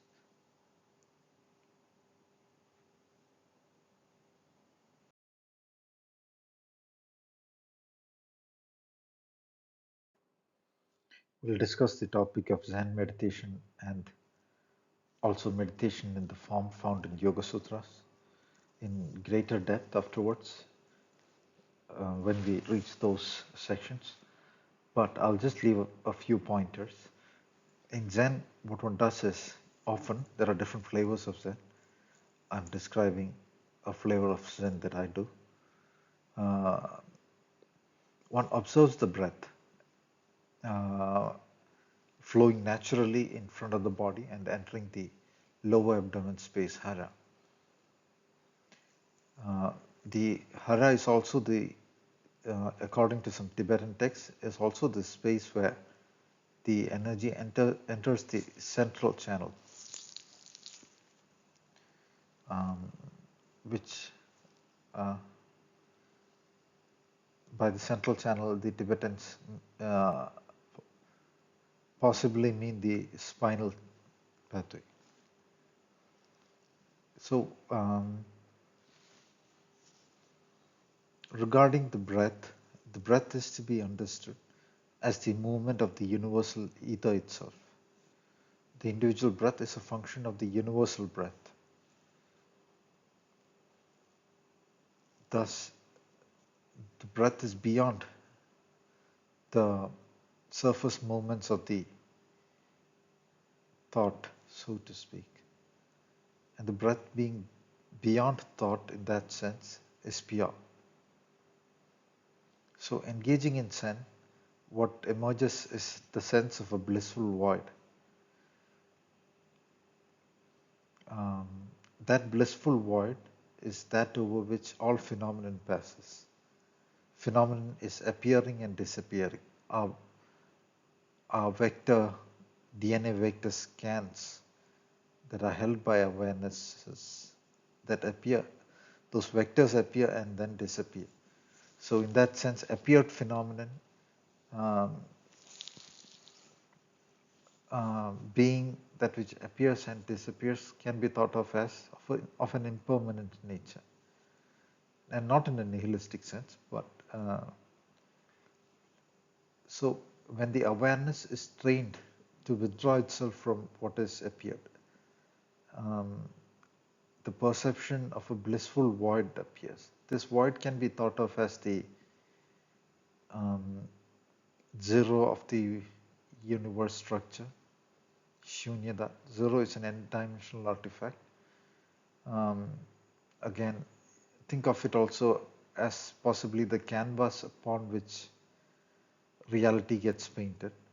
It is also, in a sense, beyond reality because that canvas in itself is not affected. It is not the average sense of a void, emptiness, a kind of dull sense, an empty room, or even a sense of a vacuum. Nothing of the sorts. It is that primordial void. Its experience is blissful, and beyond that is those planes which are beyond the appeared.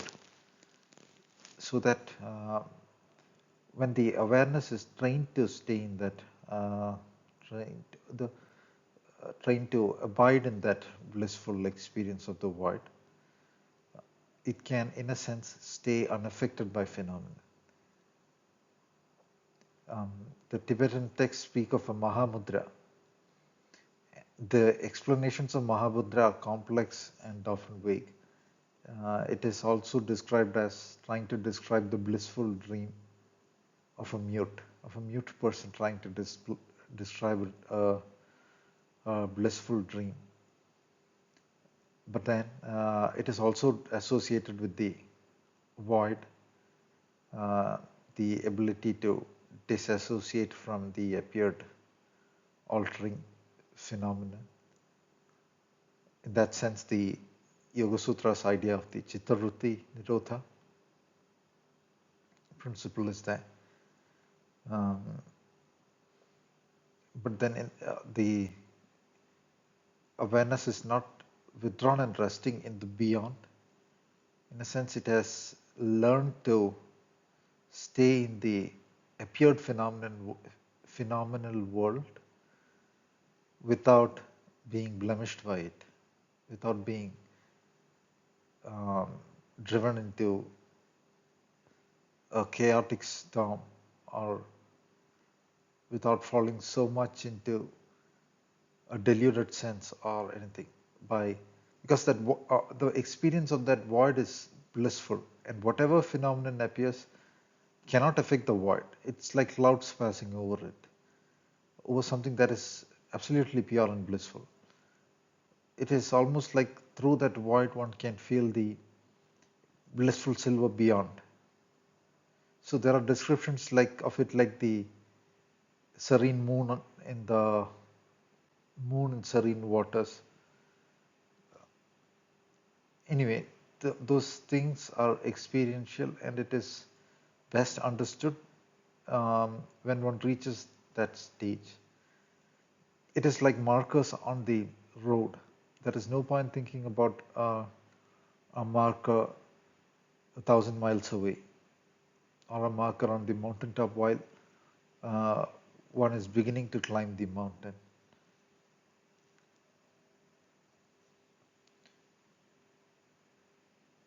But it is good to know there is, in a sense, no beginning nor end to a path. There is no uh, linear set of steps to be walked. It is not a physical journey to anywhere.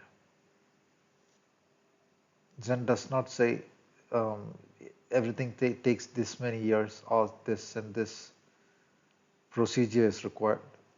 For some, it can be instantaneous, the Zen state. The Buddhist uh, sutra, the Bahya Sutra, Bahya, the individual asking Buddha for guidance, gets enlightened virtually immediately. So I'll just read these points. These are pointers that you can keep in mind.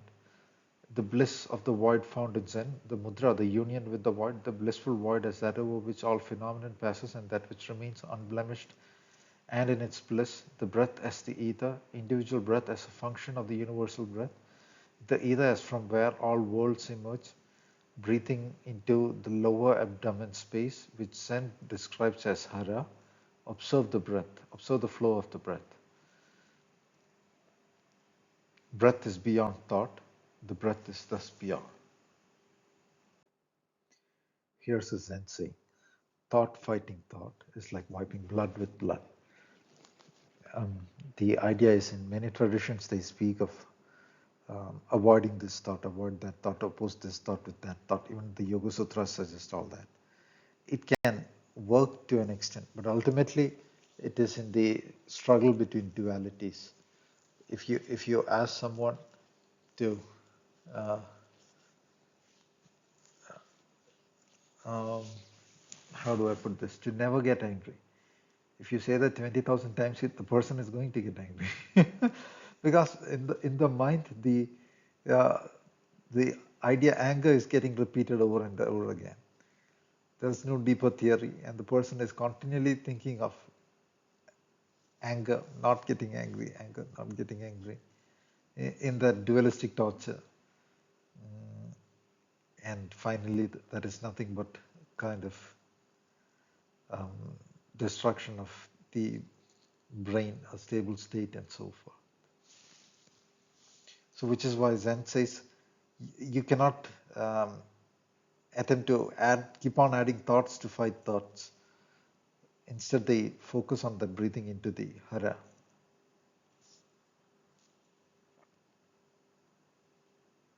This is a beautiful quote. Thought fighting thought is like wiping blood with blood. The samurais also used to do a lot of Zen. One cannot just get into the gym, train a lot, and become a samurai. One had to have that profound sense, a great deal of inner stability, and the ability to not be clouded by thoughts, to be even held back or one's innate sense and that innate thunder held back by all kinds of surface movement of the thoughts, especially during war.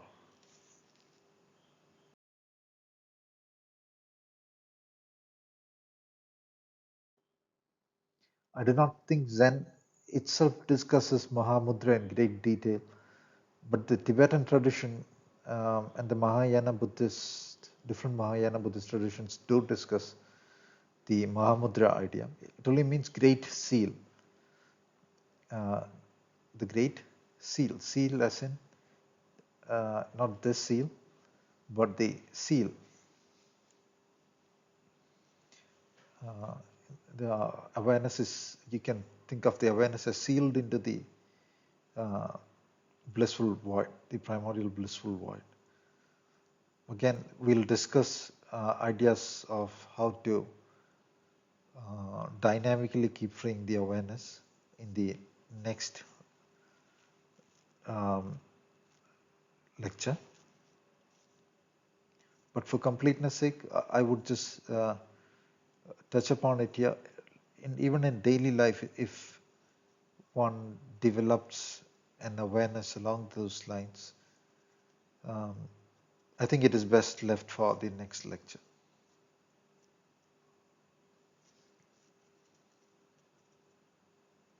Zen doesn't talk too much about theories. It is just practical meditation. Um, of course, they do study. It is not like they entirely avoid. They do not find it wrong to study, but then once you study things, get back into the meditation itself and do not keep running around in circles in theory. Get one idea I find good is study the theory and then dissolve it into the void of Zen. And a seamless understanding and a innate understanding would emerge gradually. Initial stages, of course, you need to read, study a lot, unless uh, from as for me, of course, I have had to read things not in an artificial way, in a way that I was guided by my own interests. Um,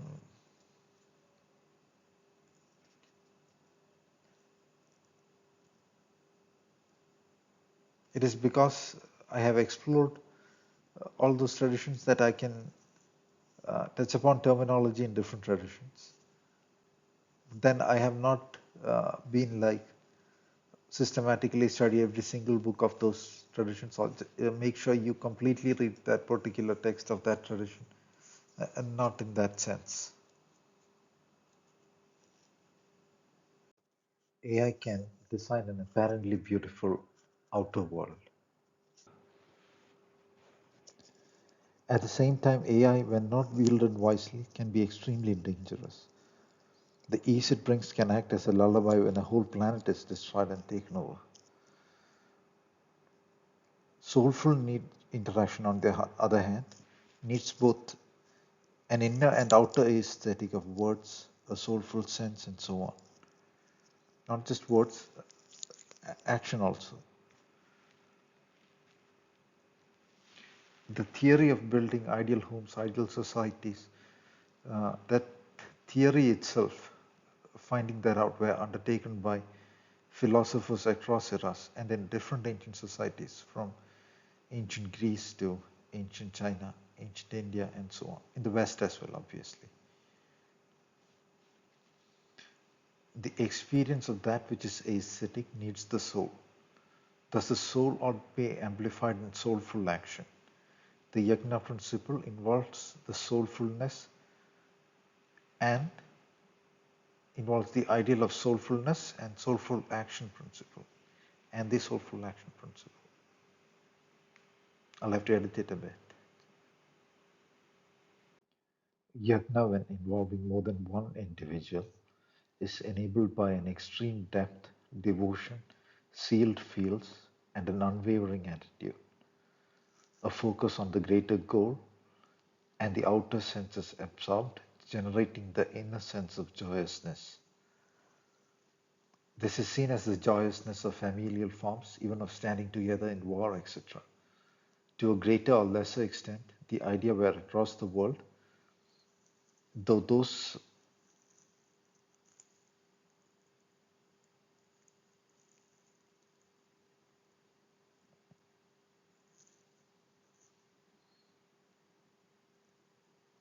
To a greater or lesser extent, the idea were across the world, and those societies with a deeper sense have had greater ideals.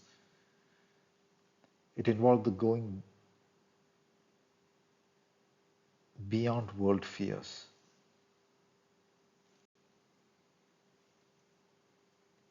This is lyrics from Ed Sheeran's uh, music I See Fire. Um, I believe it was in the context of the Lord of the Rings. Um, of course, it is vibing with the ideals of an era. If educated in so called survival and the idea that there is only this world, the inner response and the outer response would be entirely different. Here we see a going beyond fears. I'll just read this. The person is not even bothered about own death.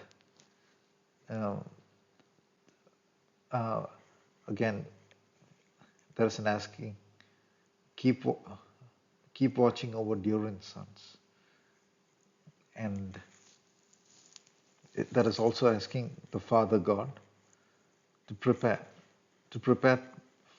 for them arriving in heaven as they watch the flames burn over now.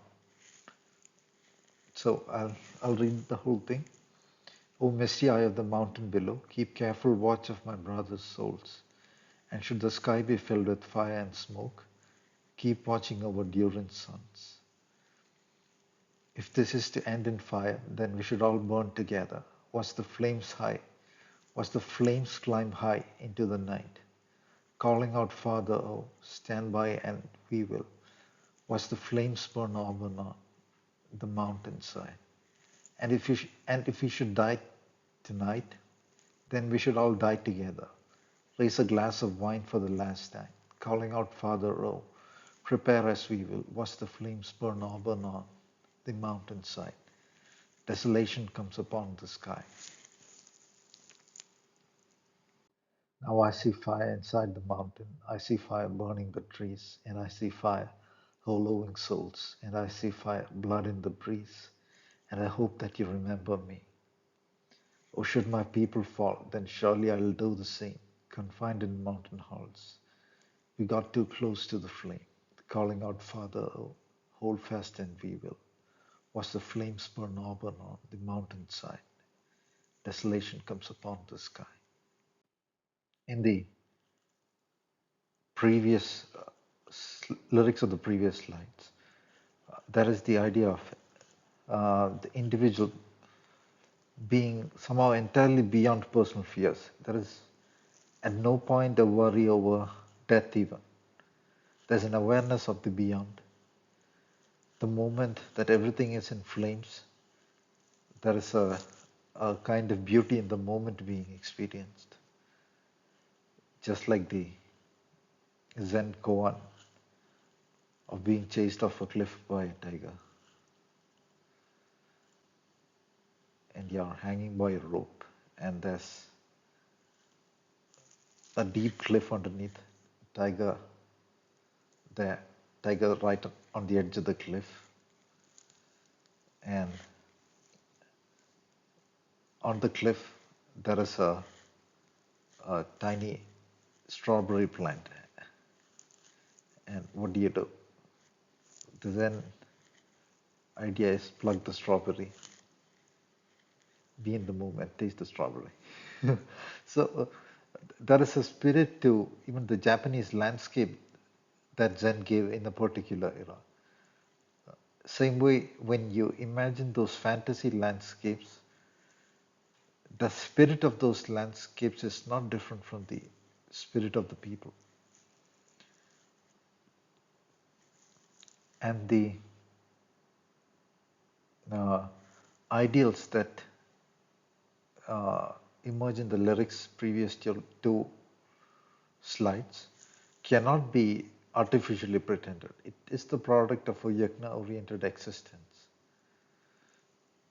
over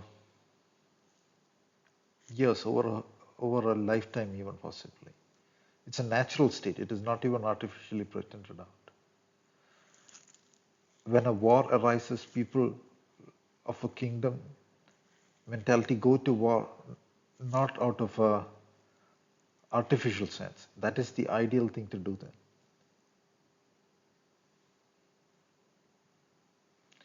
Of course, these days wars are all things that people are manipulated into a great number of wars. That's a different topic. But the spirit of what I'm saying is, uh, you possibly get it already. Here's just a wallpaper painting that I found online. But then, in a kingdom like that, um, the forms tend to have a grander, more rising structure due to the upward flow of energies, upward flow of the spirit, so to speak, um, than what is suggested by this particular wallpaper. Not just the buildings, even the landscape, everything. Because the form is ultimately the form held by the awareness, the human awareness, the spirits that exist due to the nature of the awareness, the humans of the place hold, and so forth. Because yajna, in the greater sense, involves a society as well. In the sense of a society, a kingdom involves a society. Of course, an individual yajna can even exist in a world that is totally sunk into a hellish state. An individual can stand and transform things, rise, and so forth. This particular text, The Great Learning, compiled by Confucius or Kongzi, it draws heavily from discoveries before the era of Kongzi. Kongzi is possibly acting like a compiler, or perhaps just distilling the understanding of those traditions that existed before. He used to admire those before him. He was in like a few centuries before BC, as in before Christ, that era. He used to think of his era as decadent and had to look to the ancients for ideals, to the grand kingdoms that were before. So this particular text is sourced from this website and were written by Kongzi, is attributed to Kongzi, draws from even more ancient Taoist ideals and so forth. The understandings that were distilled in the experiences of grand kingdoms that were before. So the text called The Great Learning says, what the Great Learning teaches is to illustrate illustrious virtue, to renovate the people, and to rest in the highest excellence. The point where to rest being known. The object of pursuit is then determined, and that being determined, a calm, unperturbedness may be attained to. To that calmness there will succeed a tranquil repose. In that repose there may be careful deliberation, and that deliberation will be followed by the attainment of the desired end. Things have their root and their branches. Affairs have their end and their beginning. To know what is first and what is last will lead near to what is taught in the great learning. I'll just reflect on what is written here. A few ideas. The text is not speaking of deliberating on how to make money, increase the business profits or anything.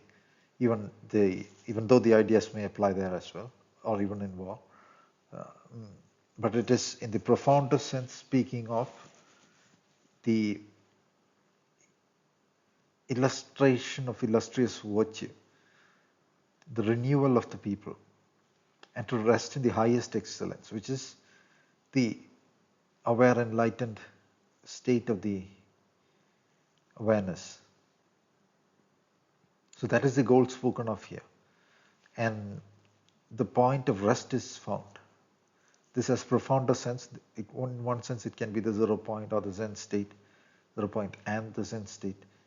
In another sense, one cannot reason deeply without achieving a sense of ease, serenity inside.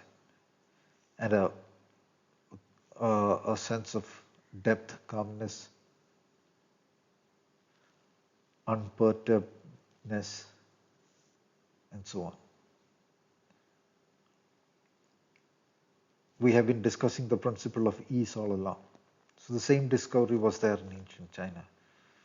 To that calmness, there will succeed a tranquil repose. In that repose, there may be careful deliberation. Only in that repose can deliberation occur. In a chaotic state of mind, uh, if the reasoning principle itself is chaotized, then virtually nothing that is of worth can be done in that stage. Action that ensues would not be based on reason unless by accident.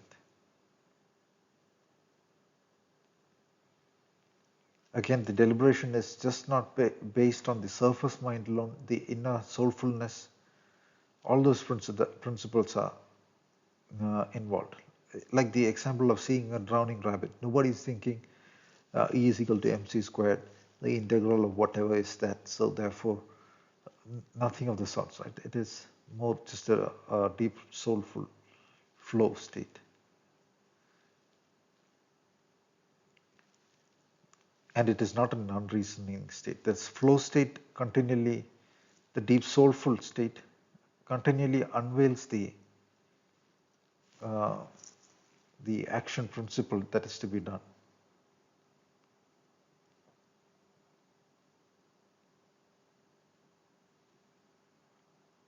The ease is also what allows the philosopher to deliberate and so on. Things have their roots and their branches. Meaning that there is what is important that needs to be attended to, which is the evolution in the eternal sense, be it of the individual or be it structuring a society that enables individuals to do that. That is the root. To say just to focus on the branches is the way society functions now. They do not think deep about what is to be done in life. People function like they go to work, they'll get some money. If there is some money, then there'll be uh, not a lot of worry. And that cycle keeps on repeating, whether they have a lot of money, whether they are billionaires, whether they do not have money. It is the same superficial cycle. What is it? The depth gets ignored. To know what is first and what is last will lead near to what is taught in the great learning. Just an ancient Chinese landscape depicted in a painting.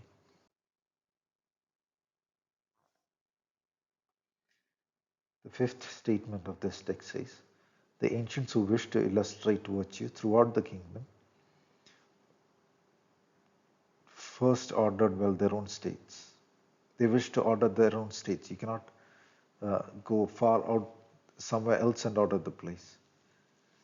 Wishing to order well their states, they first regulated their families. Wishing to regulate their families, they first cultivated their persons, their individual selves. Wishing to cultivate their individual selves, persons, they rectified their hearts. Wishing to rectify their hearts, they first sought to be sincere in their thoughts. Wishing to be sincere in their thoughts, they first extended to the utmost their knowledge. Such extension of knowledge lay in the investigation of things. This is beautiful lesson. It is leaning back into the ease analysis reason principle and the foundation uh, becomes a goal of improving oneself, evolving oneself, and with that goal, with the sincerity of that goal, they set out to find the understanding, to discover the understanding that would enable that process. Things being investigated, knowledge became complete. Their knowledge being complete, their thoughts were sincere. Arendam by me, answering. Their thoughts being sincere, their hearts were rectified. The hearts being rectified, their persons were cultivated. Added the word serene because in the second phrase or in one of the first few phrases of this text itself is said that resting point were found. The resting point spoken of there and its ease. At least the first spark of it is found when the thoughts become sincere as the knowledge turns increasingly whole, complete in that sense. The thoughts being sincere, their hearts were rectified. The hearts being rectified, their persons were cultivated. The persons being cultivated, their families were regulated. Their families being regulated, their states were rightly governed. The states being rightly governed, the whole kingdom was made tranquil and happy. From the Son of Heaven down to the mass of the people, all must consider the cultivation of the person the root of everything besides. It cannot be when the root is neglected that what should spring from it will be well ordered. It never has been the case that what was of great importance has been slightly cared for, and at the same time, that which of slight importance has been greatly cared for. According to the Yogasutras, the first step among the first steps is establishing the yamas and niyamas. The yamas are listed as the following 5 in the Yogasutras approach. The stability of a yajna, of an endeavor, of a good nature is dependent on the niyamas, obviously. I'll just list out the niyamas. We'll touch upon them in greater detail as the Yoga Sutra text discuss them in the sutras that follow. So one of the niyamas, yama is like a restraint. A yama can be truthfulness. A yama can be brahmacharya, and so on. While niyama is something that needs to be observed in the sense of an action principle also involved in the world. It is more in the inner world and the outer world. It is more of like the thing that is done within and in the world. The word shaucha means, in the surface sense, it means aesthetic.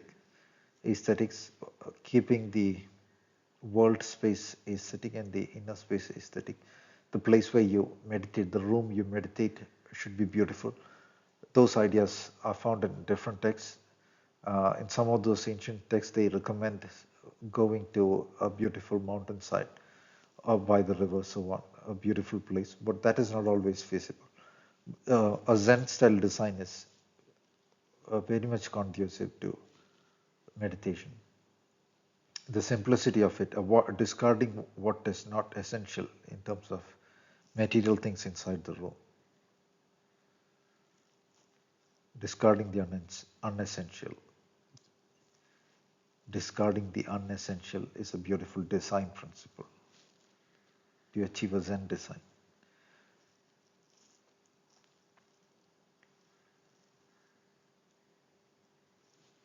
Of course, there are different design approaches.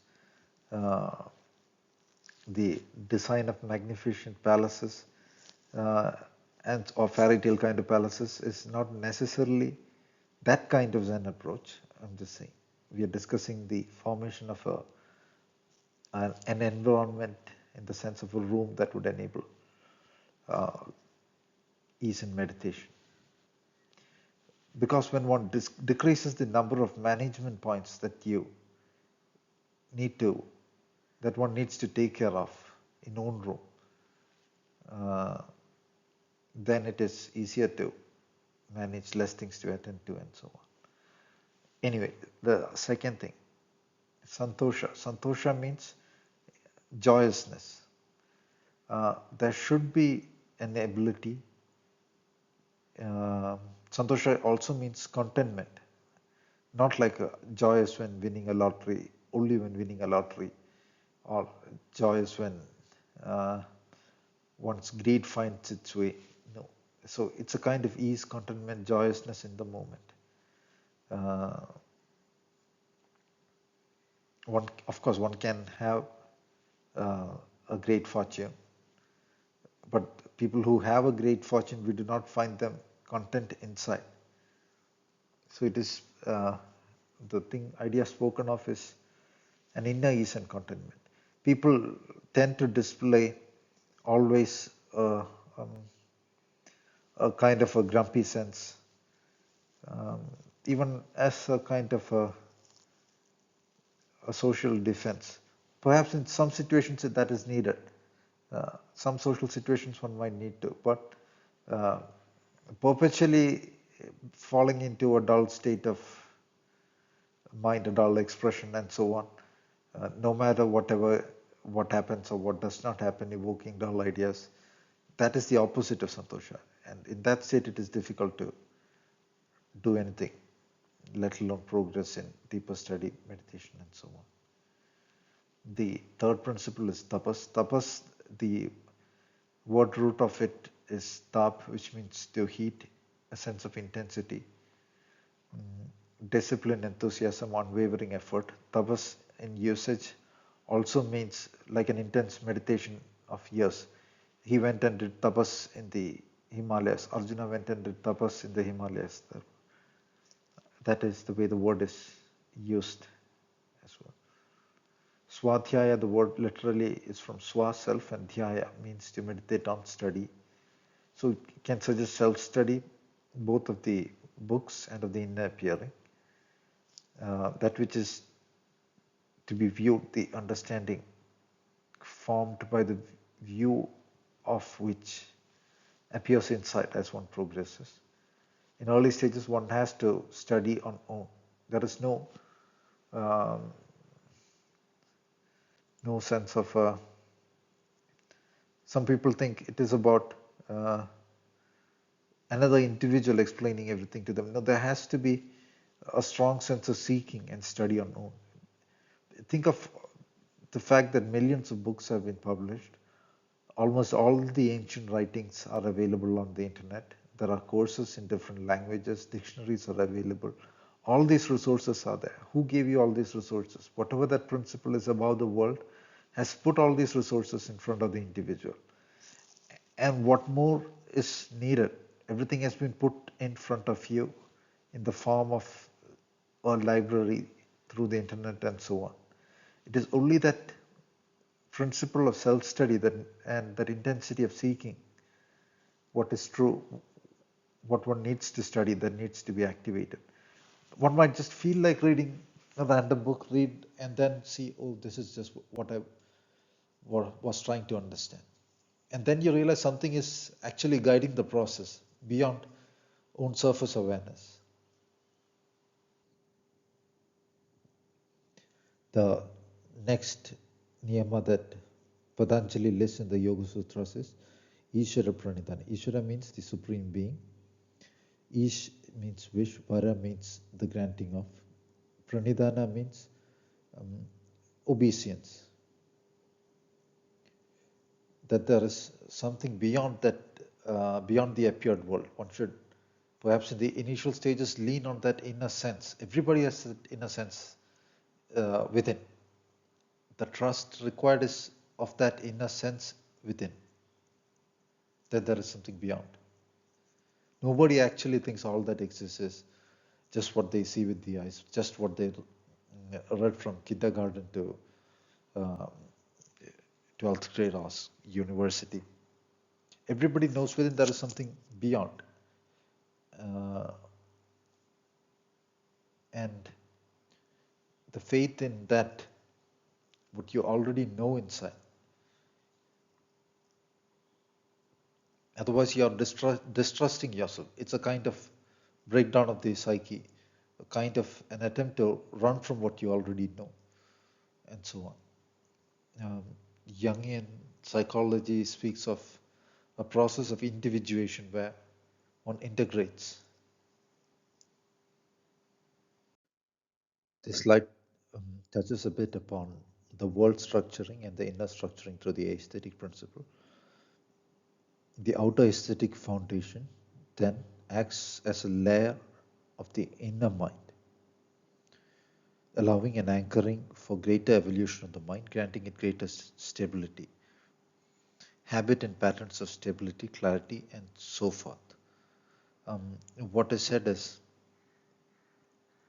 what is being viewed outside is also acting as a layer of own mind. If the structure of the view outside is such that uh, it keeps structuring and evolving the energies, the flow of energies through those structures in an ideal way, that becomes an anchoring point the individual can stand in to evolve oneself.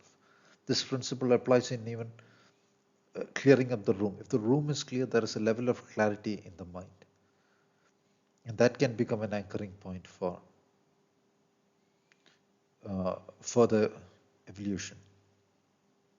A place to stand, a place to stay and meditate, so to speak, both in the inner and outer sense.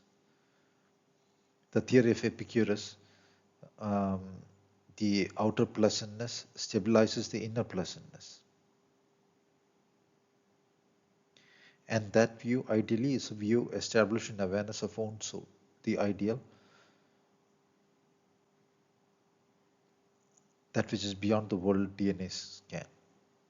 The old, the own soul exists on the ideal plane, that which is beyond the world DNA scan, the Christic planes. Um, Schiller's essays on the aesthetic education of man discusses um, the aesthetic education principle. If you're interested in uh, discussions along the lines, you can take your time to read them. These are again verses from the Gita. Ishtan Bogan hi vo deva dasyante yajna bhavita ter datta apradayebhyo yo bhunte stena evasa. It means the gods grant the desire to the yajna sense. Bhavita, bhava means the becoming sense, the soul sense, the form and the inner sense in which something is done. Those who, literally the word bhunte means eat, without offering to the gods or as thieves alone. It can also mean take part of the world.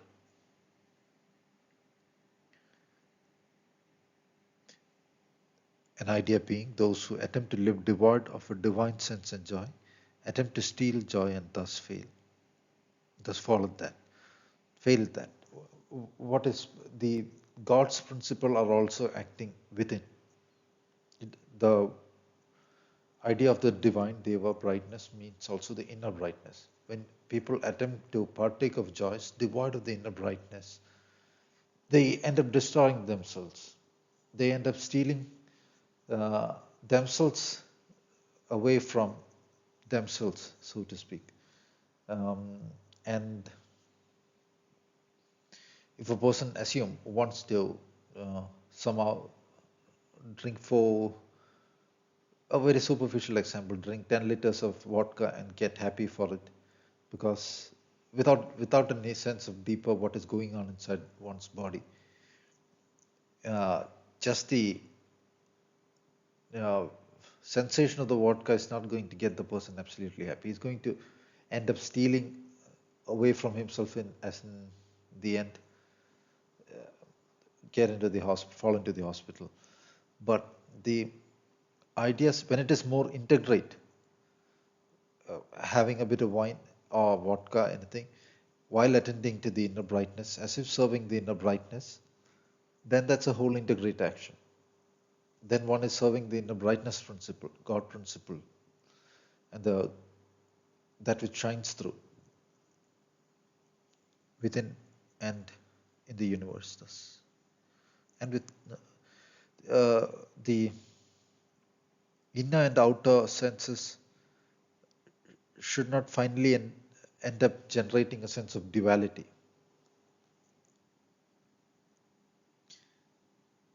Yajna shishtasya santo muchyante sarva kilpisha. Yajnashishtasinaha santo muchyante sarva kilbishaihi. Bhujante te tva akham papa ye pajanti atma karanat. Those who partake of the joyous nectar of yajna, in a sense, are freed from all blemishes. They consume dense sin alone, who prepare joys for superficial self-enjoyment alone.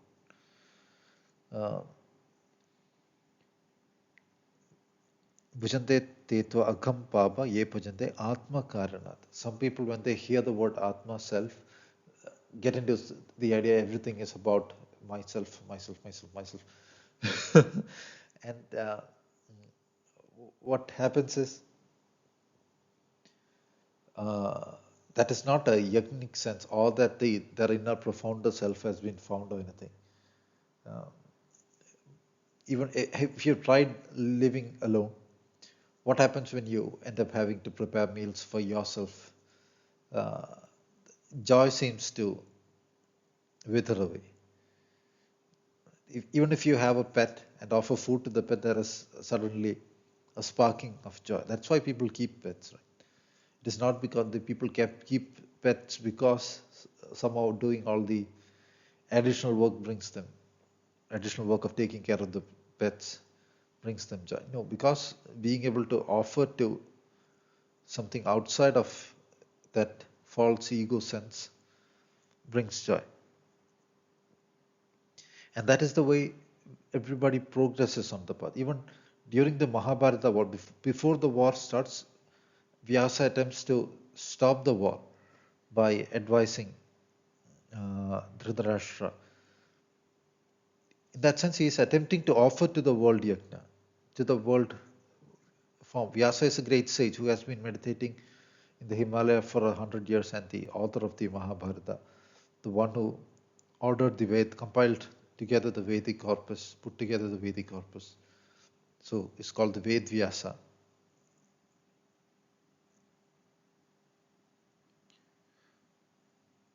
Even at that stage, nobody is like, I do not care about what action is to be done in the world and so on. The soulful action impulse on Vyasa's plane, Vyasa is following through.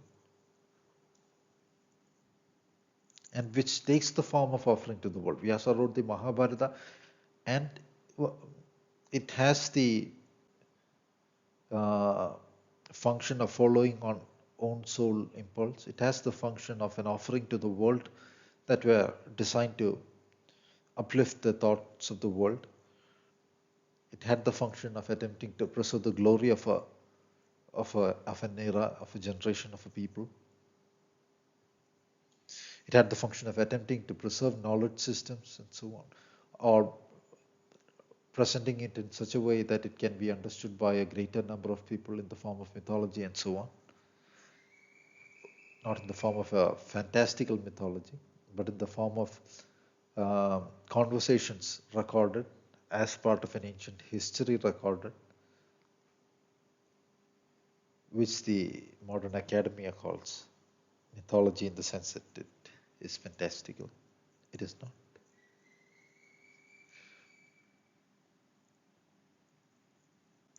The next phrase that I have put here on the slide says from the Bhagavad Gita, Annat bhavanti bhutani parjanyat anna sambhava yajnat bhavati parjanyo yajna karma samudbhava. I translate this as from the world DNA beings form and evolve. Anna means seeds. Annat bhavati bhutani means from the seeds form the beings. From the world DNA forms the beings. From the world DNA, beings form and evolve, and the water principle enables formation evolution of the DNA. Yajnat bhavati, and the Anat bhavati bhutani, Parjanyat anna sambhava means from water or the rain principle is how the seeds evolve on the surface sense, it can be understood as that. Um, from the water principle is how the world DNA evolution starts, or where the world DNA evolution rests. The perception of water is of a plane, uh, like if our perception of um, the anthropic evolution is six-dimensional, and we are perceiving a four-dimensional anthropic solar universe is the six-dimensional perception, and we are perceiving a four-dimensional, three-dimensional structure in terms of DNA evolution, and we see an eight geometry involved in as oxygen, water, and so on. That eight-dimensional plane, where there is a flow sense, uh, due to it being beyond the vector set being processed here, uh, and the rotation involved. Uh, that is perceived as the water plane here. So in the yajna sense, the perception rises higher unto the water planes. And if you remember the Apastamba ideal, that is from where the Jaya structures get established. Apa means water, Stamba means to structure still, um, and so on. There's a Gyate quote that comes to mind, that architecture is frozen music. Uh, so the Vedas are sound also. So yeah, anyway, the structuring of the world has to draw on the water planes. The awareness is to structure the world. The awareness has to rise up in the yajna form to those planes. Traditions speak of the primordial waters, and the spirit moved on the waters, says the Bible.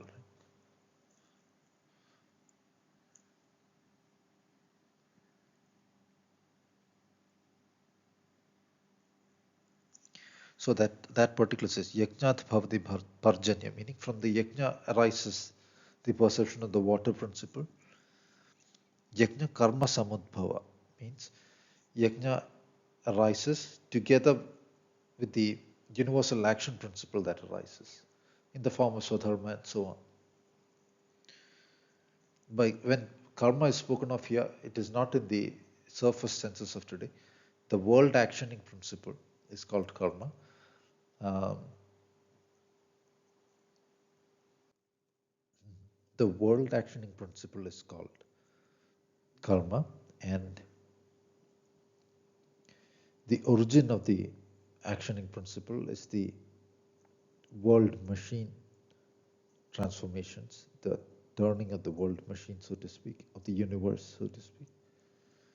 I'm using the word machine, but it is a thing that is awareness driven, soul sense is there, therefore. Again, that phrase, the next phrase makes that understanding uh, apparent. Karma Brahmodbhavam Vidhi, Brahmaksharam Samudbhavam. Know that the karma principle, action principle, the actioning uh, inner soul impulse uh, arises from the Brahman. Brahman is the absolute planes. Brahmaksharam Samudbhava, together with the from the imperishable Brahman space.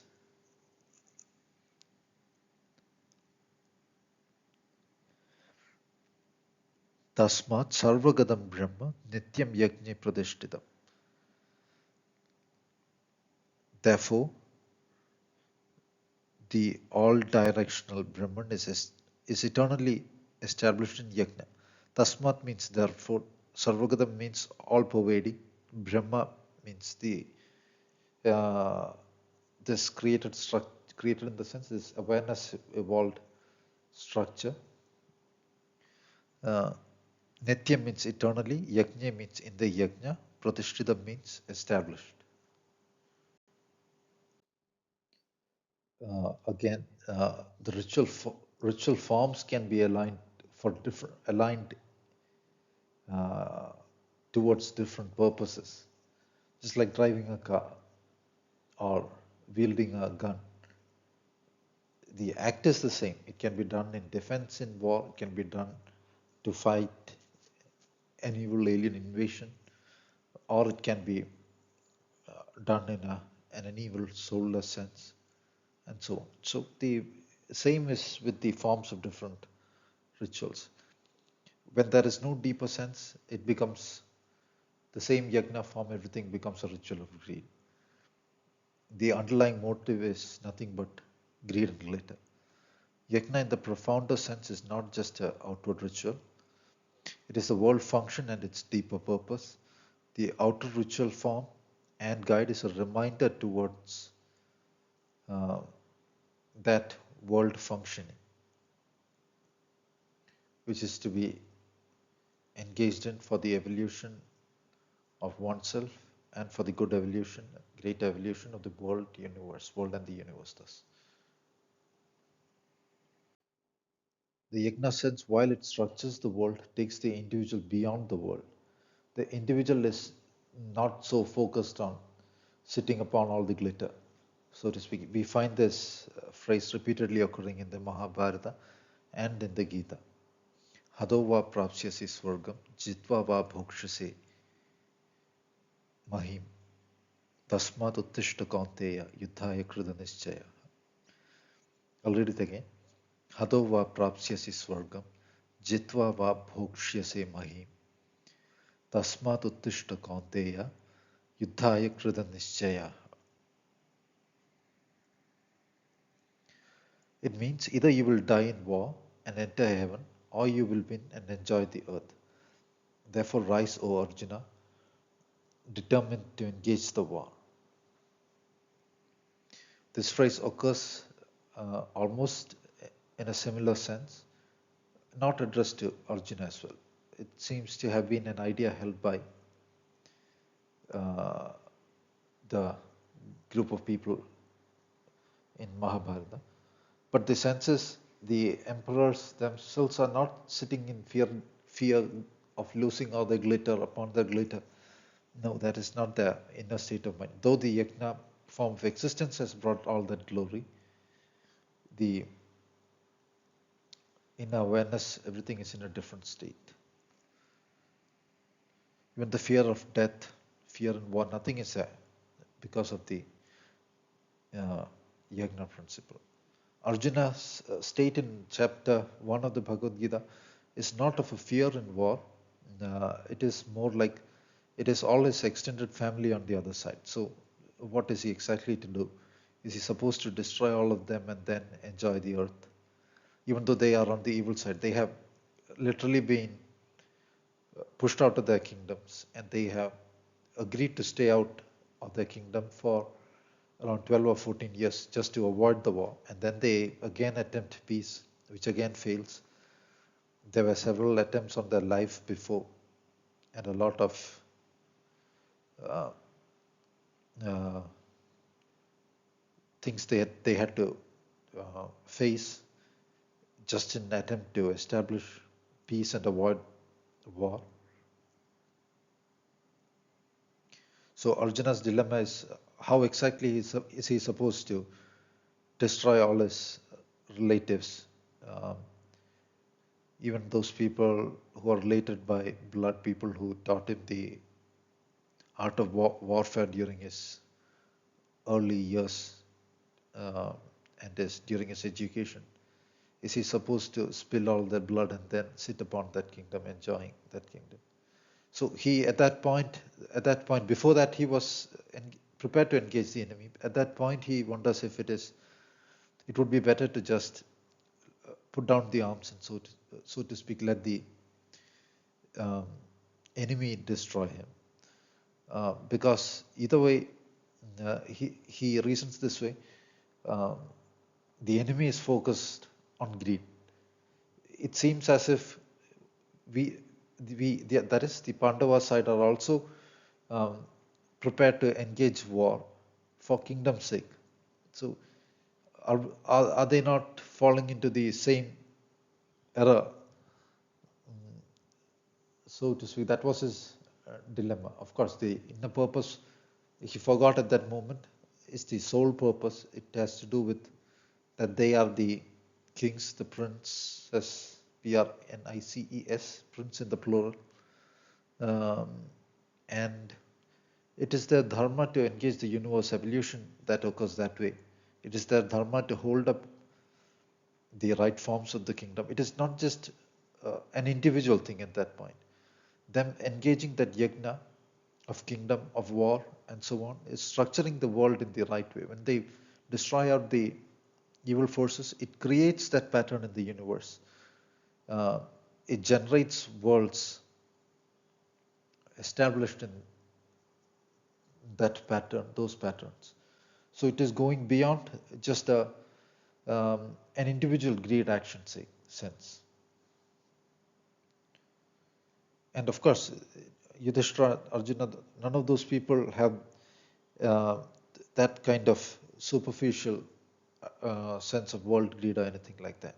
Yudhishthira, even after the war, wanted to go back into the mountains and the forests. And the rest of the brothers, if Yudhishthira went, they would follow along.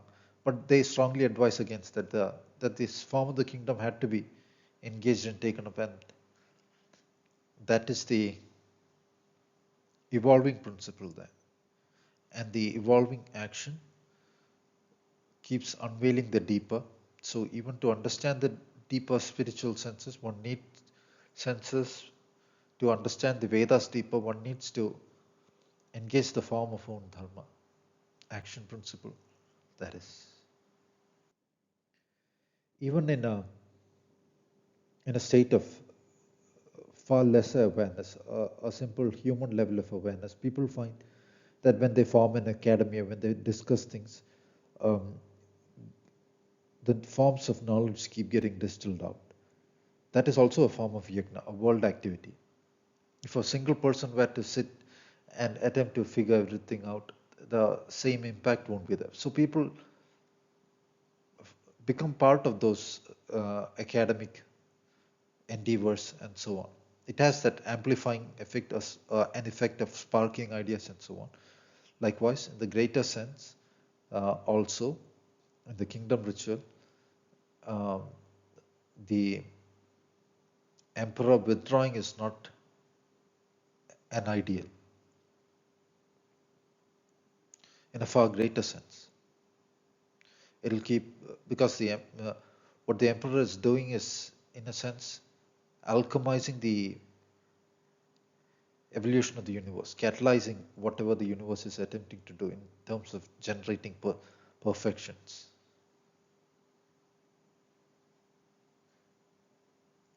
Thus, the alchemists often use the phrase the royal art.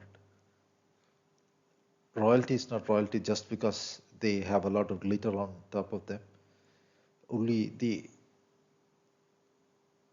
crown referred to is the evolution of the crown chakra, which grants wisdom, deeper and higher perceptions. The evolution of the inner world axis, uh, which is a function and aspect of the universal world axis, and so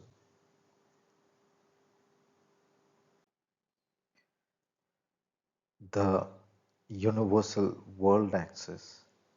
Speaking of that, stampa as in Abhastampa also means the axial an axis and so on. I'll also look into the etymology of the word shulpa. It also has to do with the uh, axis idea. I'll try to find the official etymology.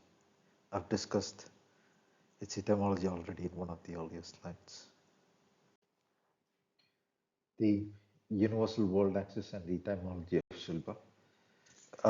I had discussed an idea of the sense of the sound I had in one of the earlier slides. It were an Upanishadic style approach. The Upanishadic style approach is often thought by the Western academia an uneducated approach, a folk etymology and so on. Like for instance, for the word sun, they would analyze it as ad plus iti, meaning the sun is that which consumes all these worlds. That's, in a sense, the word aditi in that sense refers to the origin of the worlds as well.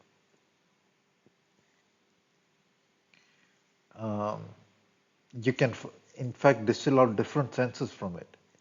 The notion of the operation of addition as hyperpositioning of states, the sound ad, and it is not random. However far-fetched, it cannot, in my view, in the approach I take, I do not assume that something without a reason or something totally random is at the foundation of that apparent, um, how do you say, coincidence, quote unquote. It is not a coincidence.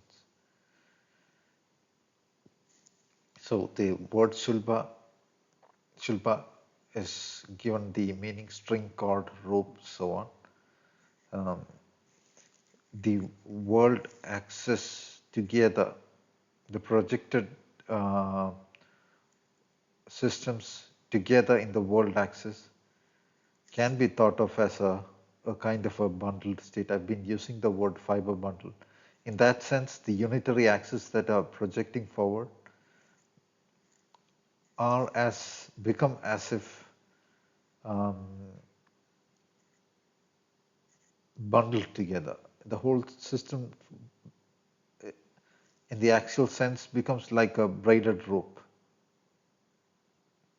That kind of braiding process is sometimes shown in the diagrams of the spinal energies, um, shown as winding up the spine in so-called serpentine forms. When I earlier analyzed it as shul, as in giving forth an axial sense evolution, a fountaining, and so on, and bha as brightness. I had got the sound bha wrong. It is not bha there, it is ba without the aspirated sense. So I was slightly wrong in my, slightly off in my early analysis, but that's the way I roll. So here are a few dictionary senses of the word shulba. One of the senses is vicinity of water strip, and this is sacrificial act, rope, cord, string, conduct. Then it is enemy, shilbari, enemy of copper, brass, shilbaja, brass. Those are slightly different words. Anyway, Shilpa Sutra, the last one, ancient treatise of empirical mathematics. The sound shul in the long sense, u, um, is used in the sense of um, an axial structure, suggesting an axial structure. Shulya.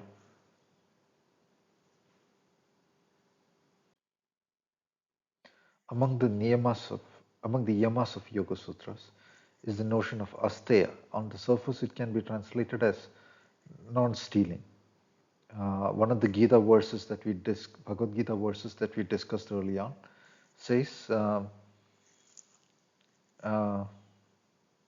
those who prepare food for themselves without offering to the inner divine sense, or does so in a way that does not amplify the brightness in the world.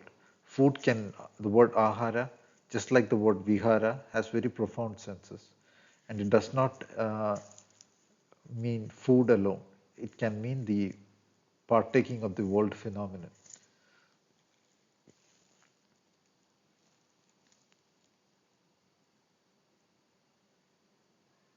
So the word has a far more profounder meaning than just the surface dictionary sense, as is the case with all Sanskrit sounds.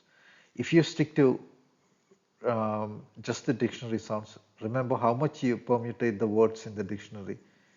It is difficult to arrive at a description of the ultimate reality if your awareness is on the plane of the surface meaning of words. It is not a permutation of words that is of dictionary meanings. That is an understanding of the profounder reality. Words should serve a function of being symbols that unveil the profounder reality. That is, again, going back to the idea of reality reading through the symbol, seeing reality that I discussed in the first few lectures. If it is not reality that one is viewing through the symbol, then it has no value. And if you are unable to see the underlying reality or take the text as hints into unveiling the underlying reality that one can directly perceive, and thereby use the text to structure own inner perception. If you cannot use a particular text or a series of symbols in that way, it is not at that stage of your evolution or whatever study serving the purpose of enabling a deeper understanding.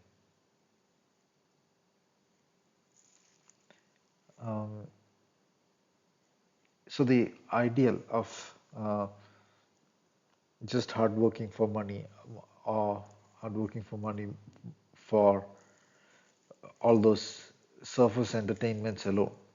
Not that people get a lot of those entertainments, but people have a view of uh, and a goal toward just all that. People tend to ignore everything deeper. People tend to ignore their own growth. That is one of the deeper senses of the word steya. When you're in total ignorance of what actually evolves own inner brightness, and that is not in fact a dual function with the evolution of brightness, what is good for the world, what is good for people around. And that form of action is natural. Nobody with a pet tends to ignore the pet. If a person has a pet, ignores the pet, uh, ends up eating up all the food alone, that is a state of sin. While in the actual mode, it can act as a kind of amplification. And of course, there are other aspects to the structuring of the ritual. Sometimes the royal ritual requires strong walls, attending to oneself more, and so on.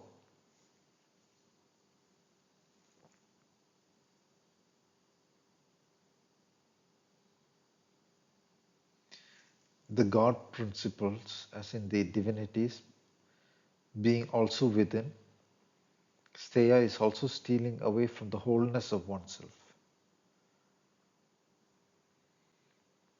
If somebody is seeking intellectual growth, wisdom, and all that, and it thinks it is about just the surface reading of a lot of books, that is also a form of steya, stealing away from the deeper inner awareness.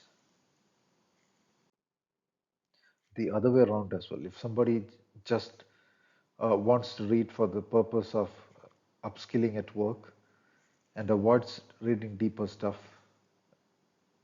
deeper philosophy that uh, one tends to want to understand in a deeper state, soulful state, that is also a kind of steer, because one is stealing away from what the soul wants to do.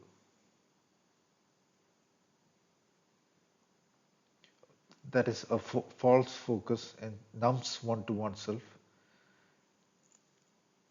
and the truth, with one's action being superficial. Back to the Linkin Park lyrics that we discussed in the previous slide. It says, I've become so numb, I can't feel you, soul and God there, become so tired. Numb Linkin Park. Soul exists on the God plane, Christic planes. It is situated there, and viewing the awareness spark is situated there. So when the awareness of one, the soul arises, it is not independent of awareness of the God planes. Some traditions tend to use the words universal soul and so on. But then uh, the Yogasutras describe God as an individual, a unique soul that cannot be that obstructed, that is not obstructed by anything, and so on. It is situated on the planes, which can be thought of as the planes that are gained awareness to when the DNA world cycle scans are still. Though its awareness is trapped in the world cycling phenomenon. So back to the idea of Chitta Vritti Nirodha.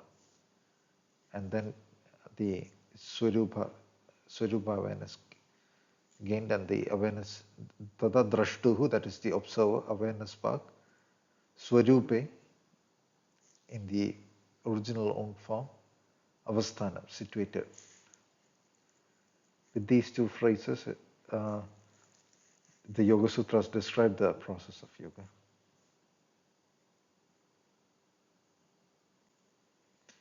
Soul and God principle and the inner brightness principles, which are the inner view of the God's principle, are all felt together. One perception is not devoid of another. The word Deva is analogous to divine, from the root Div, brightness, as in day. I use the word gods in plural in the sense of the manifest appeared brightnesses that arise. And also because unto the gods, the phrase from the Gita was saying. So,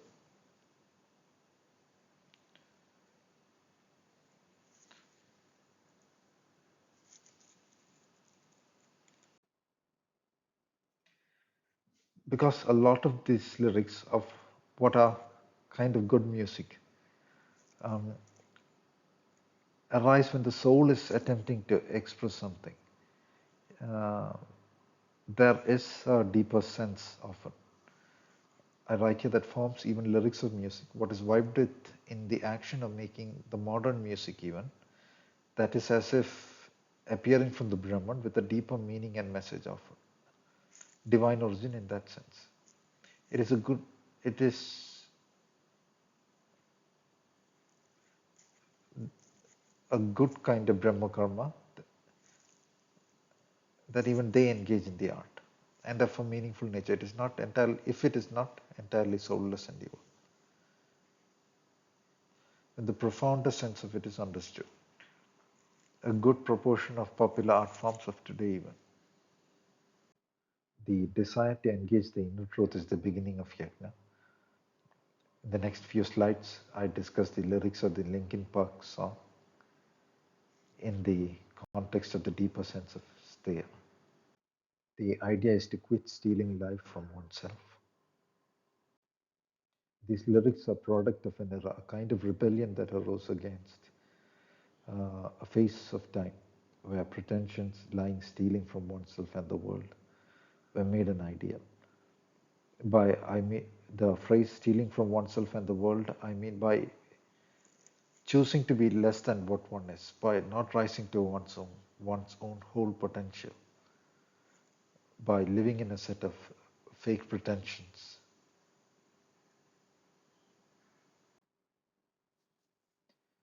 In the lyrics of the Linkin Park song, Lying from You, there is almost an interplay in the term, in what the term you points to in the lyrics. It is in a sense referring to the antagonistical system and to what is not, so, and the beyond, in which the soul, the awareness spark is. Because if one is trapped in such a system, an antagonistical system that keeps dragging one down, keeps the awareness in a kind of state that is that in a state of suffering, and in a state of suffering, one is, if the awareness is in a state of suffering, one could say one is one's own enemy.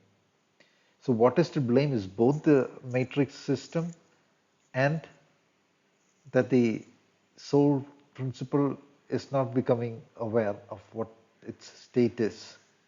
So the words are addressed to both the soul principle and the system as well. It is both, lying from you is both a realization of lying to oneself and a rebellion against the other opposite sense of the false identity, the false ego as you then. False system driving down humans to the zombie lies, into the zombie lies, pretensions of happiness as the you. The pretension in the system to please the system. The you is to forget the criminal I am.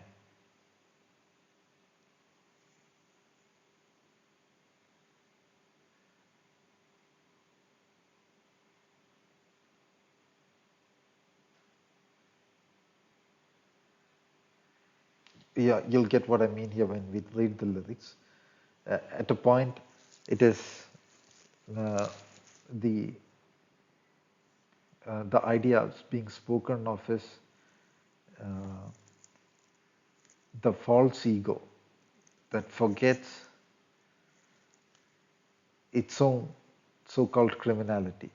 Its own criminality because it is keeping itself tied down to everything false.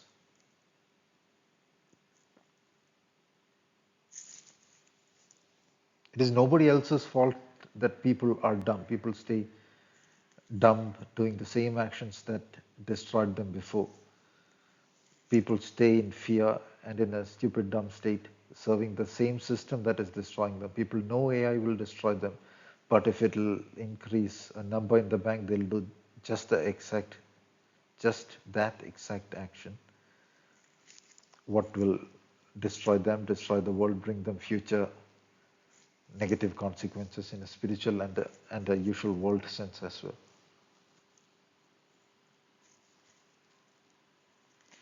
The outward chain that humans experience is a function of the inward chain that the awareness is hanging on to.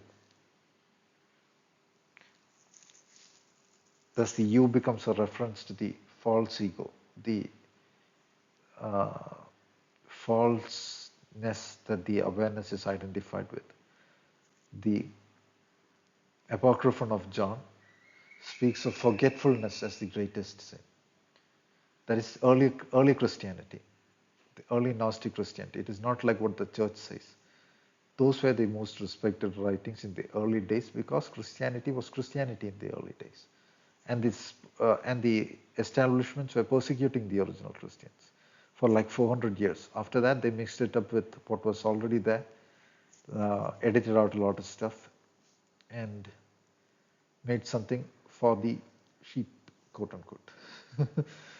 uh, so, and it is the false church that keeps aside all these texts that were mainstream and highly respected in ancient times as apocrypha.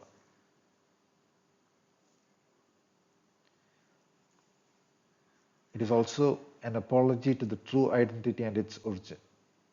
Thus, the screaming lying from you. Thus, the sense almost leans into a sense of remembrance and a sense of repentance, regret, and so on. Well, just kidding, but still, it's interesting.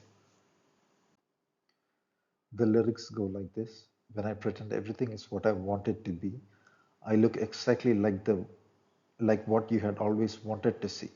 The way the false ego lives, even punishing others for not pretending that way.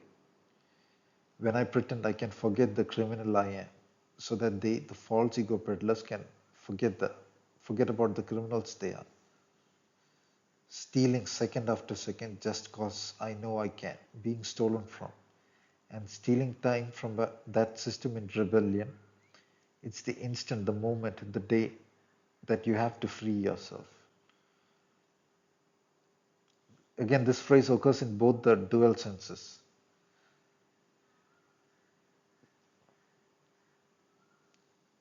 Stealing from oneself as well if one is moving in the opposite direction. In that sense, they are. But I can't pretend this is the way it will stay. The fallback into the system induced despondency. and fall back into the system given false hopes. If the previous stealing was stealing away from the system,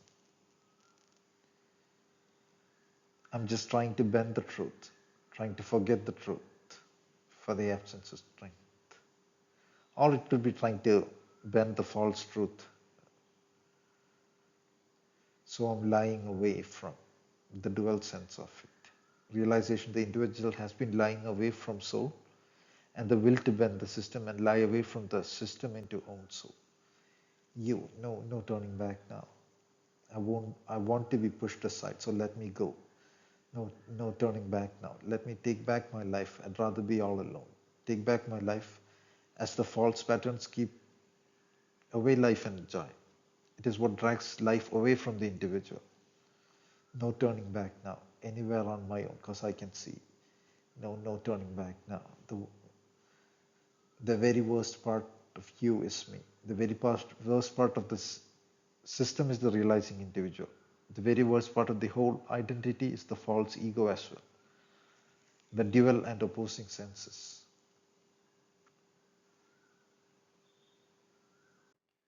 Line from your song by Linkin Park. I remember what they taught to me. Remember condescending talk of who I ought to be. Remember listening to all of that again and again. So I pretended up a person who was fitting in. And now you think this person really is me. And I'm trying to bend the truth. But the more I push, the more I'm pulling away because I'm lying my way from. This pretension is a form of stay. You here is greatly in the sense of the false system, the matrix, and perhaps the false ego that binds to that, and all that is generating the false identity, and all that is putting the false notions on oneself. You, no turning back now. I want to be pushed aside, so let me go. No turning back now. Let me take back my life. I'd rather be all alone. No turning back now. Anywhere on my own, cause I can see. No turning back now. The very worst part of you, the very worst part of you is me. The very worst part of you is the matrix. Sorry, the very worst part of the matrix is the realizing individual.